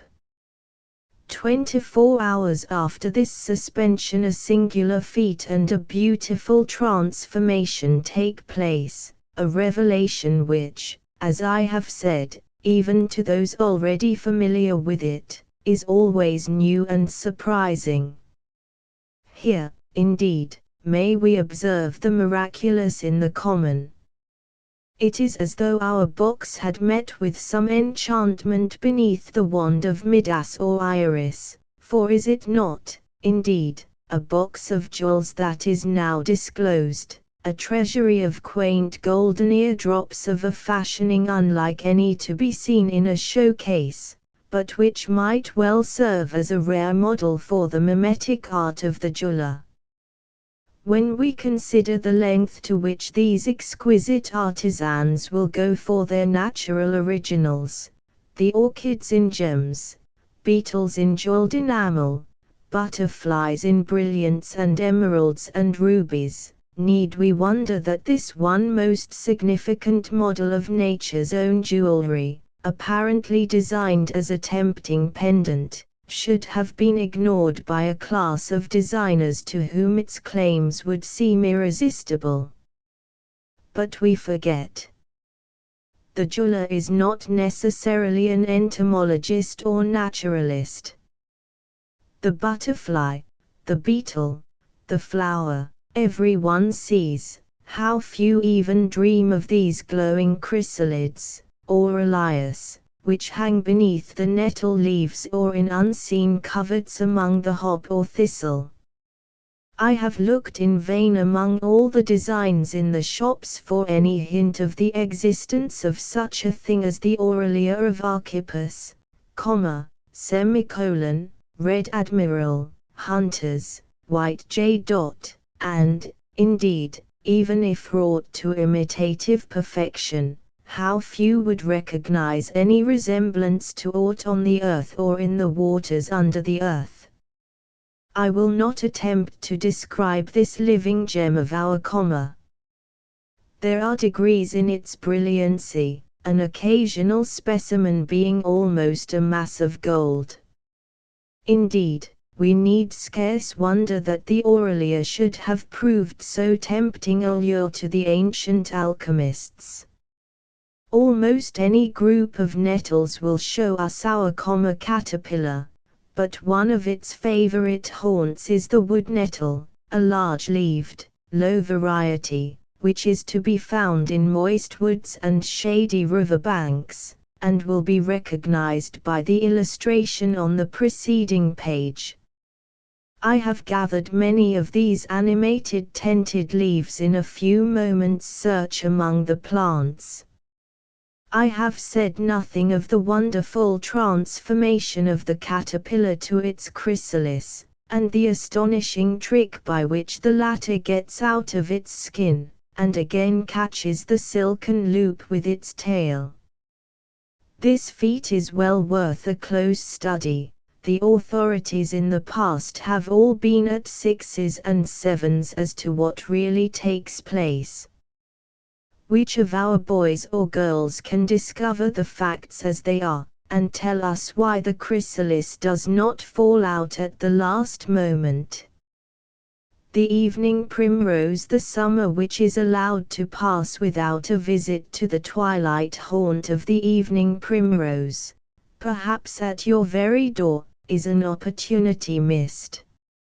Night after night for weeks it breathes its fragrant invitation as its luminous blooms flash out one by one from the clusters of buds in the gloom, as though in eager response to the touch of some wandering sprite, until the darkness is lit up with their luminous galaxy, that beautiful episode of blossom consciousness and hope so picturesquely described by Keats. A tuft of evening primroses o'er which the wind may hover till it dozes, o'er which it well might take a pleasant sleep, but that 'tis ever startled by the leap of buds into ripe flowers. Nor is it necessary to brave the night air to witness this sudden transformation. A cluster of the flowers placed in a vase beneath an evening lamp will reveal the episode, though robbed of the poetic attribute of their natural somber environment and the murmuring response of the twilight moth, a companion to which its form, its color, and its breath of perfume and impulsive greeting are but the expression of a beautiful divine affinity. Then there is that pretty daylight mystery of the faded, drooping bells of last night's impulsive blossoms, each perhaps tenanted by the tiny, faithful moth which first welcomed its open twilight chalice, and which now has crept close within its wilted cup, the yellow tips of its protruding wings simulating the fading petals. And again, a few weeks later, with what surprise do we discover that these long columns of green seed pods are not always what they seem, but are intermingled with or supplanted by smooth, green caterpillars which exactly resemble them in size and general shape, the progeny of our tiny pink and yellow moth now feeding on the young seed pods. Verily even a vireo or worm-eating warbler, who is supposed to know a green caterpillar when he sees one, might perch among these without a suspicion, except perhaps at the tickling of its feet by the rudely touched victim. But these are not all the interesting features of the evening primrose. It has still another curious secret, which has doubtless puzzled many a country stroller, and which is suggested in the following inquiry from a rural correspondent. I read in Harper's Young People your piece about the evening primrose, and found the little moth and the caterpillars, what I never seen before, but there is one thing what you never told us about yet. Why is it that the buds on so many evening primroses swell up so big and never open?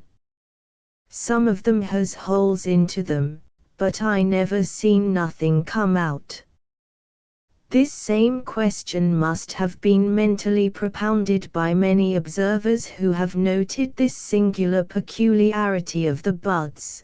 Two sorts of buds, one of them long and slender, and with a longer tube, the other short and stout, with no tube at all, both of which are shown in proper proportion in my illustration.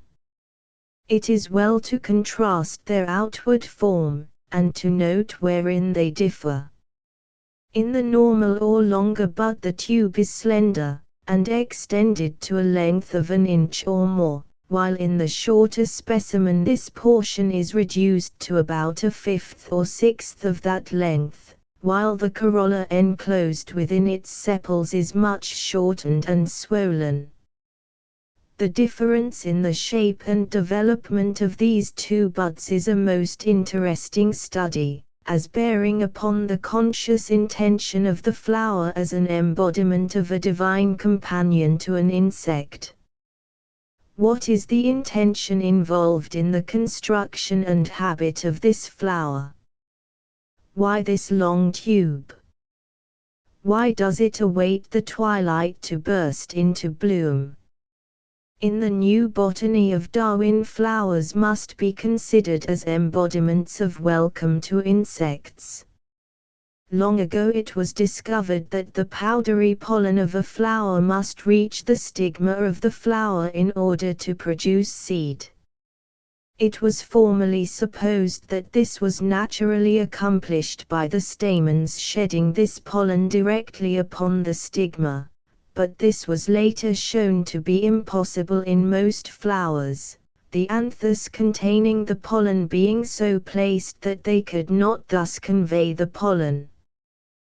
This fact was first noted by Sprengel in 1787, who was the first to discover that the flower, with its color, perfume, and honey, was really designed to attract insects, and that only by their unconscious aid could the pollen be thus carried to the stigma. But Sprengel had supposed that the intention of the blossom was the reception of its own pollen, a fact which was again soon seen to be impossible, as the stigmas of many flowers are closed when their own pollen is being shed. It remained for Darwin 70 years later to interpret the problem. Insects were intentionally attracted to the flower, but the pollen with which their bodies thus became dusted was designed to be carried to the stigmas of another flower, showing cross-fertilization to be the intention in nearly all blossoms. The endless shapes of flowers were shown by Darwin to have reference to certain insects upon whom the flower depended for the transfer of its pollen. What are we to infer from the shape of our evening primrose? Its tube is long and slender, and the nectar is secreted at its farthest extremity. Only a tongue an inch or so in length could reach it. What insects have tongues of this length? Moths and butterflies. The primrose blooms at night, when butterflies are asleep, and is thus clearly adapted to moths. The flower opens, its stigma is closed, the projecting stamens scatter the loose pollen upon the moth as it sips close at the blossom's throat, and as it flies from flower to flower it conveys it to other blossoms whose stigmas are matured. The expression of the normal bud is thus one of affinity and hope. Our friend just quoted mentions having seen holes on the other swollen buds, and there is certain to be a hole in every one of them at its maturity. But let us select one which is as yet entire. If with a sharp knife point we cut gently through its walls, we disclose the curious secret of its abnormal shape, the worm-eye the bud as shown in my accompanying sketch, and what an eloquent story of blighted hopes its interior condition reveals. This tiny whitish caterpillar which we disclose in the petal dungeon has been a prisoner since its birth, during the early growth of the bud. One by one the stamens and also the stigma have been devoured for food, until the mere vestiges of them now remain. With no stamens to bequeath pollen, and no stigma to welcome other pollen, what need to open? What need to elongate a corolla tube for the tongue of a moth whose visit could render no functional service? So thus our blighted buds refuse to open, where blooming would be but a mockery. This tiny caterpillar has a host of evening primrose blossoms laid to his door. When full grown he is nearly a third of an inch in length, at which time he concludes to leave his lifelong abode, which explains the hole through the base of the bud. If we gather a few of these buds and place them in a small box, we may observe the remaining life history of the insect. After creeping from its petal home, it immediately spins a delicate white silken cocoon, and within a day or so changes to a chrysalis. At the expiration of about a fortnight, as we open the box, we are apt to liberate one or more tiny grey moths, which upon examination we are bound to confess are a poor recompense for the blossom for which they are the substitute. This little moth is shown very much enlarged in the accompanying illustration. Its upper wings are variously mottled with grey and light brown, and thickly fringed at their tips, while the two lower wings are like individual feathers, fringed on both sides of a narrow central. These and other characters ally the insect with the great group known as the Tinidae, of which the common clothes moth is a notorious example. The dandelion burglar. Young people readers will perhaps recall my previous reference to the whims and preferences of the birds in their selection of building material. The unraveling of deserted nests will often prove an instructive as well as humorously entertaining pastime, revealing in the same fabric evidences of great sagacity and what would appear perfectly nonsensical prejudices, with an occasional piece of positive frivolity. Thus we can readily see the wisdom in the selection of these strong strips of milkweed bark with which this vireo's or yellow warbler's nest is moored to the forked branch, or the strands of twine with which the Baltimore oriole suspends its deep swinging hammock, as well as the plentiful meshing of horsehair woven through the body of the nest. The nest of the orchard oriole is even more remarkable as a piece of woven texture. Wilson, the ornithologist, by careful unraveling of a grass strand from one of these nests, found it to have been passed through the fabric and returned 34 times, the strand itself being only 13 inches long, a fact which prompted an old lady friend of his to ask whether it would be possible to teach the birds to darn stockings. The horsehair in the nest of the hangbird gives it a wonderful compact strength, capable of sustaining 100 times the weight of the bird. Upon unraveling one, I found it intermeshed 14 times in the length of 10 inches, which would probably have given a total number of 40 passes in the full length of the hair. No one will question the sagacity which such materials imply. But what is to be said of a bird that selects caterpillar skins as a conspicuous adornment for her domicile? And here is a vireo's nest with a part of a toad skin prominently displayed on its exterior, or perhaps a specimen such as I have previously described abundantly covered with snake skins. These, of course, are whims pure and simple. In the linings of many nests we find an equal variety, but the materials are selected with a definite purpose, a soft, warm bed for the young fledglings being the object sought by the parent birds. To this end we find many nests lined with what the ornithologists call soft downy substances. Examination with a magnifying glass will sometimes show us precisely the nature of this down, whether it consists of wool from a sheep or hair from the deer, coon, goat, or horse, whether it is composed of fuzz from downy leaves or spider webs, caterpillar hairs, or cottony seeds of plants. These last form a favorite nest lining with a number of birds.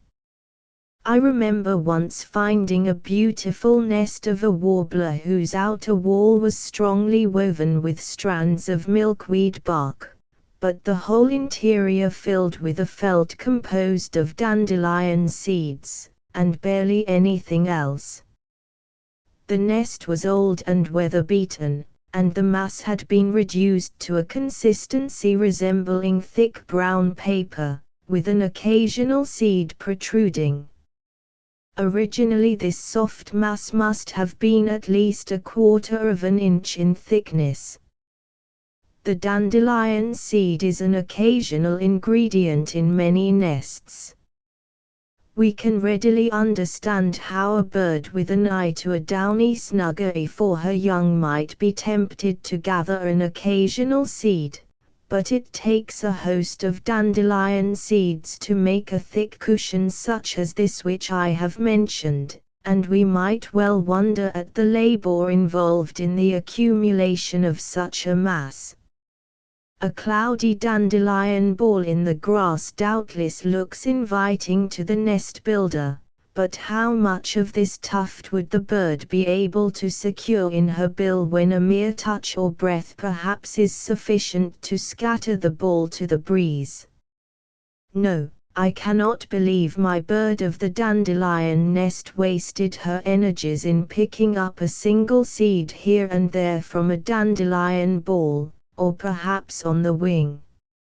A discovery of a few years ago has shown me how dandelion seeds may be cleverly gathered by a shrewd nest builder, and how a whole nest may be feathered with them without much labor.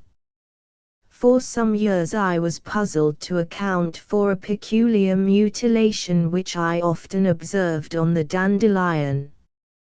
It was always at the same place, the calyx of the blossom, the green portion which encloses the bud, and, after blooming, closes again about the withered flower, and so remains while the seeds are growing.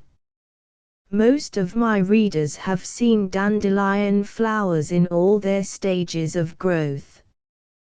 The flower usually blooms for 3 mornings. By this time all the tiny yellow flowerets which make up the yellow cushion have bloomed. The green calyx now closes, to remain closed, for a week, while the stem generally bends outward, and thus draws the withered flower towards the ground, often hiding it beneath the leaves. During this week of retirement the stem continues to wither sideways, and the flower is busy ripening its seeds, each yellow floweret having a seed of its own, from which there grows a slender hair-like stalk with a tiny feathered parachute at its top. Gradually these little feathery ends push upward inside the calyx, and on the 7th day, lo! The withered dandelion has appeared again at the top of the grass.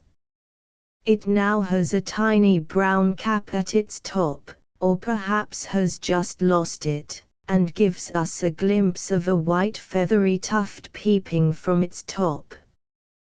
This little brown withered cap is all that is left of the original golden blossom of 2 weeks before, now a shriveled mass, which has gradually been pushed upward and out by the growing seed tuft. In another hour, perhaps, the calyx will again open, and bend down against the stem, while the bed at the bottom to which the seeds are attached will round upward through the feathers outward in the form of a ball. This rounded seed bed, or receptacle, as it is called in our botany, shortly withers, and the winged parachutes take flight at the slightest zephyr, whereas at first a smart breeze would have been required. Now all this is by the way, for not everyone understands how the dandelion ball is made. I know a little bird, however, who has found it out to her advantage. I have just alluded to a certain mutilation of this calyx which puzzled me. I have shown one of these calyxes in my title picture, at the right, 1/2 of it being torn off, and disclosing a cavity. Where are the seeds? Ah! Some rare caterpillar has done this," I exclaimed, when I first observed the burglary. In vain I hunted among the leaves to find him. Again and again I found my rifled dandelion, but never a sign of the burglar. But one day I surprised him at his work. It was no caterpillar, but a tiny, black bird with a beautiful rosy band in his tail, and which proved to be that butterfly among the birds, the redstart. I hardly knew what he was doing out there among the dandelions, and presumed he was after my mysterious caterpillar, until I chanced to see him alight nearby with a white tuft in his bill. Yes, a tuft with feathery parachutes in a bunch on one side of his bill, and a compact cluster of seeds on the other. In a moment I was among the dandelions from which he had flown, and soon found my empty calyx, from which an entire dandelion ball had been taken at one pinch. I lost no time in tracing out the nest in the foot of an apple tree close by. A dainty fabric it was, exquisitely adorned with grey lichens and skeletonized leaves, its interior very plentifully lined with the seeds of the dandelion, more so than is usual with the nests of this bird. On 2 occasions since I have seen other small birds of the warbler kind suspiciously rummaging among the dandelions, and have afterwards discovered the empty calyx. There is probably more than one dandelion burglar. The troubles of the housefly.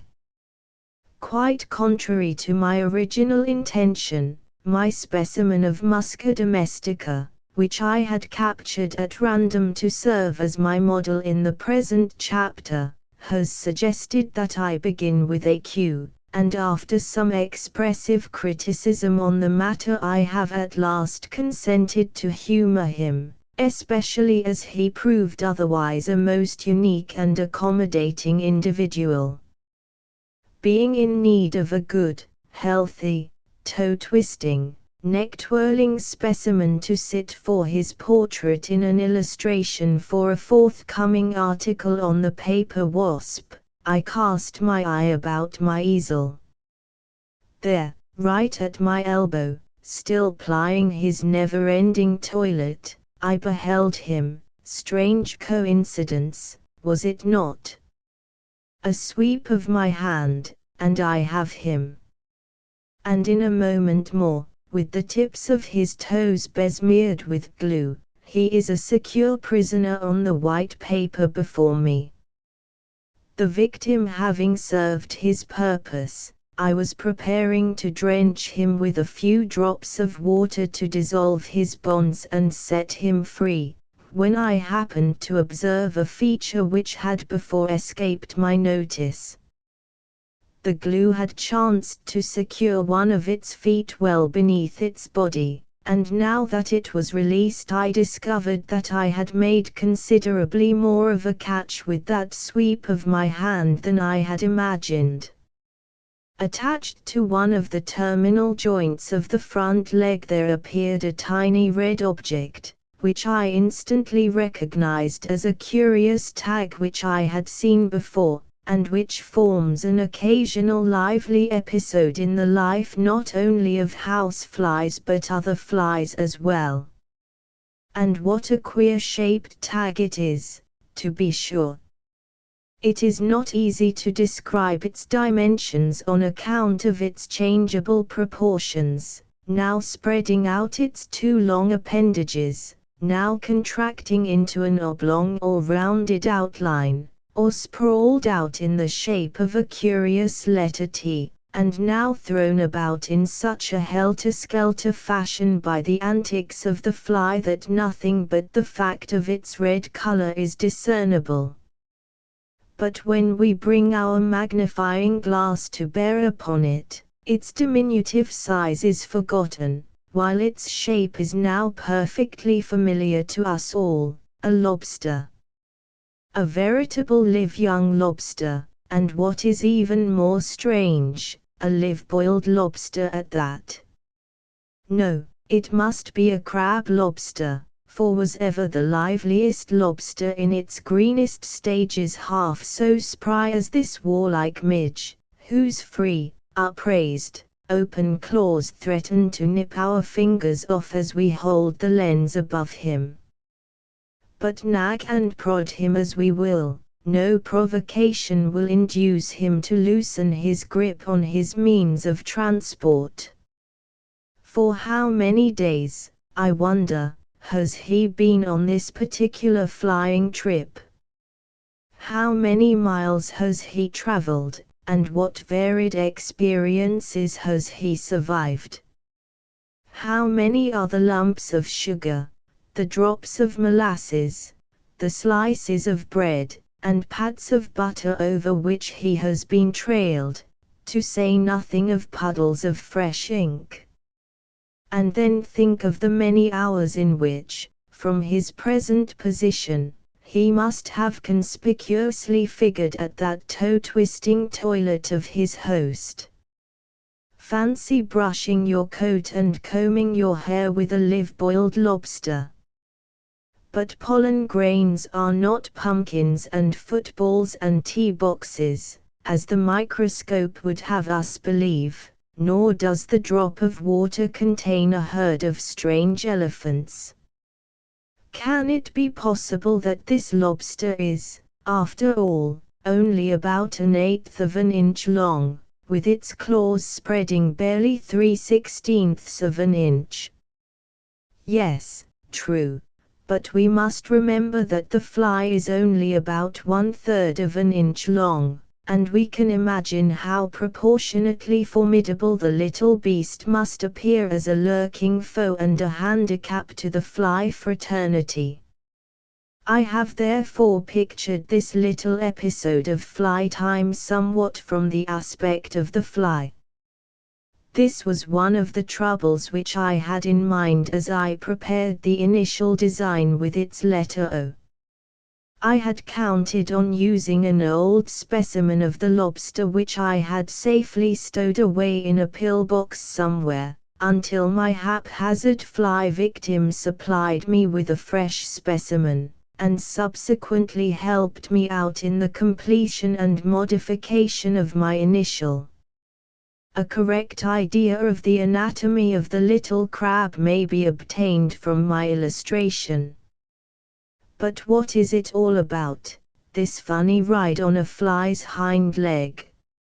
Excepting as an inconvenience and encumbrance, it is doubtful whether the fly is much the worse for his close attachment, and while this mimic crab or lobster cannot be called a frequent passenger, a careful scrutiny of any considerable assemblage of flies on white paper or window pane will occasionally show us the animated and persistent red tag. But let us call him a lobster no more, rather one of the false scorpions, one of the group known as pedipalpi, in the books, queer little creatures that live in dusty nooks, among old books and papers, and feed on tiny mites and other minute life which harbor them, but born rovers withal, with a singular fancy for fly tows and free rides. But the false scorpion may be considered rather as a bother than a serious trouble to the fly. His real troubles are too numerous to mention.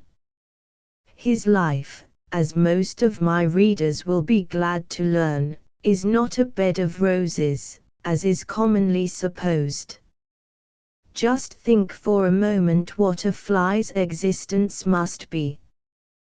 With the deadly flypaper on the one hand, the continual danger of being cemented into a pellet of pulp in the maw of a hornet, or impaled on the beak of his murderous relative the Laphria fly, or snapped up by birds, toads, snakes, he certainly has abundant use for that head full of eyes of his.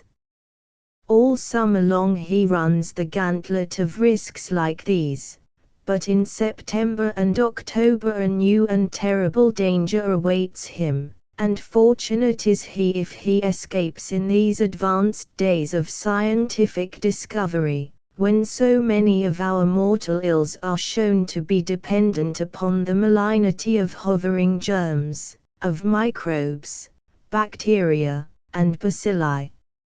Let us be thankful we have at least escaped the notice of one of this insidious throng, and are spared the grotesque horror of such a fate as the germ scourge of flydom.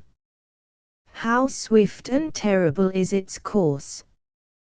Today a pert and gladsome innocent, sipping on the rim of our dinner plate, tomorrow a pale, dry relic of his former self, hanging from the window pane by its tongue, and enveloped in a white shroud of mold, the victim of a germ or spore.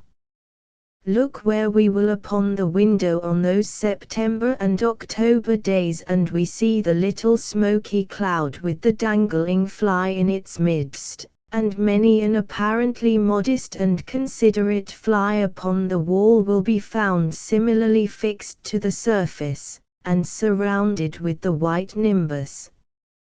But the real mischief was done perhaps early in the evening, after our fly had retired for the night. He presumably experienced the first attack of acute dyspepsia he had ever known.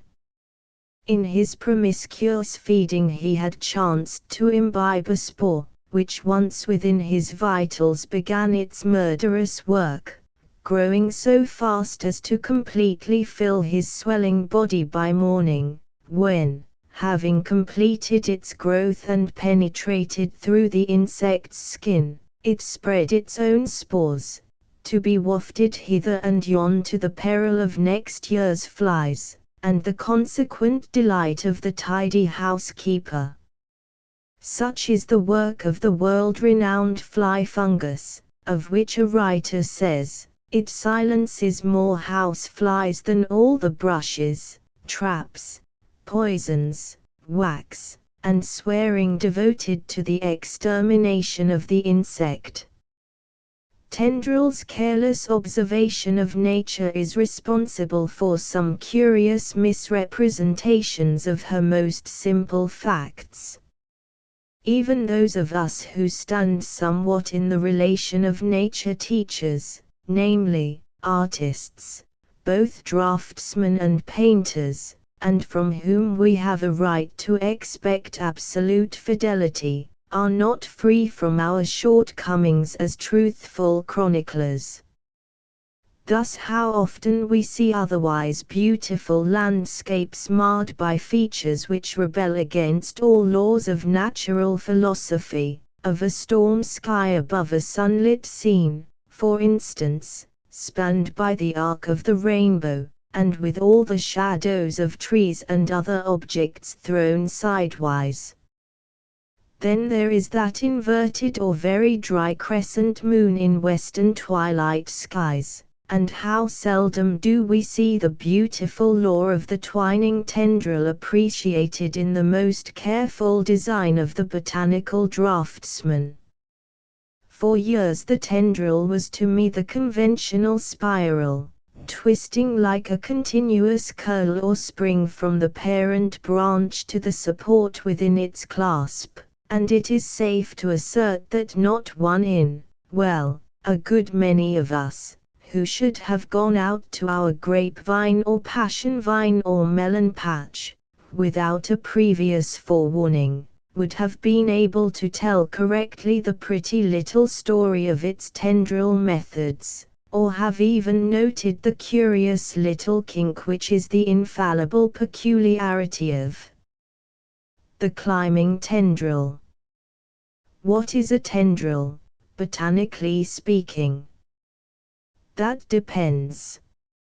It is one thing in this plant, quite another in that, so students of vegetable anatomy or morphology soon discover. It is soon perfectly plain that the stem is a modified root. For instance, plants have been taken up from the sod and replaced in the ground upside down, the roots subsequently becoming stems, and bearing leaves, and the buried leafy stems assuming the functions of roots. Leaves are mere modified branches, and the flowers modified leaves. Pistils and stamens in flowers are modified petals, or rather petals are modified stamens, the doubling of flowers representing the being thus accomplished, while the petals again are mere changed leaves. A neighbor of mine has a bush bearing green roses, all leaves. In the water lily you will find it difficult to determine just where the stamen ends and the petals begin, so gradual is the blending. In the peony the same is true, and carried still further in the merging of petals and calyx into the approximate leaves. And so it is with tendrils. In certain plants the point of the leaf, through ages of natural selection, has gradually been prolonged into a slender arm, which clasps the branches of trees, and enables the plant thus endowed to climb higher to sun and sky, and thus to thrive more vigorously than its less fortunate brothers. The plant so advantageously equipped transmits its tendency to its offspring, and has therefore survived in place of its ancient fellows, and is the type perpetuated or selected by nature. Such a tendril, then, is a modified leaf. How is it in the pea? Here we find 4 leaflets in 2 opposite pairs, but no odd leaflet at the end of the main stalk, such as we see in almost all other plants of its family. But in place of this leaflet we find a branching tendril reaching out on all sides for conquest. How quietly by the aid of these eager arms the sweet pea climbs to the top of its brush. In the common catbrier or smilax we see 2 slender thread-like tendrils growing from the base of each leaf. Here we have another modification, a development of the stipule, that tiny pointed growth common to many leaves, and particularly notable at the base of a rose leaf. Still another plan has been evolved in the grapevine. If we examine our grape arbor in June we find a number of drooping, swaying branches. The leaves are scattered singly at intervals of a few inches along the branch, each of the upper ones being attended on its opposite side by a drooping cluster of mignonette-scented blossoms. Thus they follow down towards the tip of the branch, where the clusters suddenly cease, and are replaced by long, slender, curving and branched tendrils, sometimes 10 inches long. We might thus reasonably assume the tendril in this case to be a modified blossom cluster, but there is no need for us ever to assume such a thing. If we will only search with sufficient care we shall at last discover the absolute proof of the fact in a tendril which is partly in blossom, the nearest leaf joint above it having a full cluster of blossoms, and the tendril below it, nearer the tip, not a few scattered flower buds at its tips. This grapevine instance may be taken as a demonstration that in no case is the tendril a special or primal organ, but merely an old one adapted to a new purpose. In one instance from a leaf, in another from a flower stalk, just which can generally be determined by a sufficient search for the telltale intermediate form somewhere to be found on the plant. Among the most beautiful of all tendrils are those of the passion flower and plants of the melon family, notably the wild star cucumber, whose portrait is here presented. It is a more or less common weed, to be found about gardens and barnyards, where it covers the fences with its profuse, clambering growth, its stalks everywhere entangled or drawn close to support by their long, green, spiral springs, and its free, branching, young tendril tips reaching out in all directions for fresh foothold, and in its absence content at length with a friendly intertwining among themselves, and a consequent tangle of green convolutions. It is hard to believe that these long, outreaching arms at the summit of this vine are identical with the closely twisted spirals below, but such is the case. Let any one of them once feel the contact of even the frailest support of twig or stalk, and it is soon close in the embrace of its eager tip, and the contraction of the spring commences. But the method of this contraction is worth our study. In order for this tendril to coil it must twist, and it is perfectly plain on general principles that with both ends held fast twisting is impossible. But this little paradox is evidently dismissed by the tendril. If we tie a short string between two given points, and attempt to twist it with our finger and thumb, we succeed in turning the string, "'tis true, but the twist on the right side neutralizes that on the left, being in the opposite direction.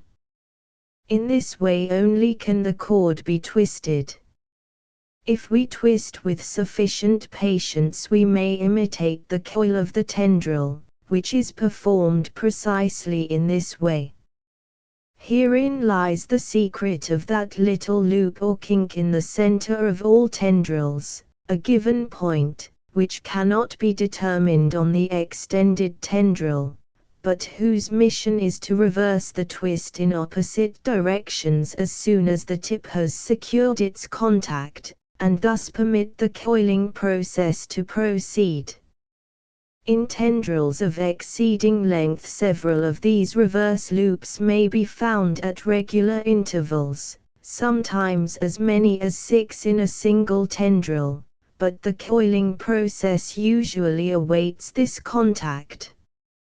Unsatisfied tendrils of the grape, for instance, will remain unchanged through the entire season, or until their sensitive touch has been lost.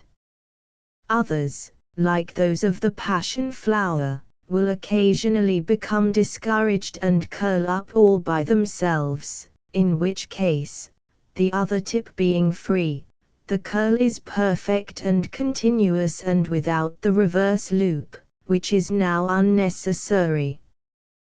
But the function of the tendril is to clasp and hold. Its growth is not complete until thus quickened by the new responsibility. Tendrils on duty become tough and sinewy in comparison to their idling neighbors. How firm and rigid are these swollen coils upon the grapevine! We do not gather figs from thistles, but some equally incongruous botanical associates are sometimes brought about through the insinuating and clambering methods of the tendril. Have we not all seen apple trees bearing pumpkins or squashes or gourds, all originally carried thither in the form of great yellow blossoms or tender shoots? The grapevine occasionally plays a singular botanical prank in the orchard. Here is a drooping tendril which has been swinging about for weeks from its vine canopy on the old apple tree. It had become almost discouraged, when a chance-favoring breeze wafted its tip in contact with an apple close by.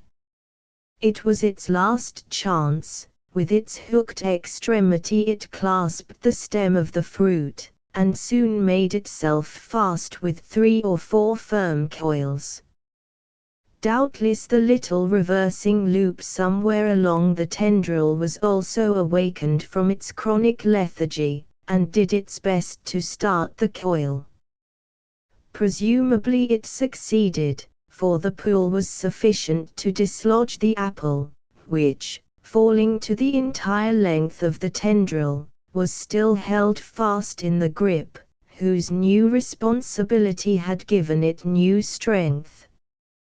And there our apple hung for weeks, swinging like a pendulum from the slender grapevine, the coils on duty still keeping their firm grip on the stem, even though all above were straightened by the weight of the burden.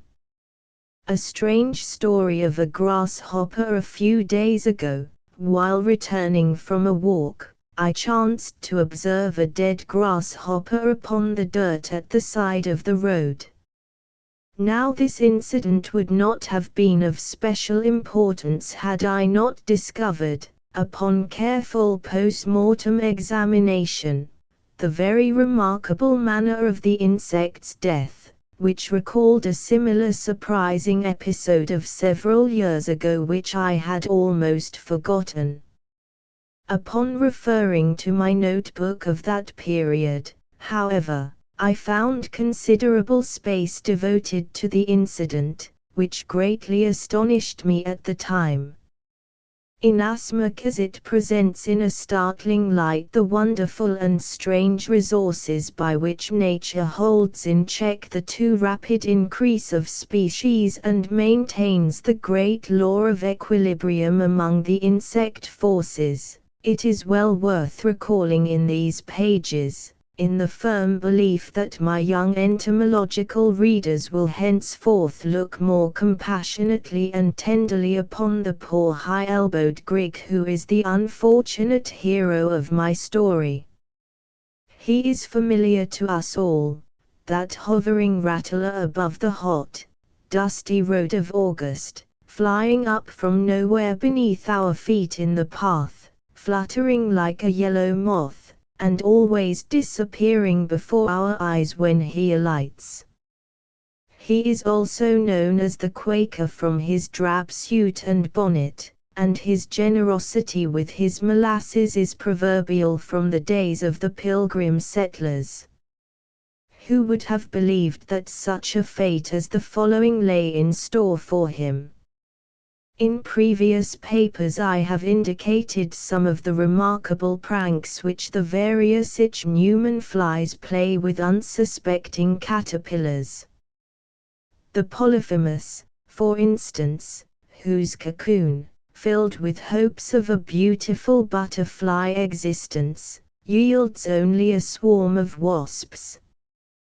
The caterpillars are helpless, and would seem an easy prey to the wily fly who lays her eggs upon them, but even the agile-winged Quaker and doubtless many of his kind, yes, and still more agile insects, are not quick enough to escape a like fate.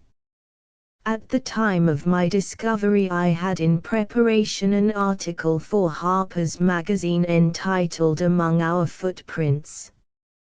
I wished to describe and illustrate a singular battle which I had shortly before observed between a large red mutilla ant and a Quaker. The mutilla I had captured at the time, and had preserved as a specimen. I needed only the grasshopper to complete my drawing. Directly in front of my city house a number of vacant grassy lots offered a favorite haunt for the insects. I used to call it the Quaker camp meeting ground, and I started out to procure one.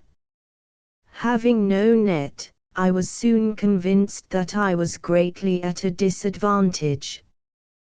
The thermometer was about 90 degrees, and, of course, the Quakers being in their element, had much the best, not to say the easiest, time of it.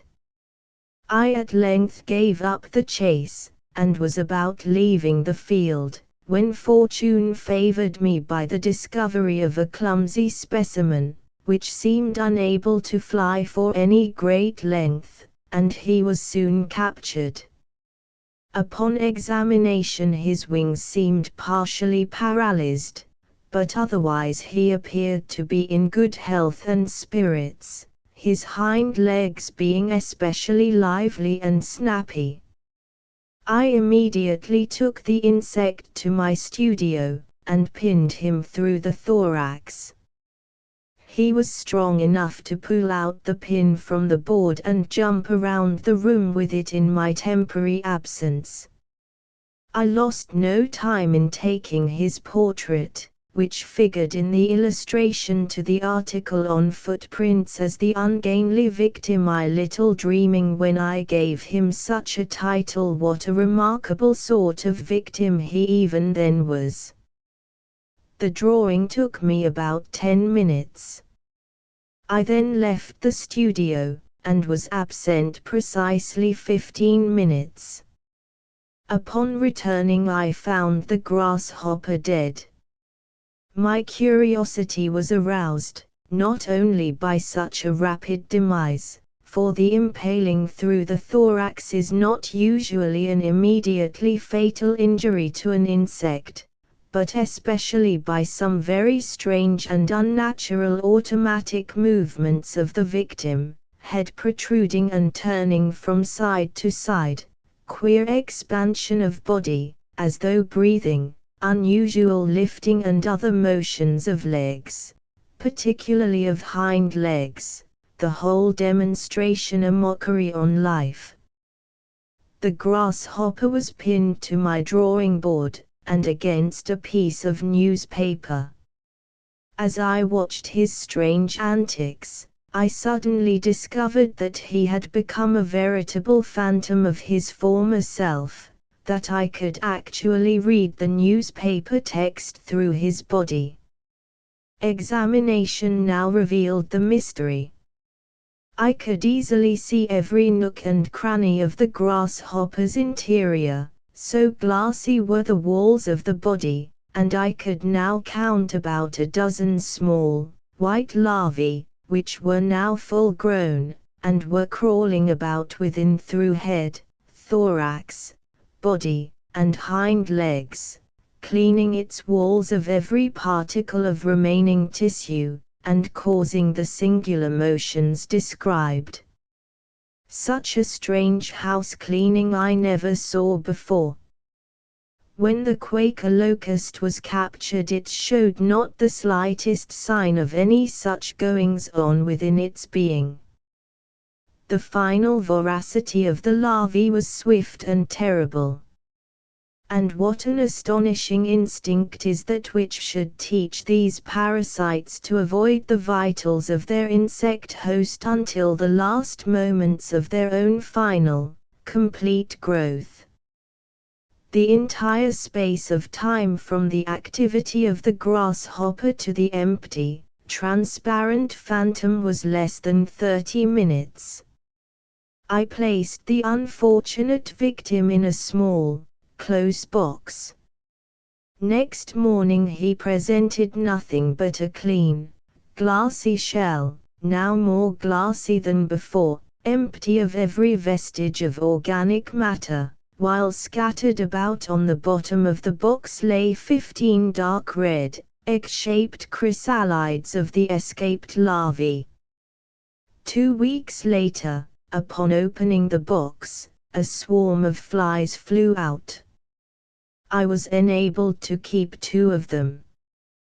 They were almost exactly like the common house fly to the ordinary observer, but belonged to a distinct genus.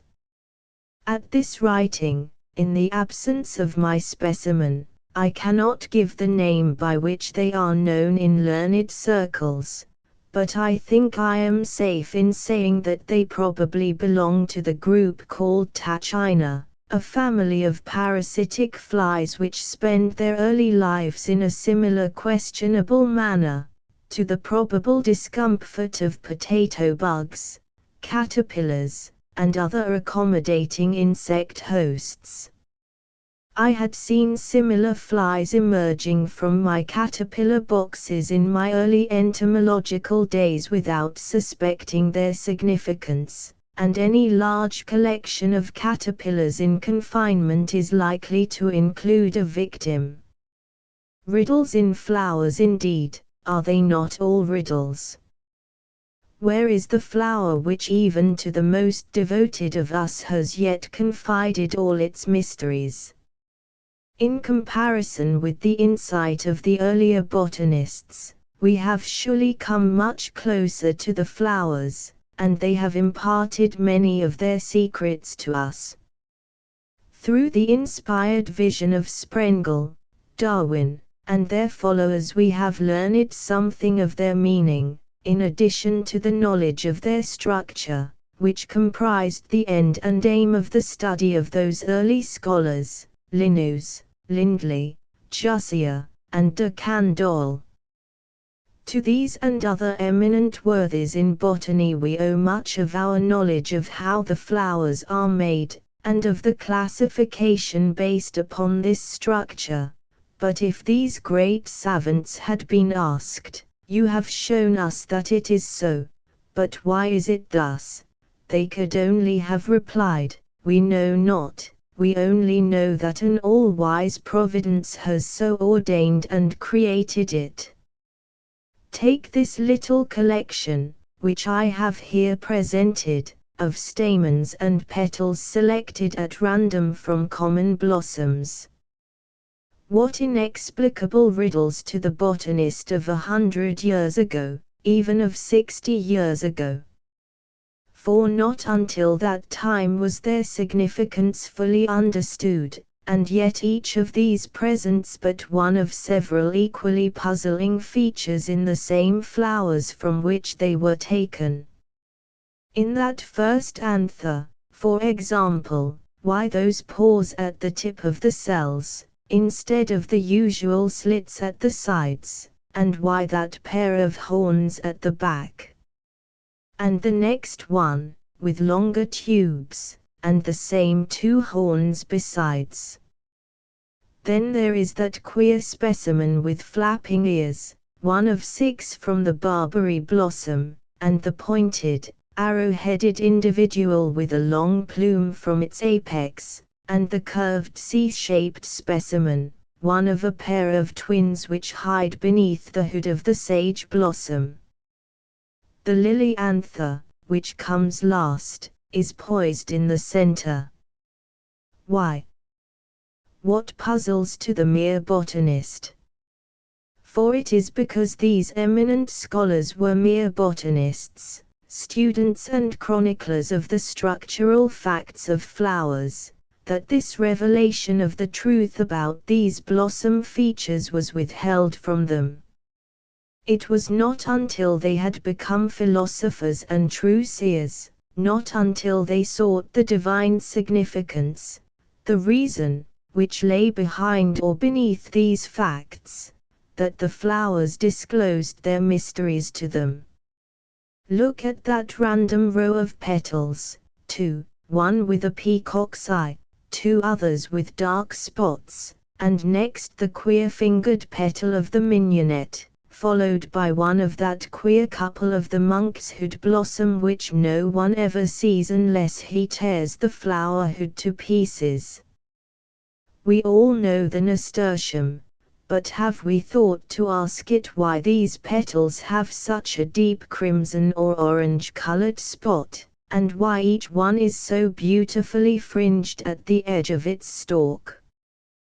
These are but a dozen of the millions of similar challenges, riddles, puzzles, which the commonest flowers of field and garden present to us, and yet we claim to know our nasturtium, our pink, our monk's hood larkspur, our daisy, and violet. No, we must be more than botanists before we can hope to understand the flowers, with their endless, infinite variety of form, color, and fragrance. It was not until the flowers were studied in connection with the insects which visit them that the true secret of these puzzling features became suspected. We all know, or should know, that the anther in flowers secretes and releases the pollen. For years even the utility of this pollen was a mystery. Not until the year 1682 was its purpose guessed, when Nehemias Grew, an English botanist, discovered that unless its grains reached the stigma in the flower no seed would be produced. Diagram A. But the people refused to believe this, and it was not until 50 years later that Grew's statement was fully accepted, and then only because the great Linnaeus assured the world that it was true. But about 50 years later another botanist in Germany, Sprengel, made the discovery that the flower could not be fertilized as these botanists had claimed, that in many blossoms the pollen could not fall on the stigma. Diagram A and B. Sprengel knew that this pollen must reach the stigma, but showed that in most flowers it could not do so by itself. He saw that insects were always working in the flowers, and that their hairy bodies were generally covered with pollen, and in this way pollen grains were continually carried to the stigma, as they could easily be in these two blossoms shown at diagram B. Sprengel then announced to the world his theory, the dawn of discovery, the beginning of the solution of all these floral riddles. The insect explained it all. The bright colors and fragrance were intended to attract him, and the nectar to reward him, and while thus sipping he conveyed the pollen to the stigma and fertilized the flower. Diagram C and D. But now Sprengel himself was met with most discouraging opposition to his theory, showing that he had guessed but half the secret after all. Flowers by the hundreds were brought to his notice, like that shown in diagram C, in which the insect could not transfer the pollen from anther to stigma, as the stigma is closed when the pollen is ripe, and like that in diagram D, which does not open until the pollen is shed.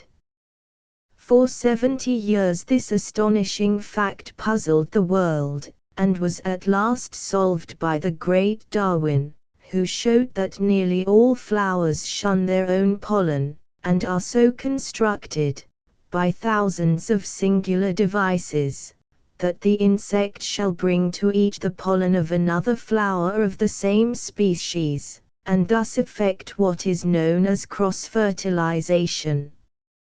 We must then look at all flowers as expressions of welcome to some insect, day-flowering blossoms mostly to bees and butterflies, and night bloomers to moths. And not only expressions of welcome, but each with some perfect little plan of its own to make this insect guest the bearer of its pollen to the stigma of another flower of the same species. And how endless are the plans and devices to ensure this beautiful scheme.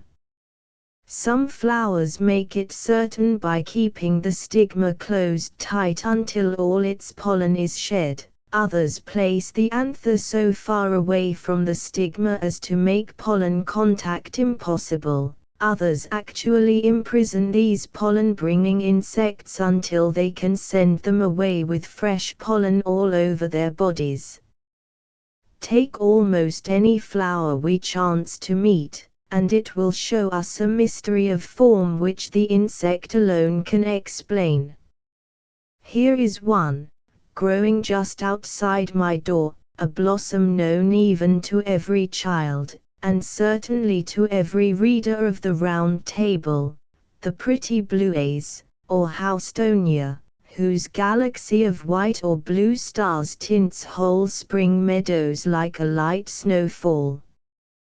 We have known it all our lives. Perhaps we may have chanced to observe that the flowers are not all constructed alike, but the chances are that we have seen them all our lives without discovering this fact. If we pluck a few from this dense cluster beside the path, we observe that the throat of each is swollen larger than the tube beneath, and is almost closed by 4 tiny yellow anthers, Fig. 1. The next and the next clump may show us similar flowers, but after a little search we are sure of finding a cluster in which a new form appears, as shown in Fig. 2, in which the anthers at the opening are missing, and their place supplied with a little forked stigma. The tube below is larger than the first flower for about 2/3 its length, when it suddenly contracts, and if we cut it open we find the 4 anthers secreted near the wide base of the tube. What does it mean, this riddle of the blue A's? For hundreds of years it puzzled the early botanists, only finally to be solved by Darwin. This is simply the little plan which the houstonia has perfected to ensure its cross-fertilization by an insect, to compel an insect to carry its pollen from one flower and deposit it upon the stigma of another. Once realizing this as the secret, we can readily see how perfectly the intention is fulfilled. In order to make it clear, I have drawn a progressive series of pictures which hardly require description. The flowers are visited by small bees, butterflies, and other insects. At the left is an insect just alighting on a clump of the blossoms of the hyaanther form indicated below it.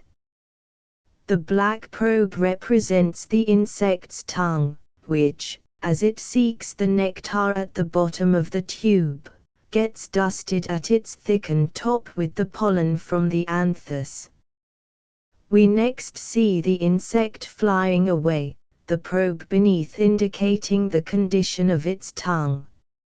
It next alights on clump number 2, in which the flowers happen to be of the high stigma form, as shown below. The tongue now being inserted, brings the pollen against the high stigma, and fertilizes the flower, while at the same time its tip comes in contact with the low anthers, and gets pollen from them.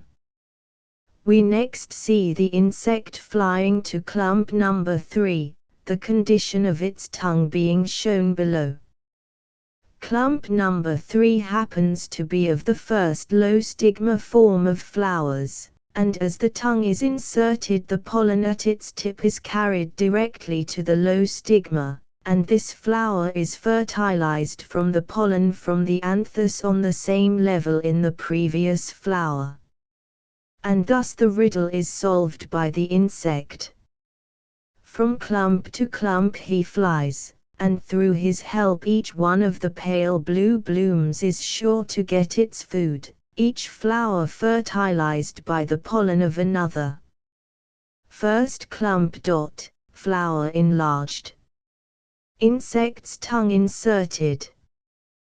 Pollen high on insect's tongue after withdrawal from blossom. 2D clump dot, flower enlarged. Pollen thrust against high stigma at top and touching pollen below. Pollen at base of insect's tongue after withdrawal from blossom. 3D clump dot, flower enlarged. Pollen thrust against low stigma. Another beautiful provision is seen in the difference in size of the pollen grain of the two flowers, those of the hyaanthus being much larger than those from the lower anthus.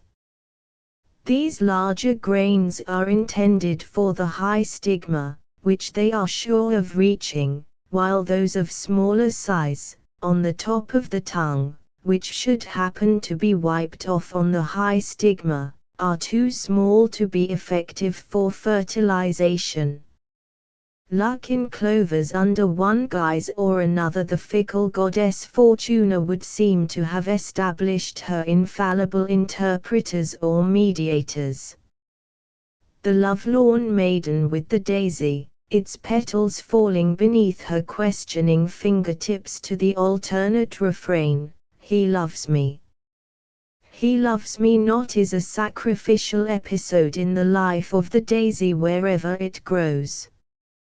The still younger maiden with her dandelion ball, whose feathered parachutes must be dislodged upon the breeze with 3 puffs from her little puckered mouth, with all sorts of fate depending upon the odd or even number of the remnant seeds, is as universal as the dandelion itself, while the more homely symbols of wishbone, horseshoe, or horse-chestnut, as we all know, are proverbially potent as personal or household charms against ill luck.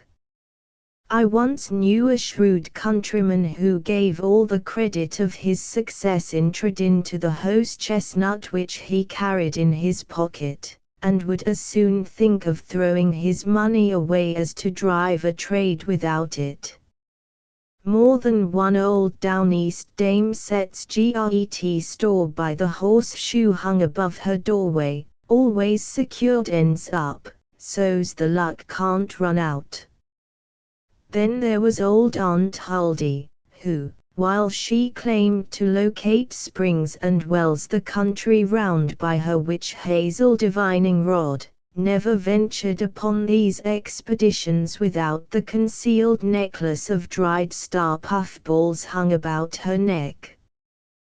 But perhaps the most universal of all these natural symbols of good fortune is to be found in the 4-leaved clover, almost a worldwide superstition, and traced back to the ancient astrologers.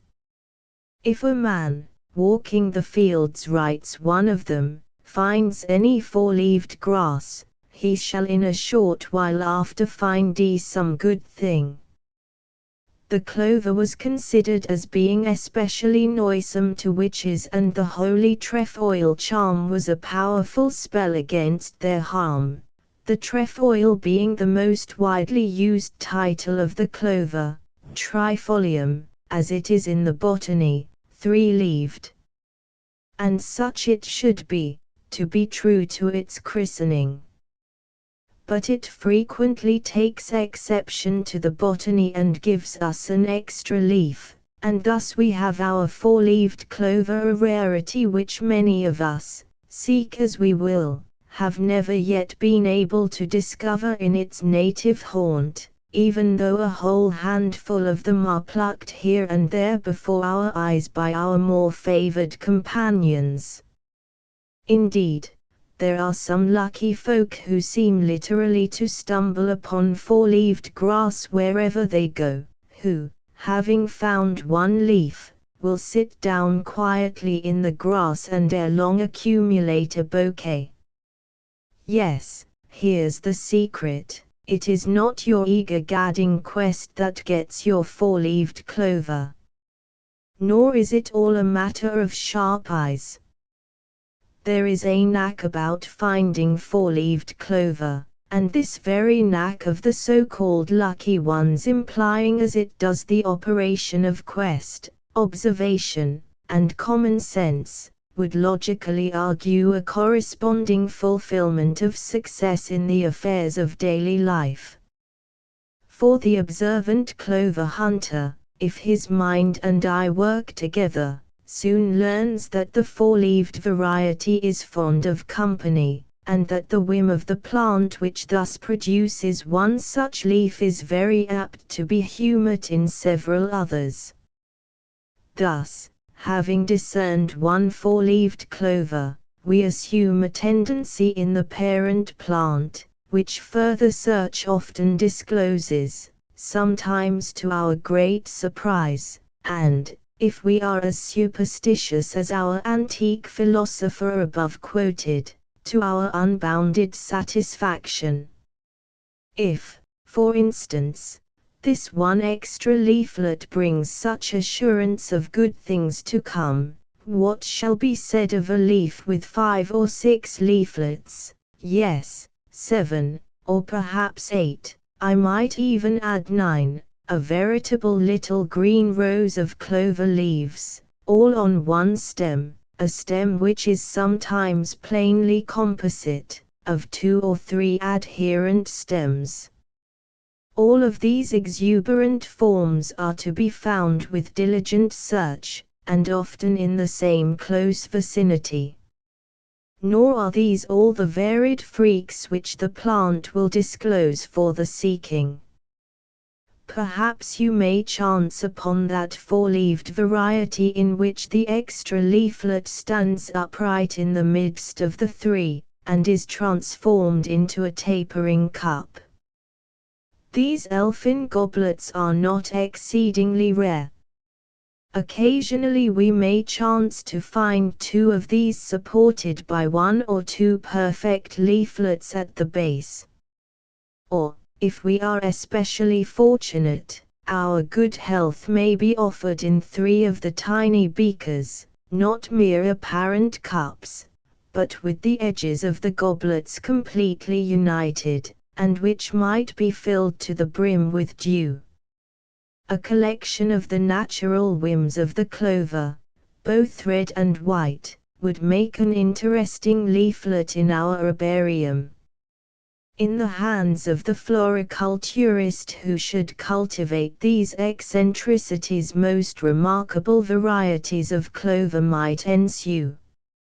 Fancy a clover plant with every leaf a cluster of tiny cups, or of leaves so doubled as to appear like green roses. Here is a chance for our boys and girls to experiment, and without much real labor, too. Both the red and white clovers are perennial, that is, they come up year after year from the same root. A plant which this year favors the 4-leaf will doubtless follow the same example next year, and the seed from its flowers might also inherit and transmit the same peculiarity, possibly in an exaggerated degree, and careful selection from year to year, keeping the plants in a corner by themselves, might lead to some interesting results, especially if the tendency were further stimulated by enrichment of soil, to which the clover responds vigorously. My experience with clover luck has been considerable. I believe I have found almost every possible eccentric combination of which the plant is naturally capable, a few of which I have here pictured. My best success has been met in the rowan fields, or the growth after mowing, the energy of the plant, thus pruned as it were in its prime, finding immediate expression in an exuberance of luxuriant foliage, which, I think, inclines to a multiplication of leaves. I once sat down beside such a clump upon which I had discovered a single 4-leaf, and by dint of plucking and examining every leaf in the cluster, succeeded in obtaining 39 specimens. Why not make it 40 while you are about it? A friend of mine recently remarked, with evident incredulity. Well, I tried to, but after grubbing up the last embryo leaf at the ground, 39 was my limit, all from one plant.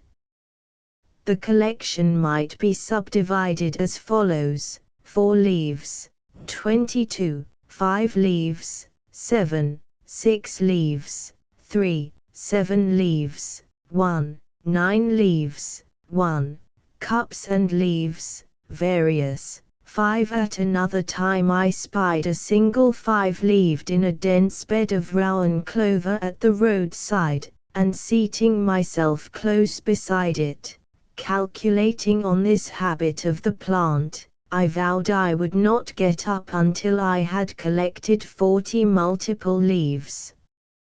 I soon obtained more than this number. The clover leaf quest is a good eye sharpener. Which of our boys can show us the best record? I wonder if any of my young readers have ever seen how the clover says its prayers and goes to sleep, with its two side leaflets folded together like reverent palms, and the terminal leaflet bowed above them.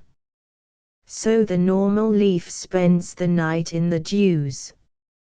I often wonder what arrangement of adjustment is arrived at when so many leaflets conspire to confuse. My clover hunting has been confined to the red and white clovers, both species having common tendencies. In the red, the leaves being larger, the freaks are more conspicuous, but the cup forms seem more commonly identified with the white clover. Barbary manners. One who is unfamiliar with the remarkable doings of blossoms in association with their insect honeysippers might consider it somewhat surprising to attribute manners to a flower. But who that has seen the sage blossom clap its bee visitor on the back as she ushers him in at the threshold of her purple door, marking him for her own with her dab of yellow pollen as she almost pushes him into the nectar feast within? Who that has witnessed the almost roguish demonstration which the tiny Andromeda bell extends to the sipping bee at its doorway? Who that has seen these can any longer doubt that blossoms have manners as well as we bigger, more conscious beings? Yes, manners, unquestionably.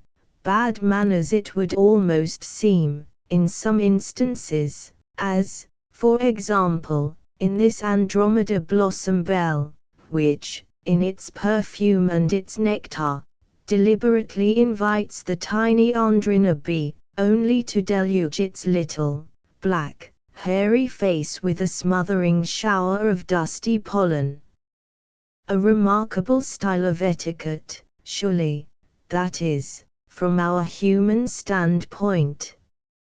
But in the realm of flora the standards of decorum, so far as greeting is concerned, are not governed by artificial whim. There is no smart set to dictate and set the fashion for others less smart to follow. Each individual flower is a law unto itself as to the method of its greeting to its especial insect friend. The blossom etiquette of welcome is literally as old as the hills and has come down with little change from an ancestry which dates back perhaps to a period when there were no human ancestors on the globe. So these manners are natural and original, to say the least, even if they are so queer sometimes. What would you think of a friend whose hospitable smile and welcome at his doorway should invite you thither only that your foot might touch a trigger and let fall the floor beneath you, while at the same time you are half suffocated with an explosion of a bushel of yellow cornmeal? Yet such is something like the spectacular reception which the lotus clover, the desmodium, and the genister flowers consider the most expressive form of welcome. But the little bees seem to enjoy it, and go again and again to each successive flower, well knowing what the result will be, and apparently touching off the trigger without a tremor, or even holding their breath. But they and their foreparents for thousands of years have got accustomed to it. And I half imagine that the baby bee, even in his first visit to one of these blossoms, knows precisely what will happen. Pop! Pop! Go the exploding flowers, one after the other, at each touch of the bee, throwing up a cloud of yellow pollen which covers the bodies of the insects until they are as dusty as little millers. There is an endless variety in these various welcomes among the flowers, and our Barbary has one of the queerest of them all. Poets of all ages have loved to dwell upon the flowers, their sweat smells, exquisite forms, fragrance, and colors. The droning bees in an environment of fragrant bloom have moved many a poetic pen to inspiration. But it is not often that the bards have seen deep enough into the floral mysteries to immortalize the doings of the blossoms. I recall one such allusion, however, with reference to this mischievous blossom of the barberry. How well old Hosea Biglow knew its pranks! All down the loose-walled lanes in Arkin bowers the barberry droops its strings o' golden flowers, whose shrinking hearts the schoolgals love to try with pins. They'll worry yin so, boys, by'm-by. Those shrinking hearts of the barberry blossom, so long the wonder and amusement of children, including many children of adult growth, have, so far as I know, herein found their first and only historian, but not interpreter. For Hosea Biglow, nor his literary parent, James Russell Lowell, never dreamed of the significance of this strange spectacle in the shrinking hearts of the barberry bloom when surprised with the point of a pin. But the bee can tell us all about it. He has known this singular trick in the barberry for ages, and kept the secret all to himself. Only comparatively recently, 1859 or thereabouts, did the secret leak out, when Darwin, by the previous hints of several other philosophers, discovered the key which unlocked the mystery of this as well as thousands of other similar riddles among the flowers. These strange manners of the blossoms had then a deep vital principle at their base. They had not always been thus, but had gradually, through long ages of time, changed and modified their shapes, colors, odors, nectar, and their manners for one purpose, to ensure their pollen being conveyed away upon the bodies of insects and carried to a second flower, and there placed upon the stigma to ensure fertilization and development of the seed. In Arkin bowers the plans, devices, tricks, and pranks by which flowers accomplish this result are past belief. I have indicated only a few by way of a hint, and in previous papers on the bluebottle and figwort have described others, but none quite similar to the barberry. Fig. 1. We all know the barberry, the prickly, thorny barberry, whether with its strings o' golden flowers or its drooping clusters of brilliant scarlet acid berries. But each one of those berries is but a token of a bee's visit, as we shall presently see. At Fig. 1 I have shown a plan of the barberry blossom seen from below, its yellow sepals and petals open, and opposite each of the inner set, and pressed against it, a stamen.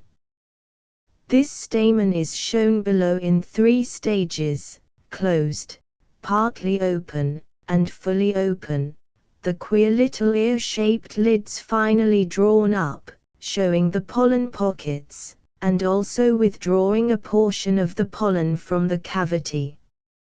At the center is seen the circular tip of the ovary which finally becomes the berry, that is, when the little scheme here planned has been fulfilled.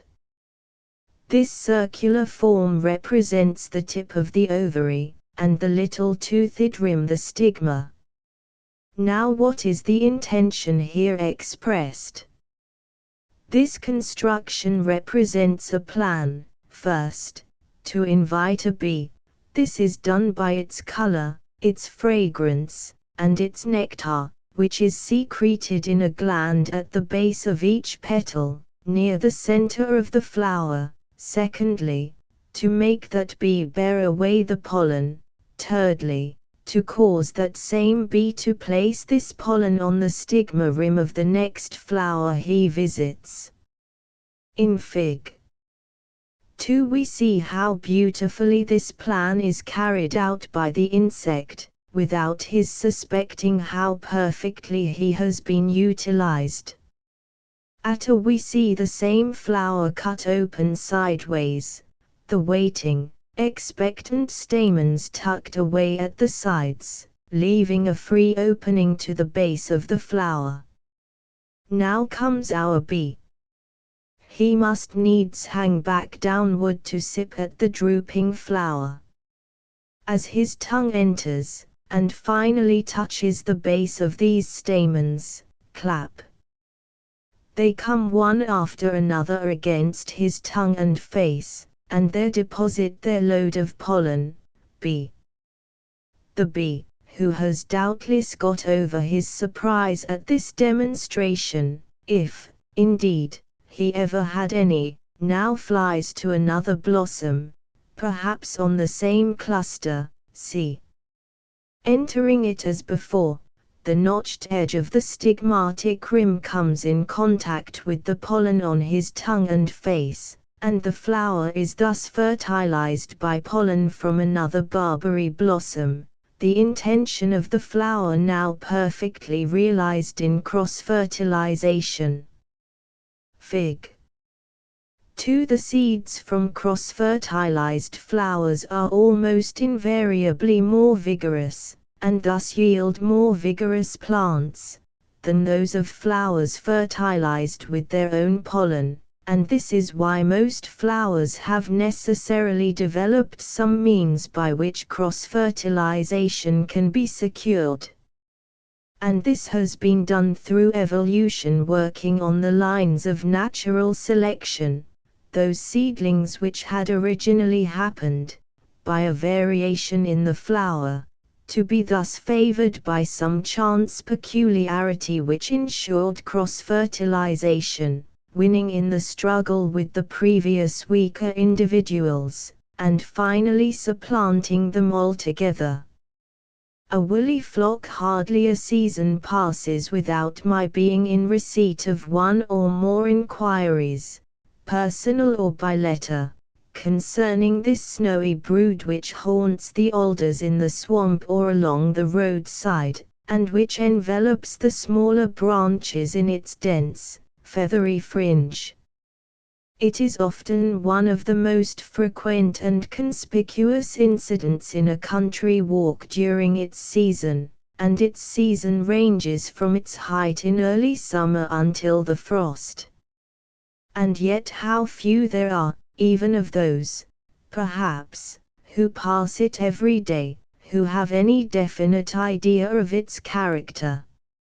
I know one rustic who claimed that it was dry rot or a species of mold, but the woolly phenomenon is commonly dismissed by the rural mind with the observation that it is bugs of some sort. In this case the haphazard verdict happens to be the literal truth, though the speaker little suspects how closely he has discriminated. But his present skill is easily accounted for when we remember that only yesterday he had a great deal to say about June bugs and lightning bugs. He will tell you all about ladybugs too, and rosebugs and hornbugs and pinchbugs, and has he not often given his strong opinion on potato bugs, not one of which insects is in the least entitled to the name of bug. Only this very morning he asked me if I was as fond of going bugging as I used to be. But to the Granger laity the entomologist is always a bug hunter, even though no single species of a bug is to be found in his entire insect cabinet. What, then, is a bug? And why is the discrimination of bugs of some sort so truly applicable to this brood with the snowy wool which grows upon the alder twigs? The term bug has almost become a popular synonym for insect. All bugs are insects, 'tis true, but it by no means follows that all insects are bugs. The squash bug is almost the only insect that is known by its true title in the popular vocabulary, for this disgusting insect is in truth a typical bug. But who would ever think of calling the whizzing harvest fly a bug? Rather will they persist that he is a locust, which he is not. He should be called the cicada. The grasshopper of the fields is the true locust, whose swarms of certain species in the Orient have so often shut out the sun, and whose voracious feeding has laid waste whole square miles of vegetation in a single night. But such a swarm of locusts as we read of in Scripture, and frequently in the history of modern times and in our own country, would be comparatively tame and merely amusing affairs were they composed of our so-called locust, he of the whizzing timber in the sultry August noon. For this insect has no teeth, and could not bite a blade of grass if it wanted to. And herein we see one of the peculiarities which constitute him a bug, and which also includes in the same company our woolly swarm upon the alder twigs. In place of teeth, these insects are supplied with a beak for sucking the juices of plants.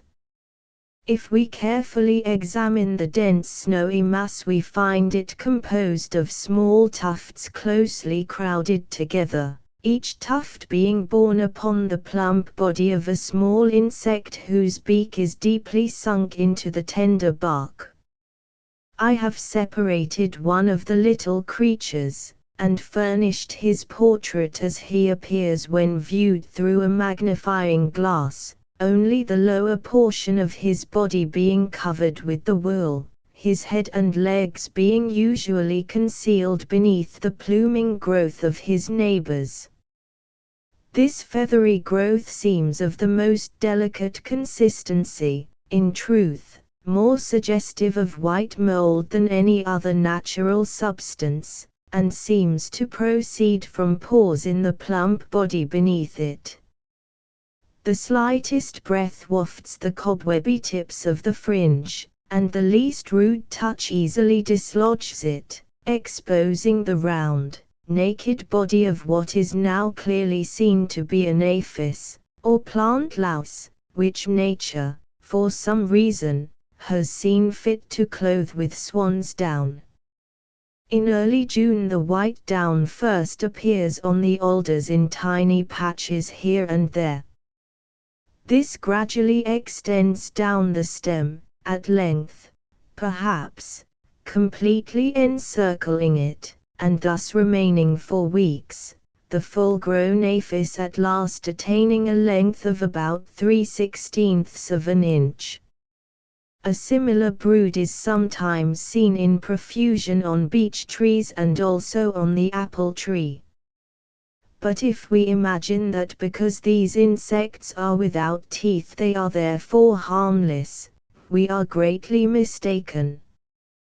What they lack in individual effect they fully compensate for in numbers, and the combined attack of a girdle of thousands of these sucking beaks, for weeks absorbing the sap, may often result in the death of the branch beyond them.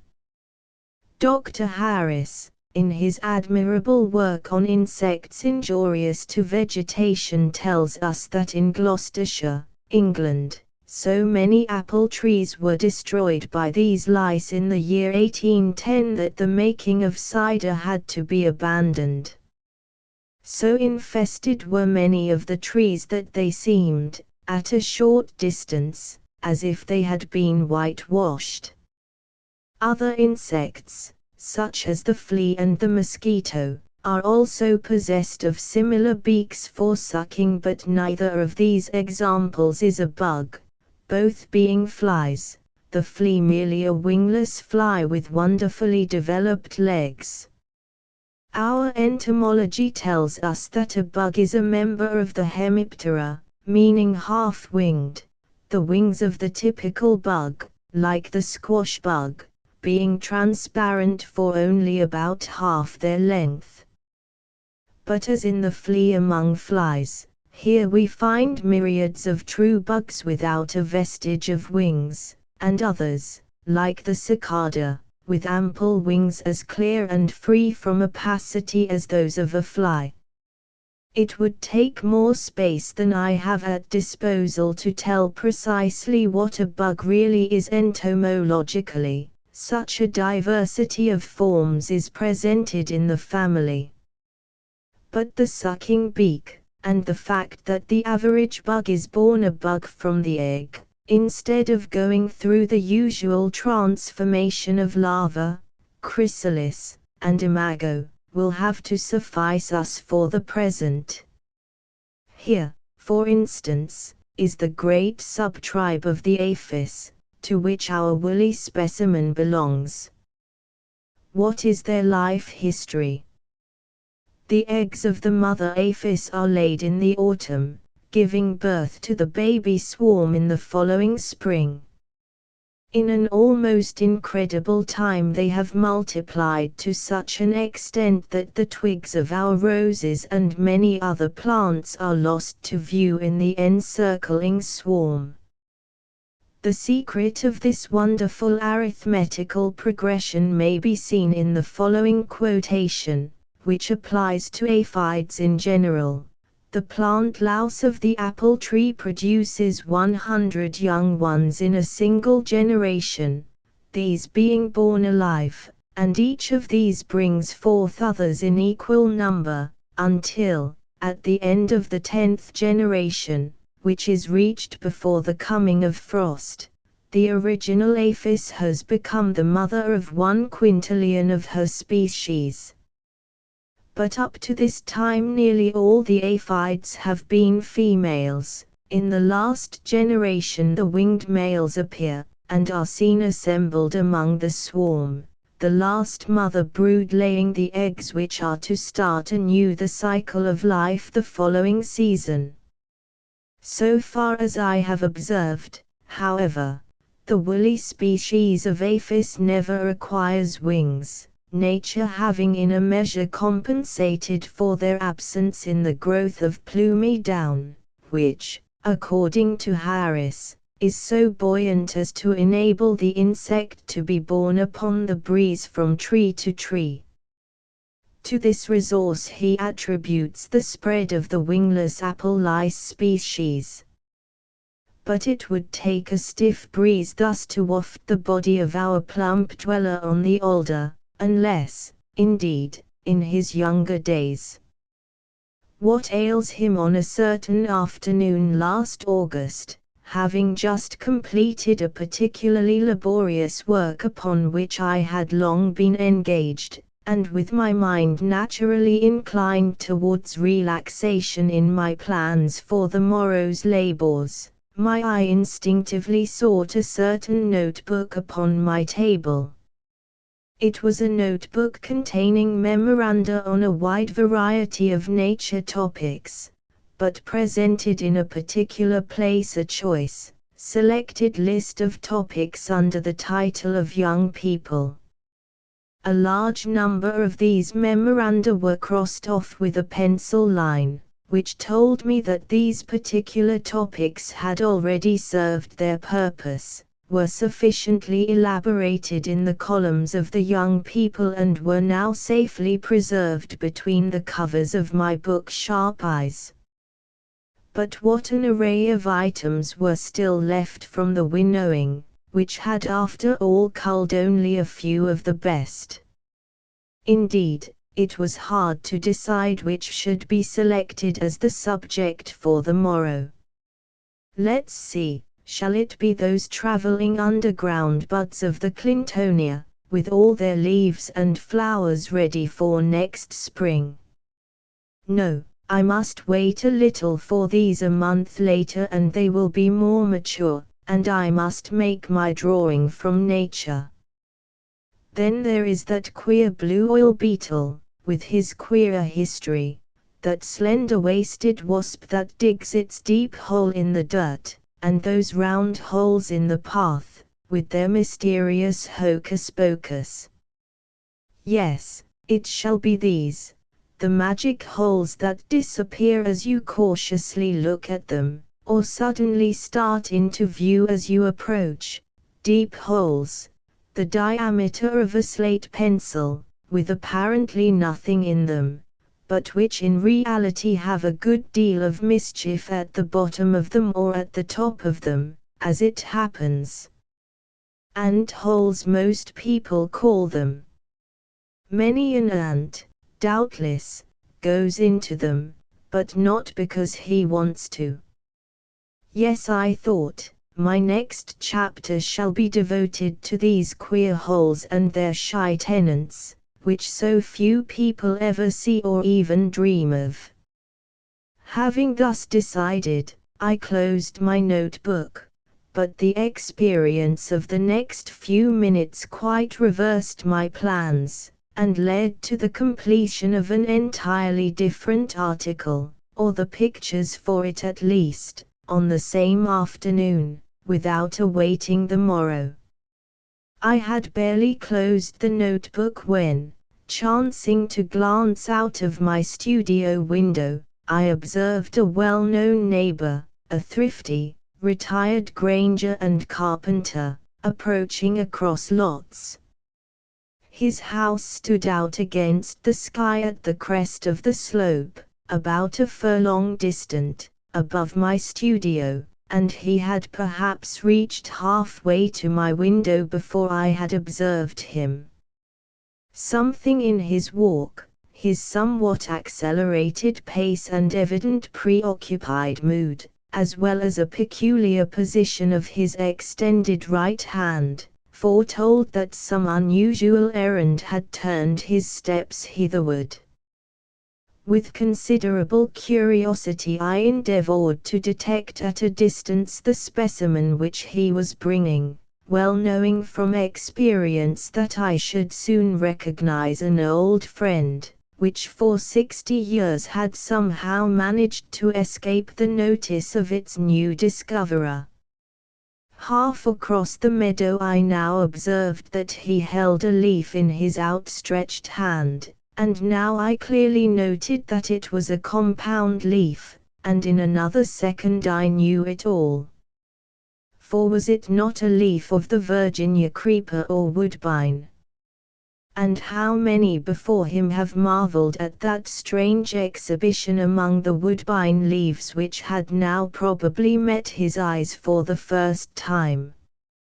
In another moment he was at the piazza stoop, and now he appears at the studio door. Eager anticipation and shortness of breath were equally manifest as he approached my easel and, with his right hand still outstretched towards me, exclaimed, "Well, what ails him?" at the same time laying down before me the mysterious specimen. It was a leaf of the woodbine, bearing along its stem a cylindrical mass of what appeared to be tiny, oblong, white eggs, all set on end, and so densely packed that but for the head and tail of the shrunken, green caterpillar which appeared at the two extremities of the mass no one would have guessed their origin. What ails him? I was sitting on my porch, continued my puzzled visitor, and saw the white thing among the leaves, and took a closer look at it, and found it was this. I never saw anything like it before, and I thought perhaps you had neither, or, at least, that if you had you could tell me something about it. What ails him, anyhow? The story was simply told, and my readers who have followed my articles already know what the story is. We remember the strange history of those little, puzzling cocoon clusters on a grass stem, those bewitched cocoons which gave birth to swarms of tiny wasps instead of moths, and we realize that here is more of the same sort of mischief, all of which I explained to my good neighbor, to his astonishment. How a few weeks since, when our caterpillar was much smaller than now, a tiny, black midget hovered about him, and, in spite of all his wriggling and squirming, stung him again and again, each time inserting within his body its tiny eggs. Perhaps, and probably in this case, from the number of the white tokens, more than one of the flies took a turn at the unlucky victim, for he certainly seems to have got more than his share. These eggs thus inserted beneath the skin of the caterpillar, I explained, soon hatched into minute white grubs, which immediately fastened themselves upon the tissues within the caterpillar's body, and he is now obliged to eat for the whole family, which he continues to do without any outward signs of inconvenience or protest, which, of course, would be useless. I fancy he must have frequent attacks of that all-gone feeling that we hear so much about in dyspeptic people, but if he does, he gives no hint of it by his looks, as he devours one leaf after another along the stem, and displays his plump proportions with evident pride, like the whole tribe of horny-tailed sphinx caterpillars to which he belongs. But a few days ago he had a sudden and terrible experience. He had begun to think of retiring down among the dried leaves on the ground and spinning a cocoon, and there were bright visions of a future life filling his little green head, visions of a life on wings, as quick as thought, in an atmosphere of twilight and fragrance, and all manner of sweet indulgences. But his beautiful dream was interrupted, and probably will remain only as a dream. At one moment we see him in his prime, a perfect specimen for the bug hunter who is after the larva of Coirocampa pampinatrix. In 10 minutes we look at him again, we find his body shrunken and covered with minute white grubs, all standing on their tails, which are still embedded in his body, here one barely emerged, here another half enshrouded in a gauzy cocoon, others with their bodies bent into loops weaving the webby gauze about them, while a few hours hence all are concealed, as we see them now, in the completed long, oval, white cocoons which still remain attached to his body. Well, remarked my listener, I guess he feels pretty sick. If he don't, I vow I feel sick for him. I knew something awful ailed him, but didn't know what. I thought the things were eggs. What's the good of it all, anyhow?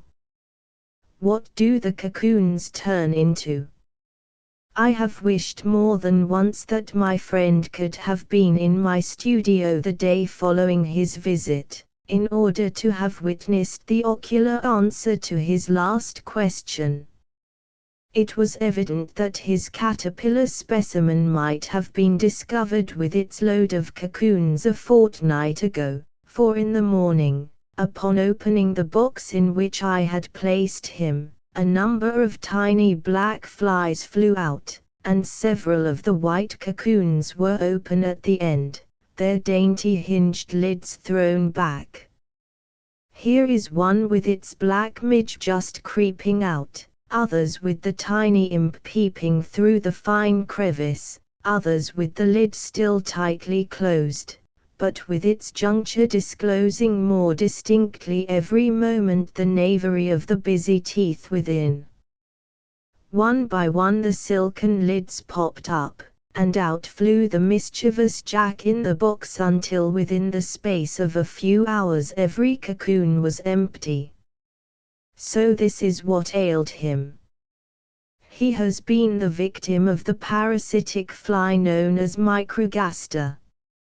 But even now that his mortal enemies have left him, I fancy he is past encouragement or salvation.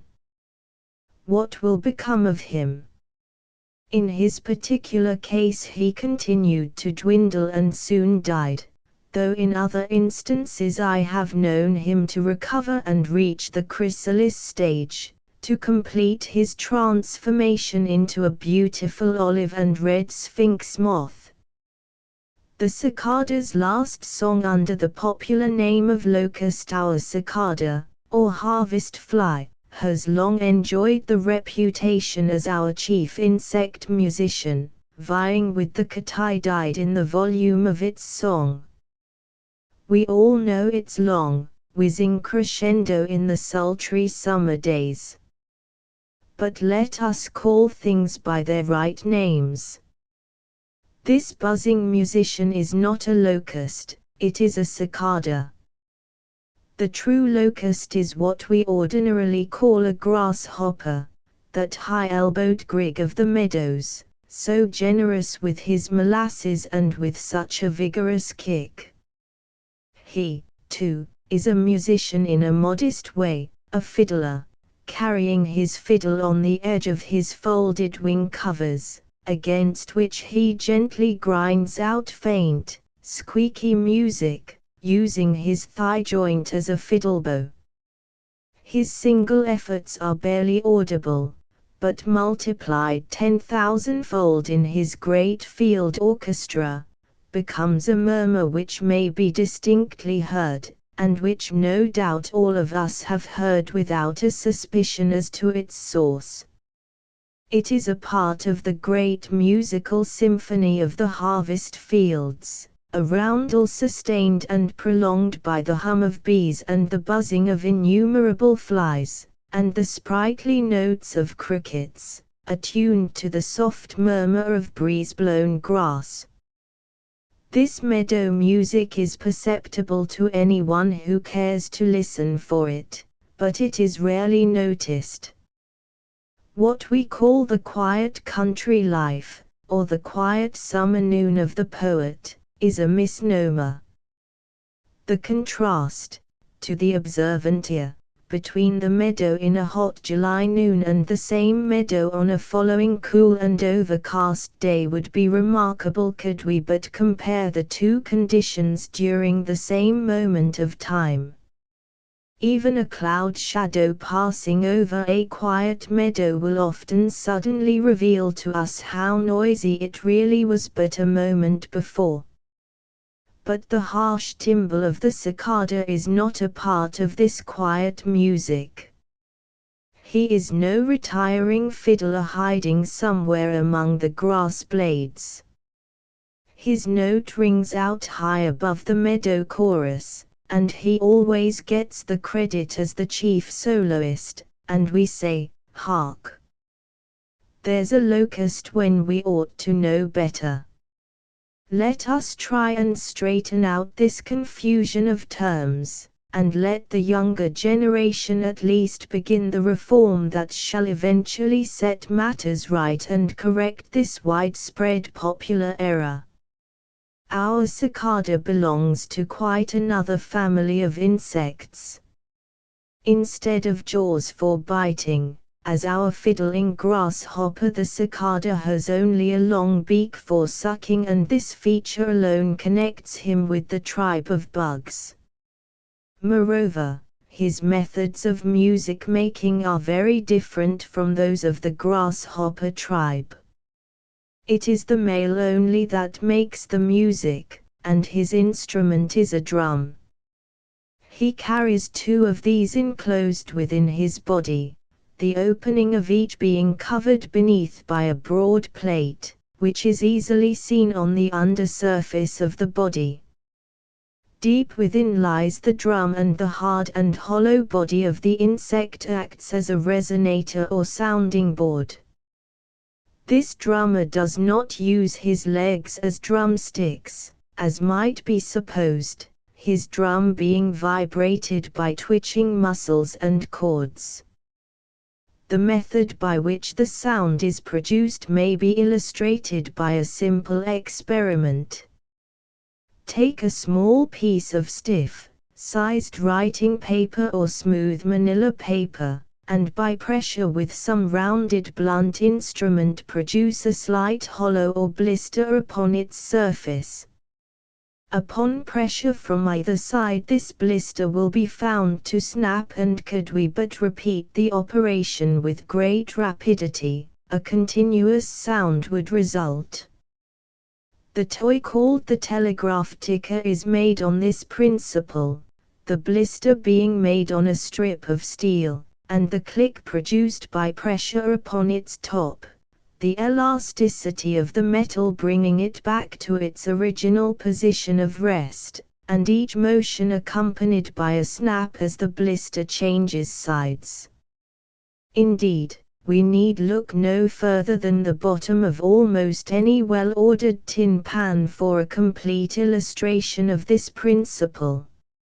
So our cicada is a drummer, and his favorite tune is a roll call, the beats following each other with such rapidity as to form a tone. All through the summer we hear his strain. Even at this moment, as I write, a very long-winded specimen is tuning up in the tree just outside my studio window, and I am almost moved to give him some good advice. Have a care, my noisy minstrel. If it were I alone who were within earshot of your noise, all might be well with you, but there are others nearby to whom your music hath charms. Have a care. Only a moment ago I heard an ominous hum on my piazza, and upon investigation discovered a huge sand hornet prying about the premises. He knows what he is looking for, and so ought you, if your parents have done their duty by you. Hereditary instinct at least ought to teach you that your drum should play second fiddle to that hornet's humming music. I remember once being the witness of the sad fate of an ancestor of yours who drummed not wisely but too well. He was monopolizing the neighborhood, just as you are doing now, when I noticed his principal effort was suddenly cut short in the middle in a most unusual manner. If he had been a singer I would have supposed some rival had clapped a hand over his mouth, so suddenly was the song abbreviated. In another moment there was a rustling among the leaves, as something fell from the tree in his immediate neighborhood. Down, down it dropped, its passage to the ground accompanied by one or two short, sharp, spasmodic tattoos on that same noisy drum. The object fell among some rocks, but before I could reach the spot the humming sound of a sand hornet greeted my ears, and in a moment more the insect took flight directly across my path, and, what was more, he was not alone. Would you know who accompanied him? Look then on the picture on page 252, and have a care, my noisy friend, for the lineal descendant of that sand hornet now hovers outside my doorway. He has a grudge against your tribe, and he is even now on your scent. Perhaps you may be interested to know what the hornet did with that rash ancestor of yours. Well, I will tell you, for your own good. Guided by his noisy demonstration, the hornet spied him on his twig, and in a second had pounced upon him and, like a highwayman, stabbed him to the heart with a poisoned javelin. This cut short his song, as you may well suppose, and he fell in the grasp of his assailant. In another moment the hornet got a fresh hold upon him, and though your ancestor, like yourself, was much bigger than the hornet, those powerful, buzzing wings made an easy burden of him for quite a distance across the meadow. Here our captor took a rest, and after tugging that helpless cicada some distance up a high fence rail, started off on another flight, which was brought to an end in the grass at the foot of a tree. In a moment more the hornet was seen tugging its huge load up the trunk. When some 10 feet in height a third flight was made, this time gradually settling down on the roof of a shed downhill. Tugging his game to the edge of the shed roof, a fourth trip was made, and this landed the two in the neighborhood of a sandbank at the roadside in the valley below. A sandbank of some sort is usually the terminus of this strange ride of the cicada. Thus far many curious observers have followed the two, and wondered what it was all about. If they had cared to follow the matter to the end, they would doubtless have wondered still more at the strange fate which awaited the unlucky harvest fly, whose last song had been his own requiem. The sand hornet is also known as the digger wasp, the largest of its kind, the most formidable of all our hornets, and carrying within its black, yellow-spotted body a most searching and terrible poisoned sting. It was a common belief in ancient times that 17 pricks of a hornet would kill a man, to quote from Pliny, and there are many country people today who would as quickly attack a rattlesnake as this big sand hornet, and who absolutely know of men who have been knocked down and even killed by one stab of its sting. However this may be, it is well to keep at a respectful distance. When we know what the little yellow jacket can do with its tiny dagger, and then reflect that this sand hornet's javelin is about a third of an inch long, we can draw our own conclusions, and will readily understand why it was that our cicada's song was cut short. But why didn't the hornet eat him on the spot? Why should it fly away with him and yank him about so unmercifully? This is a common question with those who have observed the episode above described. A visit to the sandbank would have explained the object of it all. The exposed surface is seen to be perforated here and there with holes as large as one's little finger, while from one of them an occasional tiny stream of sand pours out, and we catch a glimpse of the horny, spiked legs of the digger wasp within. Even as we observe him closely a loud hum is heard, and a filmy, buzzing object falls precipitately upon the bank, and in the jumble of wings and black bodies we now distinguish our hornet and cicada, which only a moment before had started from the edge of the shed roof above. The cicada is apparently dead, and is now an easy prey as the wasp lugs him to the mouth of one of the burrows, and soon disappears in its depths. Further than this few have followed the couple. But Professor C.V. Riley, our government entomologist, has unearthed the entire mystery, and I witnessed the fate of our cicada, and I am thus enabled to picture the rest of the tragedy. What now follows is very similar to what I described in a previous paper concerning the mudwasp nest packed with its dead spiders. Our cicada is not dead, more's the pity. The thrust of the sting has only paralyzed the insect, in order that the young of the hornet may be provided with living food. From the opening of the tunnel in the sand our harvest fly was lugged a distance of about 6 inches, when the tunnel branched in various directions. Down a branch for about 8 inches more, and his journey terminated in a dungeon, where his career was doomed to end.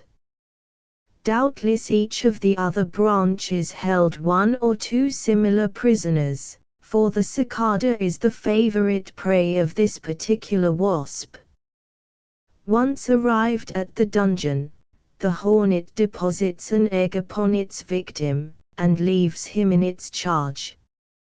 In a few days it hatches into a larva with such a voracious appetite that within a week it has devoured the contents of the cicada's shell and reached its full growth.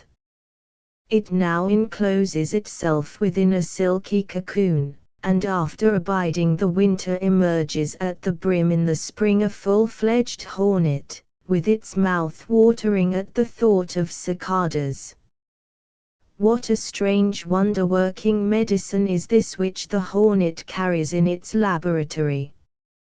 In the guise of death it yet prolongs life indefinitely. The ordinary existence of the cicada, for instance, is but a few weeks at most, and yet it is claimed by Mr. Riley that if for any reason the egg of the wasp should fail to hatch, the paralyzed cicada will remain in its condition of suspended animation for a year, and presumably longer. Here is a suggestion for the materia medica which may open up immortal fame to the chemist of the future. What is this mysterious essence which the wasp carries in its poniard? As Professor Riley suggestively remarks, if man could do what these wasps have done from time immemorial, viz., preserve for an indefinite period the animals they feed on by the simple insertion of some toxic fluid in the tissues, he would be able to revolutionize the present methods of shipping cattle and sheep, and obviate much of the cruelty which now attends the transportation of livestock and much of the expense involved in cold storage. Index acrid buttercup leaves, 10. Agaric, 142, 144. Alders, leaf-rolling beetles of, 233. Amanita muscarius, 142, print from, 143. American velvet plant, 25. Andrina B, 222. Andromeda bell, it's welcome to the bee, 221, 222. Aniline bath, 47. Aphids, 125, 126. Pest of the rose garden, plants and trees, 126. Sucking the sap, 127. Disappearance of a swarm, 128. All females, end of season males appear. Wonderful multiplication of 233, 236. Aphis lion, Hemeropida, 128, 129. Aphrophora, spume-bearer 89. Apple trees bearing pumpkins and squashes, 192. Aquilegia canadensis, columbine, 46. Arachne, 106. Archippus. Sea butterflies. Argiopriparia, ballooning or flying spiders, 120. Artists as interpreters of the beauty of the commonplace, 26. Asters, 110. Attacus prometheus, 75. Aurelius, 161. Balloon, the true, 118. Ballooning spiders, Argiopriparia, annual picnic of, 114. Shooting of webs, 115. Sailing out of sight, sending out broad bands from their spinnerets. 117. Skillful handling. 118. Making the balloon. The ascension. Manner of alighting. 119. Baltimore Oriole. 172. Banquet of Beetles. 134. Barberry Blossoms, Shrinking Hearts, Strange Manners. 224. An Unsuspecting Agent. 227. Bodegna, Sponge Gall. 43. Bees, Bumble. 6. 91. Honey. 7. Yellow Jacket. 91. Andrina. 222. Beetles, Floundering. 1. Tiger, Cicine Delidae, Oil. 2. Snapping, Elater. 20. Perfumed, Osmoda muscabii. 133. Blue Oil. 239. Bellworts. 44. Bigelo, Hosier, quoted. 224. Billings, Josh, quoted. 92. 124. Birds' nests, materials of milkweed bark, toad skins, and snake skins. 171. 172. Twine and horsehair, caterpillar skins. 172. Wool, dandelion seeds. 173. Grey lichens and seeds. 177. Black paper hornet, his bad reputation. 94. Attempting target, results of an attack on his house. 96. Making themselves promiscuous, the stoical bachelor. 97. His discomfiture. 98. Antics explained, his hiding place revealed. 100. Favorite hunting ground. 101. Occasional big game, life of, manner of laying eggs, several broods in a season. 102. Number of tears in a nest, winter the best time to examine nests. 103. Black snake. 85. Blossom etiquette. 221. 222. Blue carnation. 46. Blue dahlia. 45. Blue oil beetle. 239. Blue pansies. 46. Blue rose. 45. 46. Blue tulip. 45. Blue A's, Houstonia. 24. 208. 209. Boletus. 142. Bridge building spiders. 104. Brooklyn Bridge. 104. Carrier or traveler should have been called Spider. 105. Engineer Farrington Crossing. 110. Brown Screech Owl. 151. Browning, Robert, quoted.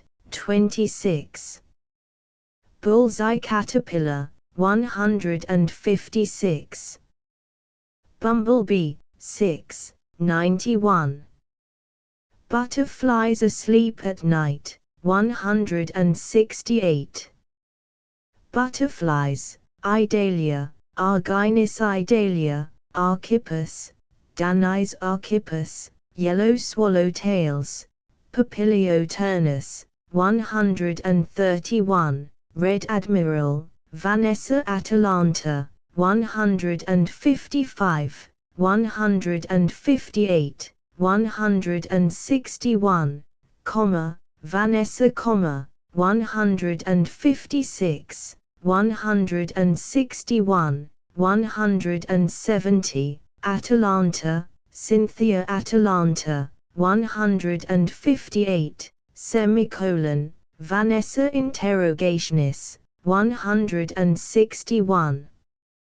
Canterbury Bells, 42. Cardenas quoted, 93. Careless Observation of Nature, 185, 186. Carnation, Blue, 46. Catbrier, 188.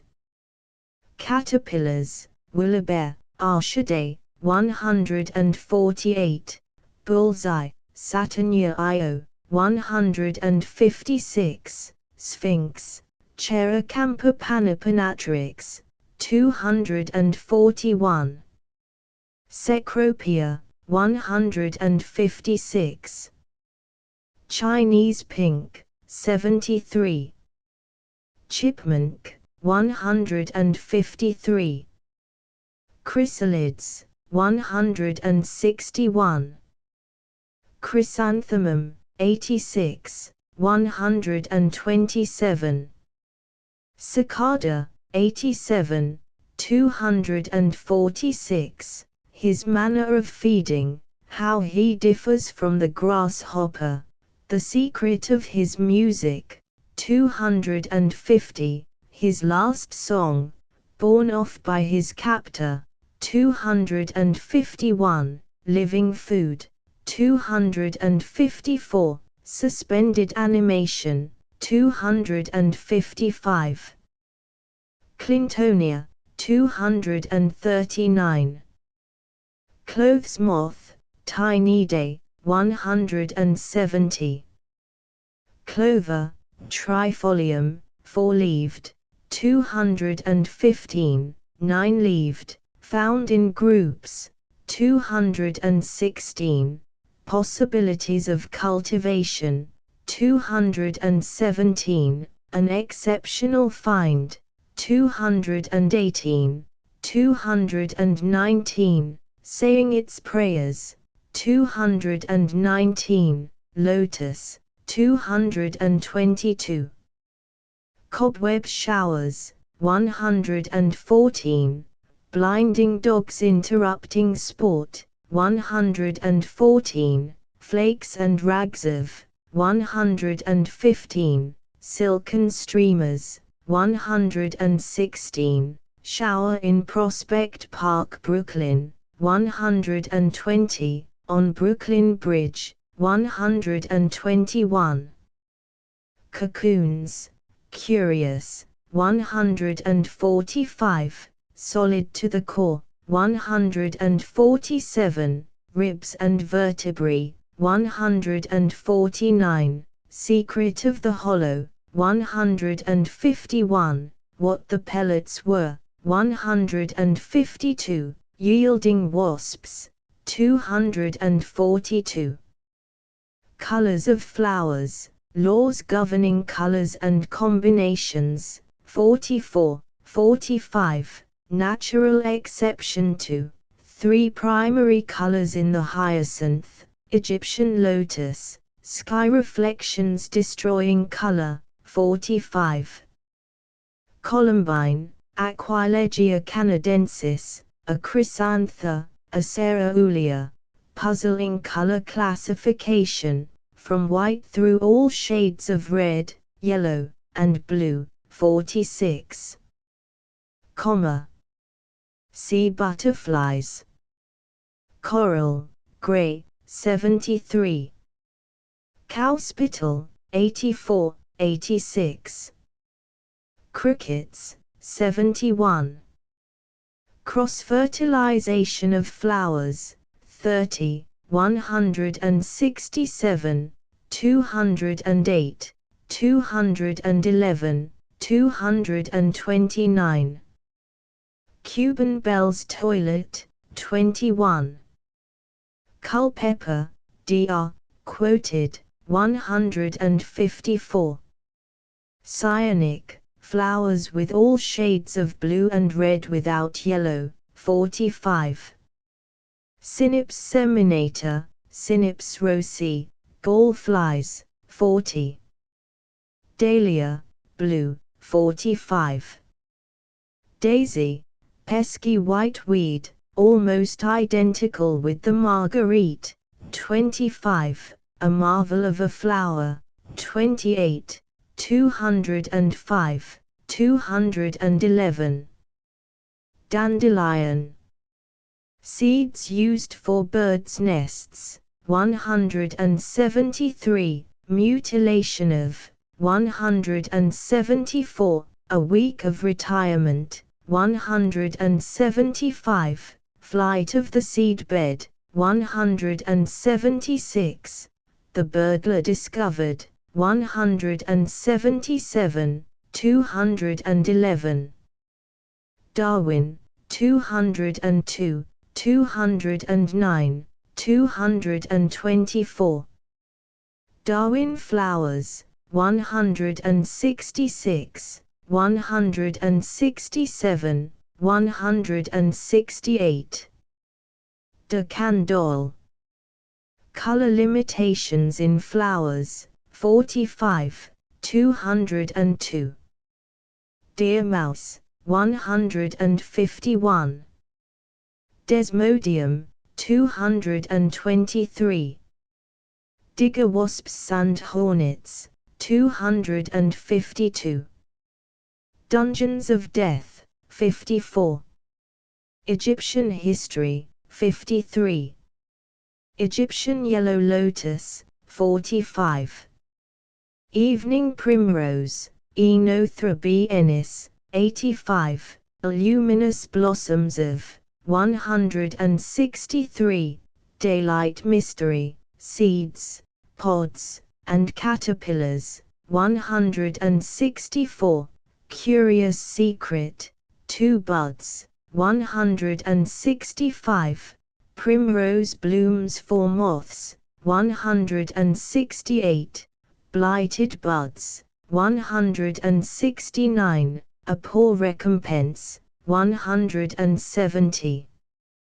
Fairy sponges, the growth of, rich colors of sweetbriar sponge, 38. 42. Contents of the sponge, 42. False scorpions, pedipalpi, 181. Among old books and papers, born rovers, 182. Figwort, Scrofularia, tall and spindling, purplish olive blossoms, odor of, food for wasps, 28. Fertilized by wasps, bud open in the morning, flowers change from day to day, 30. Growth of the ovary, 32. Flies, gall, 40. Lacewing, 122. Gold-banded, 129. House, 178. Lafria, 182. Ichneumon, 196. Parasitic, 200. Harvest, 87. 246. Floundering beetle, color of, 1. Funny characteristics of, leaking habits, 2. Playing possum, 3. Feats of, diminutive size when young, golden yellow case, 4. Number of joints, 5. A snug resting place, first outing, 6. In the bee hotel, transformation, 8. In the mummy case, change of diet, 10.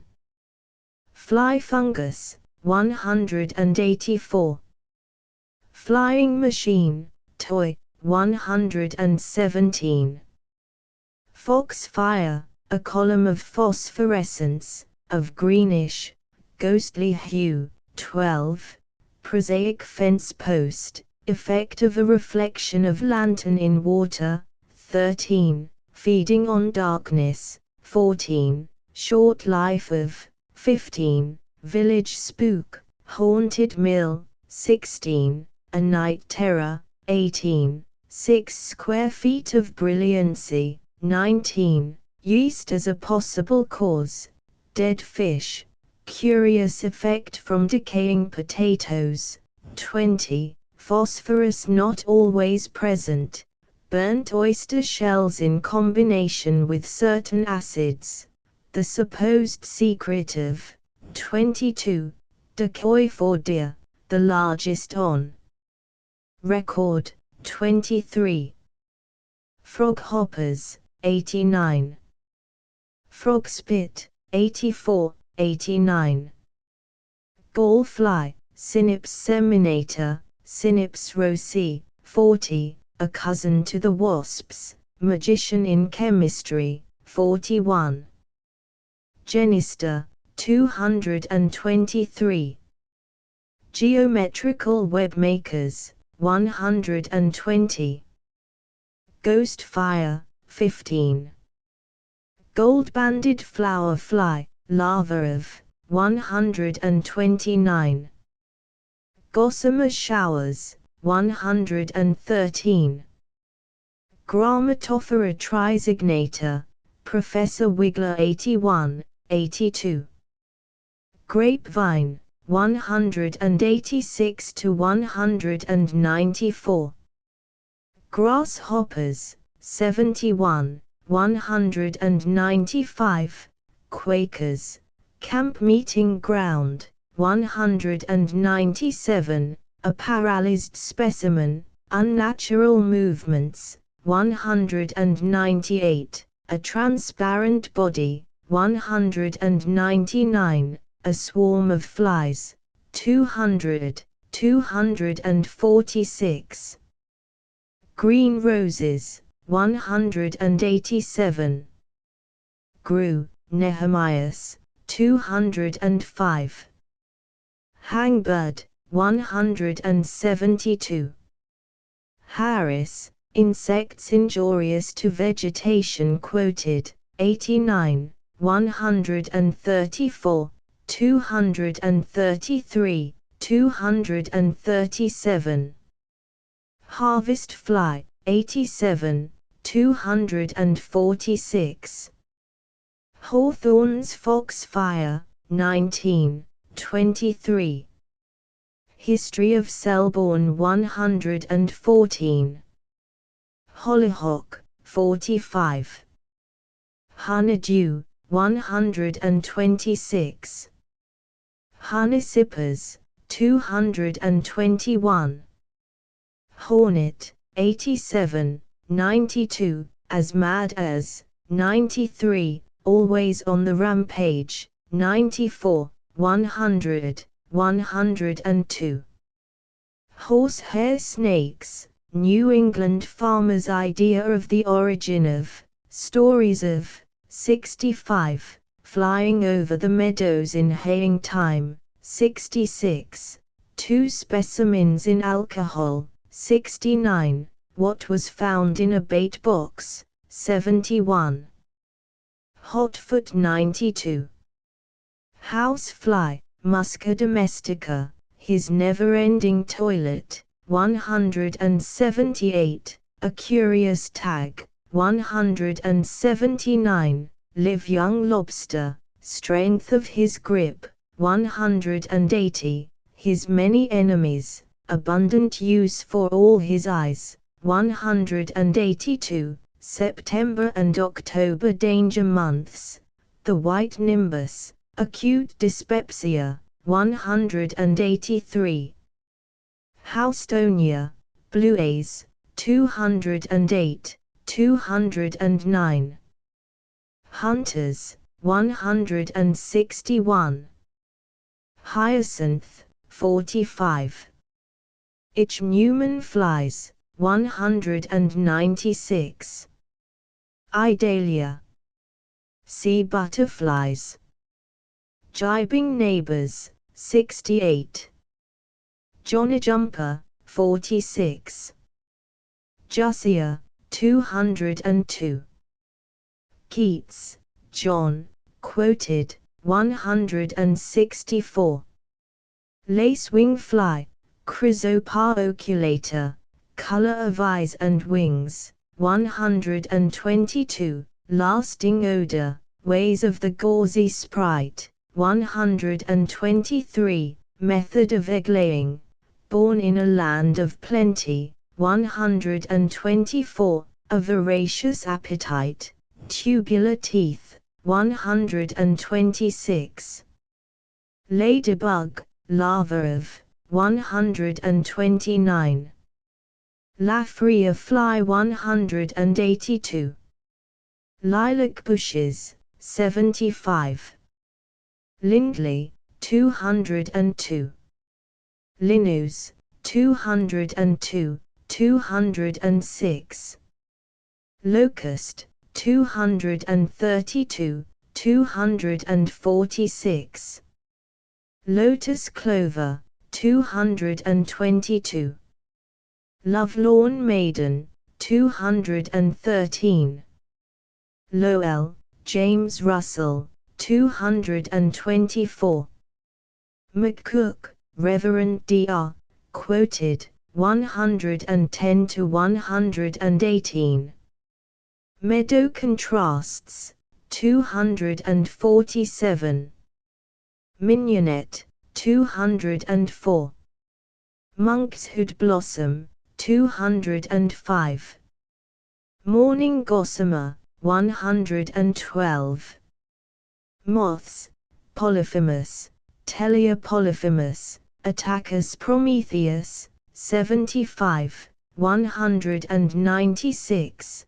Trisignator, Grammatophora trisignator, 81. Cecropia, Bullseye, Saturnia Io, 156. Twilight moth, Common clothes moth, Tinidae, 170. Mullin, Verbascum thrapsus, 25. Mummy cases, 54.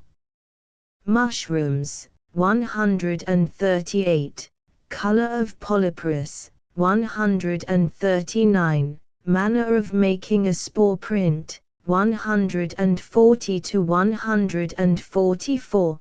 Colors of prints, high relief, 142. Fixing the prints, 143. Mutilla ant, 197. Nasturtium, 205. Nature, checked rapid increase of, 195. Nelumbo, water lily, 45. Nettle, Celtis, 154. Nettle leaf tent builders, laying the egg, 155. Contents of the curled leaf, 156. Gray and spine covered, 156. Rapid change of home, 157. Another specimen of different color, stingless, 158. Size of full-grown specimen, a surprise. Preparing for the transformation, 159. An ever-interesting revelation. Quaint golden eardrops, 160. An astonishing trick, 161. New England farmers, 65. Niagara suspension bridge, manner of laying, 105. Identical with that of the spider, 106. Noctiluca, marine phosphorescent animalculae, 21. Noisy wigglers, 76. Nymphea, water lily, 45. Oak apple, 43. October rowan fields, 116. Odor of woods, 131. Oil beetle. Sea beetles.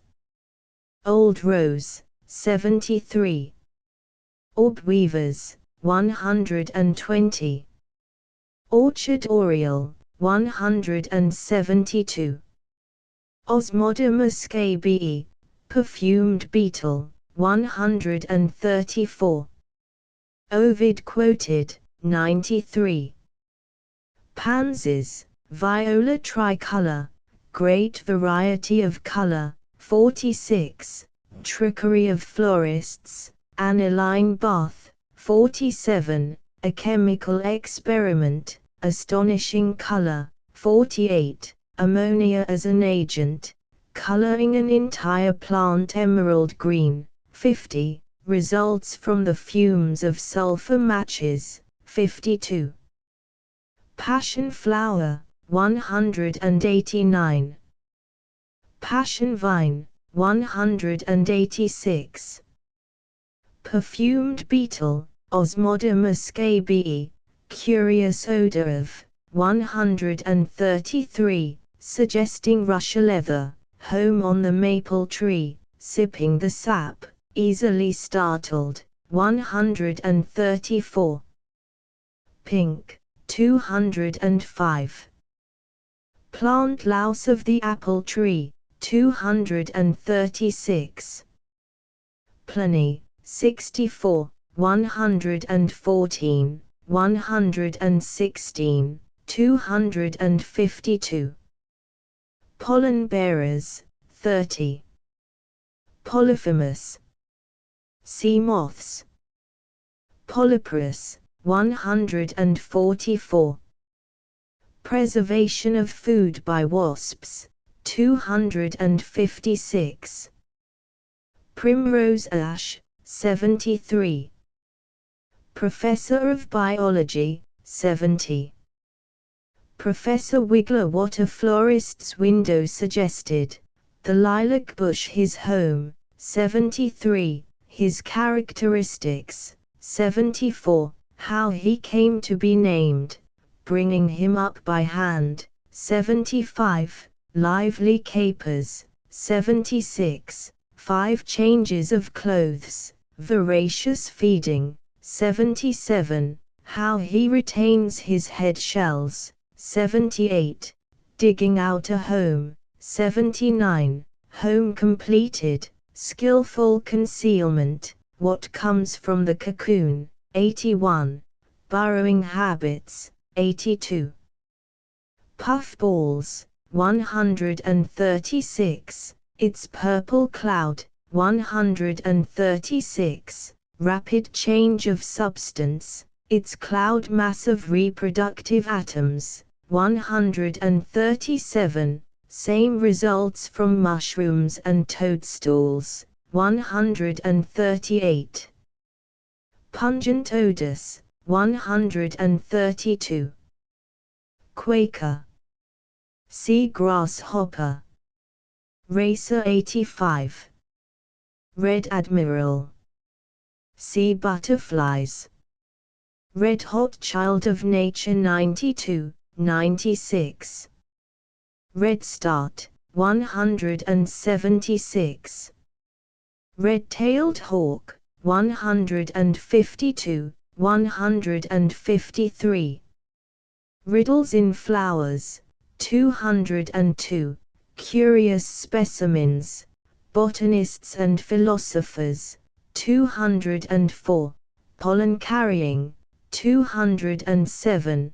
Galaxy of white or blue stars, 208. Variety of construction, 209. Solving the riddle, 211.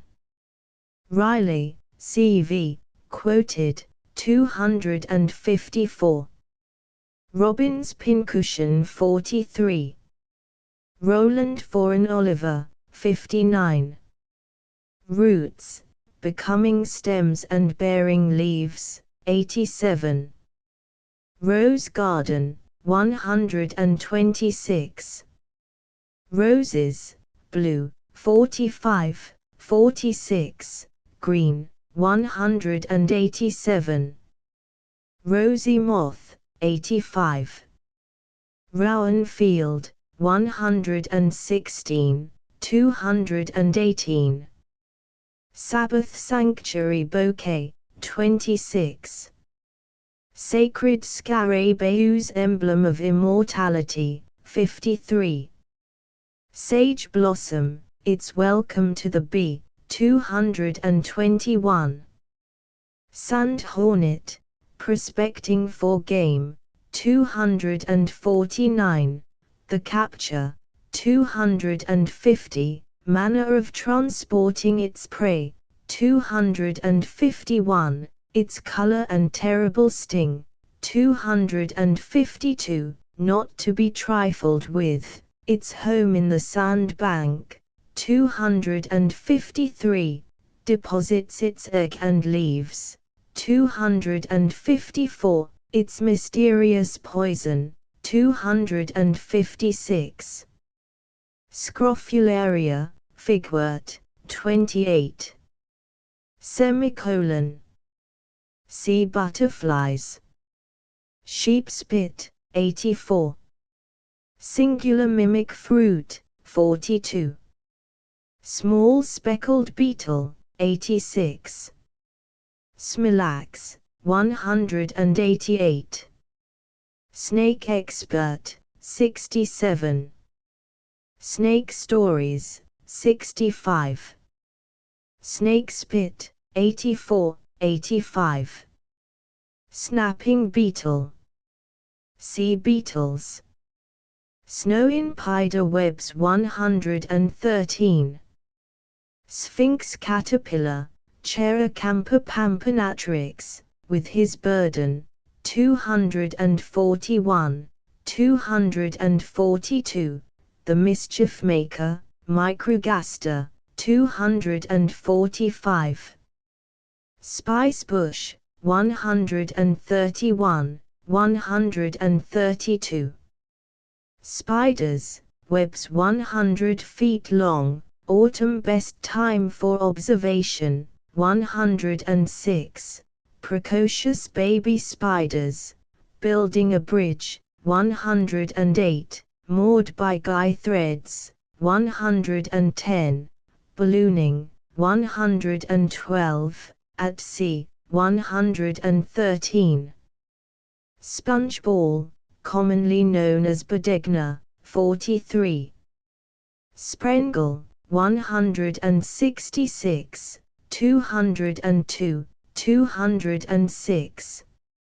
Spume bearer, Afrophora, 89. Allied to bugs, his aerated bath, graduation from his surroundings, 87, his color and size, his alertness, 88, time of egg laying and hatching, power of leaping, 89, no secret process of making suds, sun's evaporation necessitates continuous additions, 90.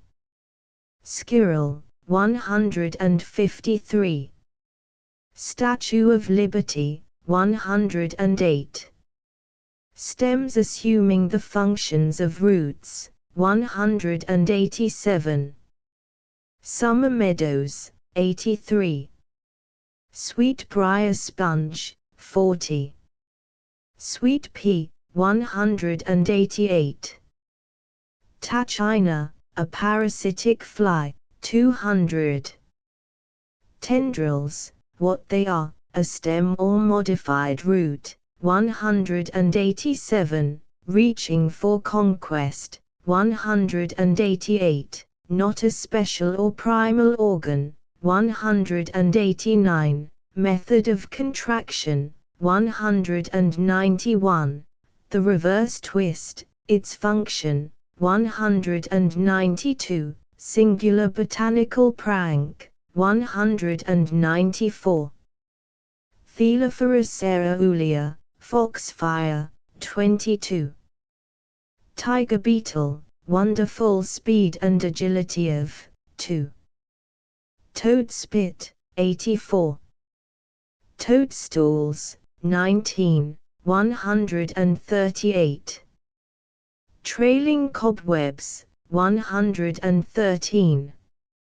True locust, the 232. Tulip, blue, 45. Tumblebug, His Former Eminence, 53, used for ornaments and decorative purposes, his proud lineage, 54, male and female inseparable, the two familiar species, its season, 55, curious antics, bug talk, 56, a question of selection, 58, indefatigable workers, manner of working, 59, Mrs. Tumblebug's industry, 60, singular manner of burying the ball, 61, the chrysalis state, 62, young Mr. Tumblebug begins life, 63. Twilight moth. Sea moths. Union Square fountain, 45. Vireo, strange materials in the nest of, 147, 164, 171, 172. Wasps, as cross-fertilizers, 30, manner of transferring pollen, 31, 91, digger sand hornets, 242, 252. Weeds, artistically treated, 27, barnyard weeds no longer commonplace, 28. Welcome odor of the woods, 131. Welcome of the flowers, 30, 223. White, Gilbert, quoted, 114 to 117. White, J, 161.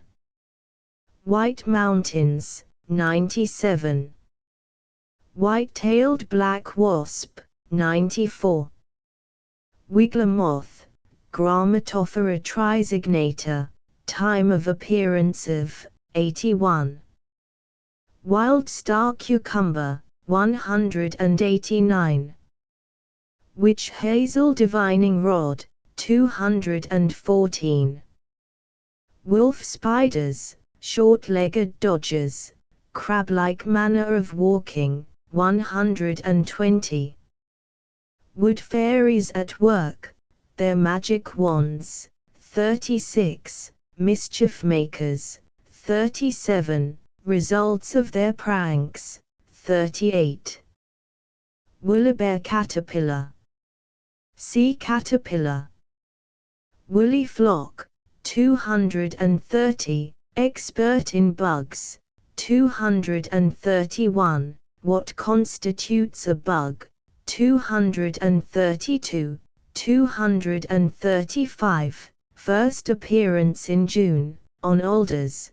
Destruction of apple trees, sucking beaks, 233. Wingless but covered with woolly down, 236. Worm-eating warbler, Vireo, 164. Xanthic, flowers including yellow in their color, 45. Yellow geranium, 45. Yellow larkspur, 45. Yellow jacket bee, 91. Yellow warbler, 171. William Hamilton Gibson's works. Illustrated by the author. Our edible toadstools and mushrooms, and how to distinguish them. 30 colored plates, and 57 other illustrations. 8 vo, cloth, uncut edges and gilt top, $7.50. In a box. Sharp eyes. A Rambler's calendar. New edition. 8 vo, cloth, ornamental, $2.50. Strolls by starlight and sunshine. Royal 8 vo, cloth, gilt edge, $3.50. Happy hunting grounds. A tribute to the woods and fields. 4-2, cloth, gilt edges, $7.50. In a box. Highways and byways, or saunterings in New England. New edition. 8vo, cloth, ornamental, $2.50. Pastoral Days, or Memories of a New England Year. 4-2, cloth, gilt edges, $7.50. In a box. Camp life in the woods, and the tricks of trapping and trap making. 16mo, cloth, $1.00. Published by Harper and Brothers, New York. Transcriber's notes. P31. The pollen is thus pushed against the projecting stigma, as shown at Fig. 3, and thus, one by one, the flowers are cross-sterilized. Changed to the pollen is thus pushed against the projecting stigma, as shown at Fig. 3, and thus, one by one, the flowers are cross-fertilized. P209. Fig. 1 and Fig. 2, which are referenced on this page, are not found in the original document. End of the Project Gutenberg ebook. I Spy, Afield with Nature Among Flowers and Animate Things. Updated editions will replace the previous one, the old editions will be renamed. Creating the works from print editions not protected by U.S. copyright law means that no one owns a United States copyright in these works, so the Foundation, and you, can copy and distribute it in the United States without permission and without paying copyright royalties. Special rules, set forth in the general terms of use part of this license, apply to copying and distributing Project Gutenberg trademark symbol electronic works to protect the Project Gutenberg trademark symbol concept and trademark. Project Gutenberg is a registered trademark, and may not be used if you charge for an ebook, except by following the terms of the trademark license, including paying royalties for use of the Project Gutenberg trademark. If you do not charge anything for copies of this ebook, complying with the trademark license is very easy. You may use this ebook for nearly any purpose, such as creation of derivative works, reports, performances and research. Project Gutenberg ebooks may be modified and printed and given away. You may do practically anything in the United States with ebooks not protected by U.S. copyright law. Redistribution is subject to the trademark license, especially commercial redistribution. Start. Full license. The full Project Gutenberg license. Please read this before you distribute or use this work to protect the Project Gutenberg trademark symbol mission of promoting the free distribution of electronic works.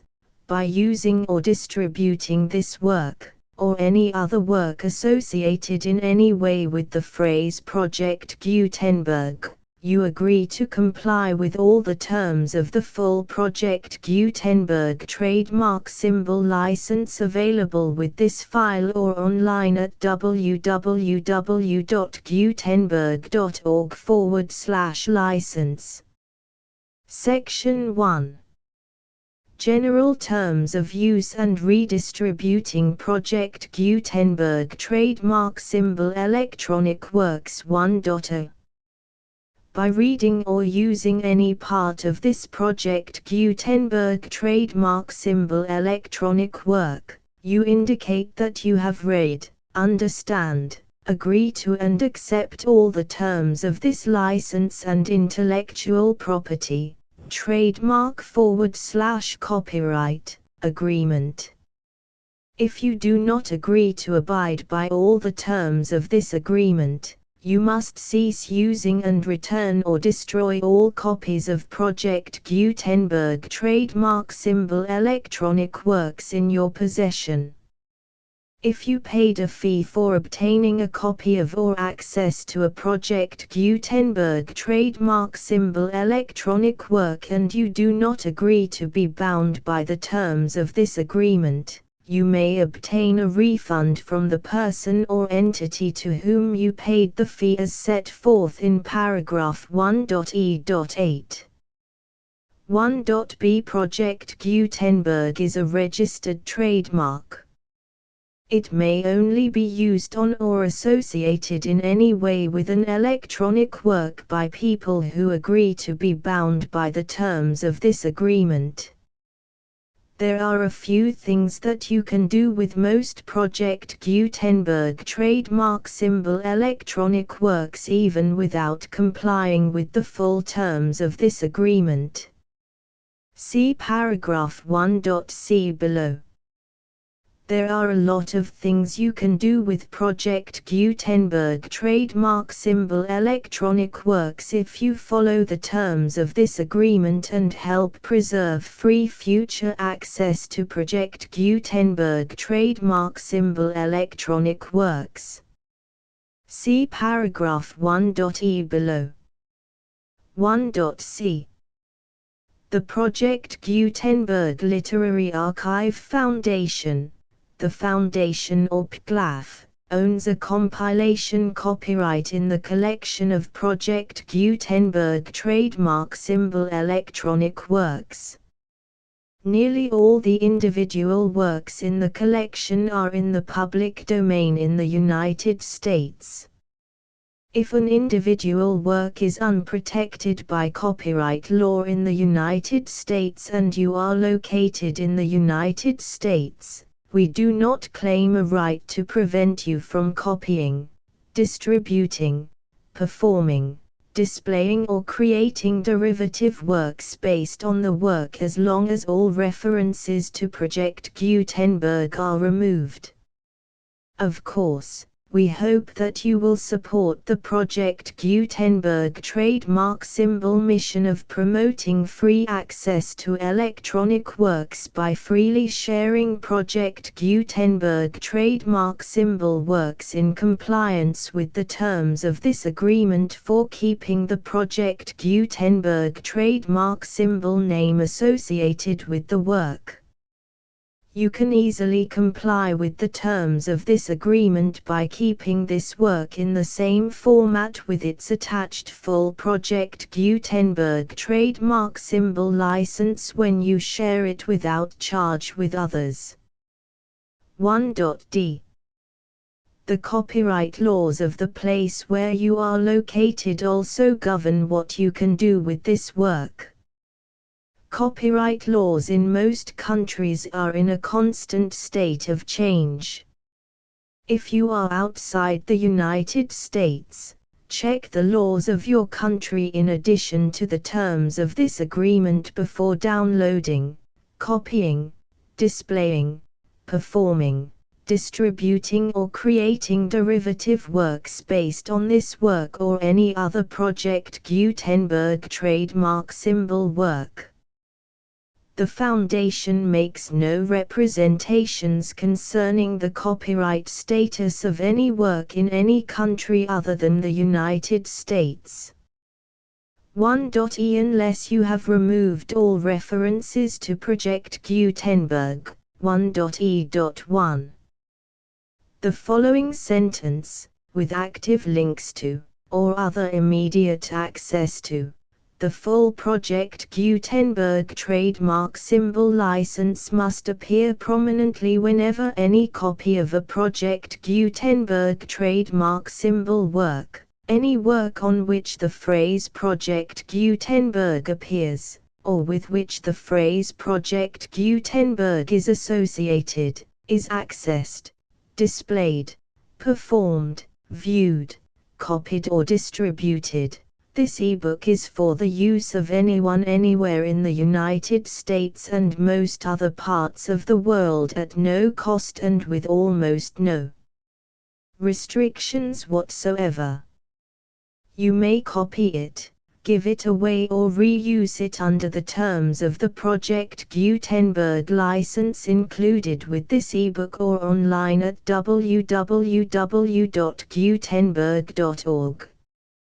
If you are not located in the United States, you will have to check the laws of the country where you are located before using this ebook. 1.e.2 If an individual Project Gutenberg trademark symbol electronic work is derived from texts not protected by U.S. copyright law, does not contain a notice indicating that it is posted with permission of the copyright holder, the work can be copied and distributed to anyone in the United States without paying any fees or charges. If you are redistributing or providing access to a work with the phrase Project Gutenberg associated with or appearing on the work, you must comply either with the requirements of paragraphs 1.e.1 through 1.e.7 or obtain permission for the use of the work and the Project Gutenberg trademark symbol trademark as set forth in paragraphs 1.e.8 or 1.e.9. 1.e.3 If an individual Project Gutenberg trademark symbol electronic work is posted with the permission of the copyright holder, your use and distribution must comply with both paragraphs 1.e.1 through 1.e.7 and any additional terms imposed by the copyright holder. Additional terms will be linked to the Project Gutenberg trademark symbol license for all works posted with the permission of the copyright holder found at the beginning of this work. 1.e.4 Do not unlink or detach or remove the full Project Gutenberg trademark symbol license terms from this work, or any files containing a part of this work or any other work associated with Project Gutenberg trademark symbol. 1.e.5 Do not copy, display, perform, distribute or redistribute this electronic work, or any part of this electronic work, without prominently displaying the sentence set forth in paragraph 1.e.1 with active links or immediate access to the full terms of the Project Gutenberg trademark symbol license. 1.e.6 You may convert to and distribute this work in any binary, compressed, marked up, non-proprietary or proprietary form, including any word processing or hypertext form. However, if you provide access to or distribute copies of a Project Gutenberg trademark symbol work in a format other than plain vanilla ASCII or other format used in the official version posted on the official Project Gutenberg trademark symbol website, www.gutenberg.org, you must, at no additional cost, fee or expense to the user, provide a copy, a means of exporting a copy, or a means of obtaining a copy upon request, of the work in its original plain vanilla ASCII or other form. Any alternate format must include the full Project Gutenberg trademark symbol license as specified in paragraph 1.e.1. 1.e.7 Do not charge a fee for access to, viewing, displaying, performing, copying or distributing any Project Gutenberg trademark symbol works unless you comply with paragraph 1.e.8 or 1.e.9. 1.e.8. You may charge a reasonable fee for copies of or providing access to or distributing Project Gutenberg trademark symbol electronic works provided that you pay a royalty fee of 20% of the gross profits you derive from the use of Project Gutenberg trademark symbol works calculated using the method you already use to calculate your applicable taxes. The fee is owed to the owner of the Project Gutenberg trademark symbol trademark, but he has agreed to donate royalties under this paragraph to the Project Gutenberg Literary Archive Foundation. Royalty payments must be paid within 60 days following each date on which you prepare, or are legally required to prepare, your periodic tax returns. Royalty payments should be clearly marked as such and sent to the Project Gutenberg Literary Archive Foundation at the address specified in Section 4, Information about donations to the Project Gutenberg Literary Archive Foundation. You provide a full refund of any money paid by a user who notifies you in writing, or by email, within 30 days of receipt that he does not agree to the terms of the full Project Gutenberg trademark symbol license. You must require such a user to return or destroy all copies of the works possessed in a physical medium and discontinue all use of and all access to other copies of Project Gutenberg trademark symbol works.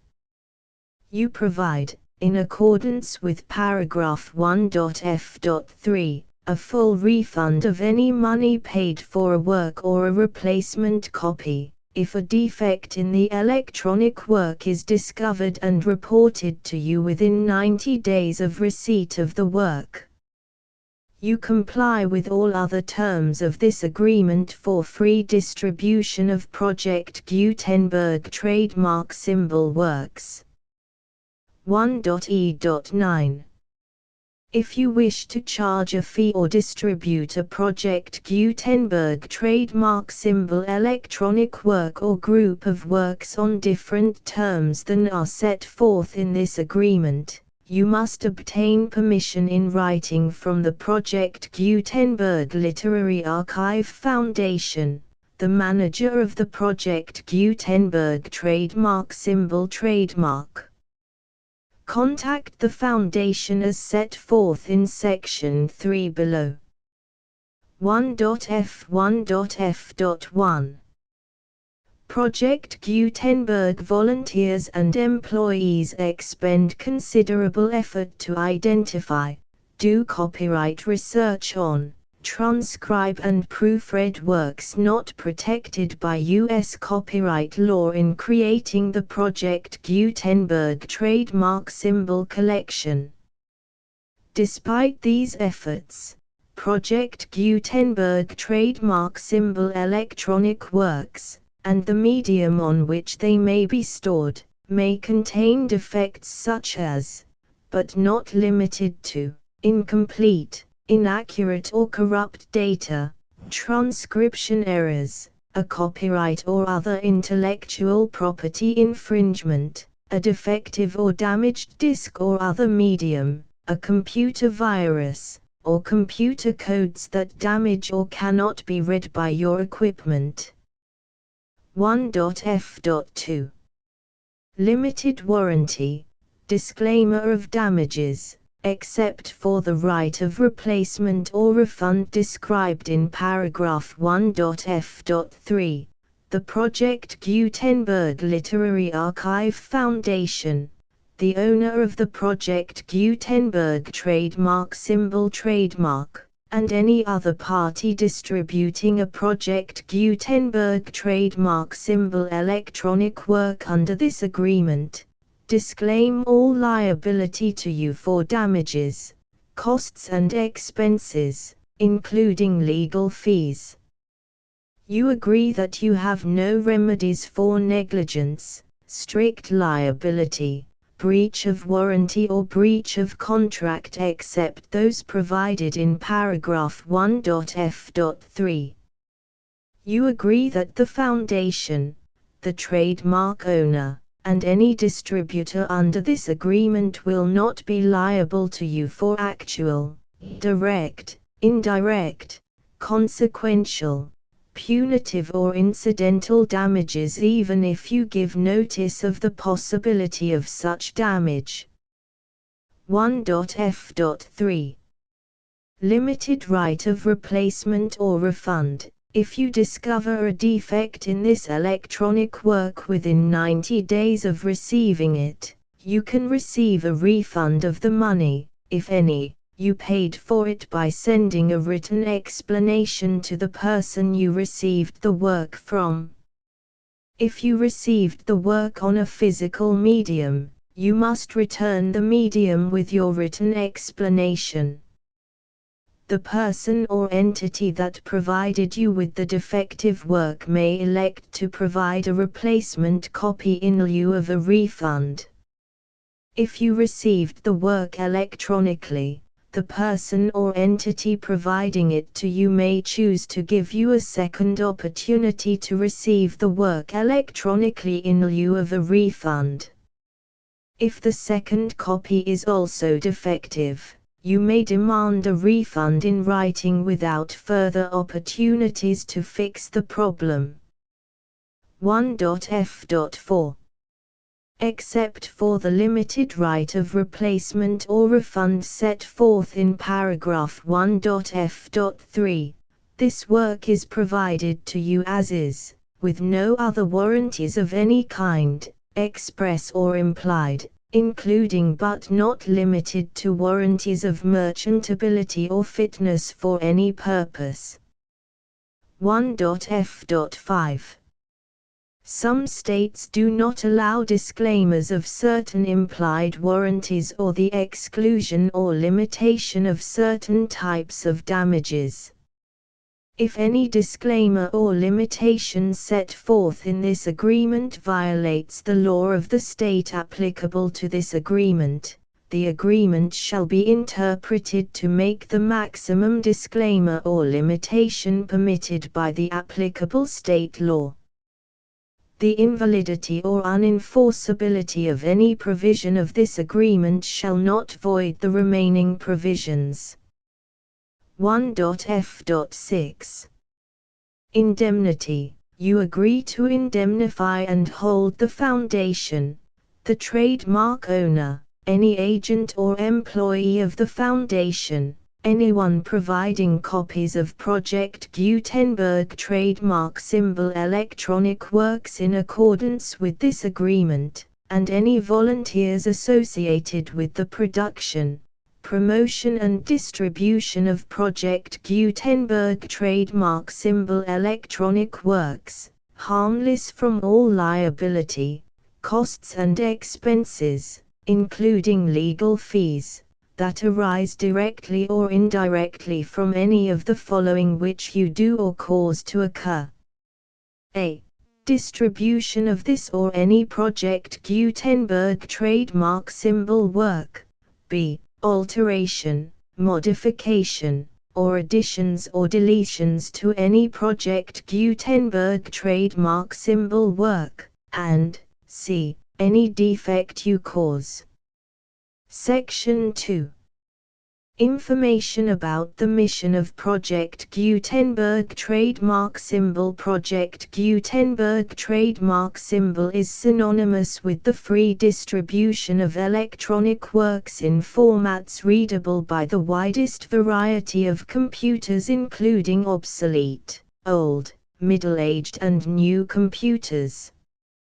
It exists because of the efforts of hundreds of volunteers and donations from people in all walks of life. Volunteers and financial support to provide volunteers with the assistance they need are critical to reaching Project Gutenberg trademark symbol's goals and ensuring that the Project Gutenberg trademark symbol collection will remain freely available for generations to come. In 2001, the Project Gutenberg Literary Archive Foundation was created to provide a secure and permanent future for Project Gutenberg trademark symbol and future generations. To learn more about the Project Gutenberg Literary Archive Foundation and how your efforts and donations can help, see sections 3 and 4 and the Foundation information page at www.gutenberg.org. Section 3.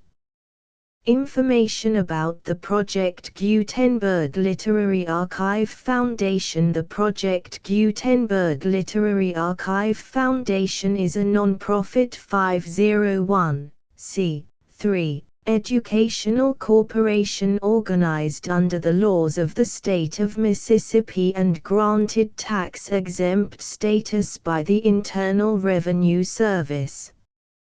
The Foundation's IN or Federal Tax Identification Number is 64-6221541. Contributions to the Project Gutenberg Literary Archive Foundation are tax-deductible to the full extent permitted by U.S. federal laws and your state's laws. The Foundation's business office is located at 809 North 1500 West, Salt Lake City, UT 84116, 801-596-1887. Email contact links and up-to-date contact information can be found at the Foundation's website and official page at www.gutenberg.org/contact section 4. Information about donations to the Project Gutenberg Literary Archive Foundation. Project Gutenberg trademark symbol depends upon and cannot survive without widespread public support and donations to carry out its mission of increasing the number of public domain and licensed works that can be freely distributed in machine-readable form accessible by the widest array of equipment including outdated equipment. Many small donations, $1 to $5,000, are particularly important to maintaining tax-exempt status with the IRS. The Foundation is committed to complying with the laws regulating charities and charitable donations in all 50 states of the United States. Compliance requirements are not uniform and it takes a considerable effort, much paperwork and many fees to meet and keep up with these requirements. We do not solicit donations in locations where we have not received written confirmation of compliance.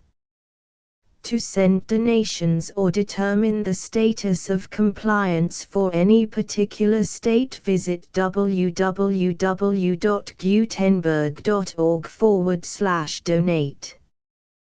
While we cannot and do not solicit contributions from states where we have not met the solicitation requirements, we know of no prohibition against accepting unsolicited donations from donors in such states who approach us with offers to donate.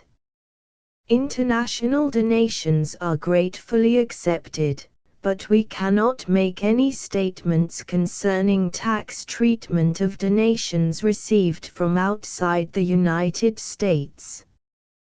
U.S. laws alone swamp our small staff. Please check the Project Gutenberg web pages for current donation methods and addresses. Donations are accepted in a number of other ways, including checks, online payments and credit card donations. To donate, please visit www.gutenberg.org/donate. Section 5.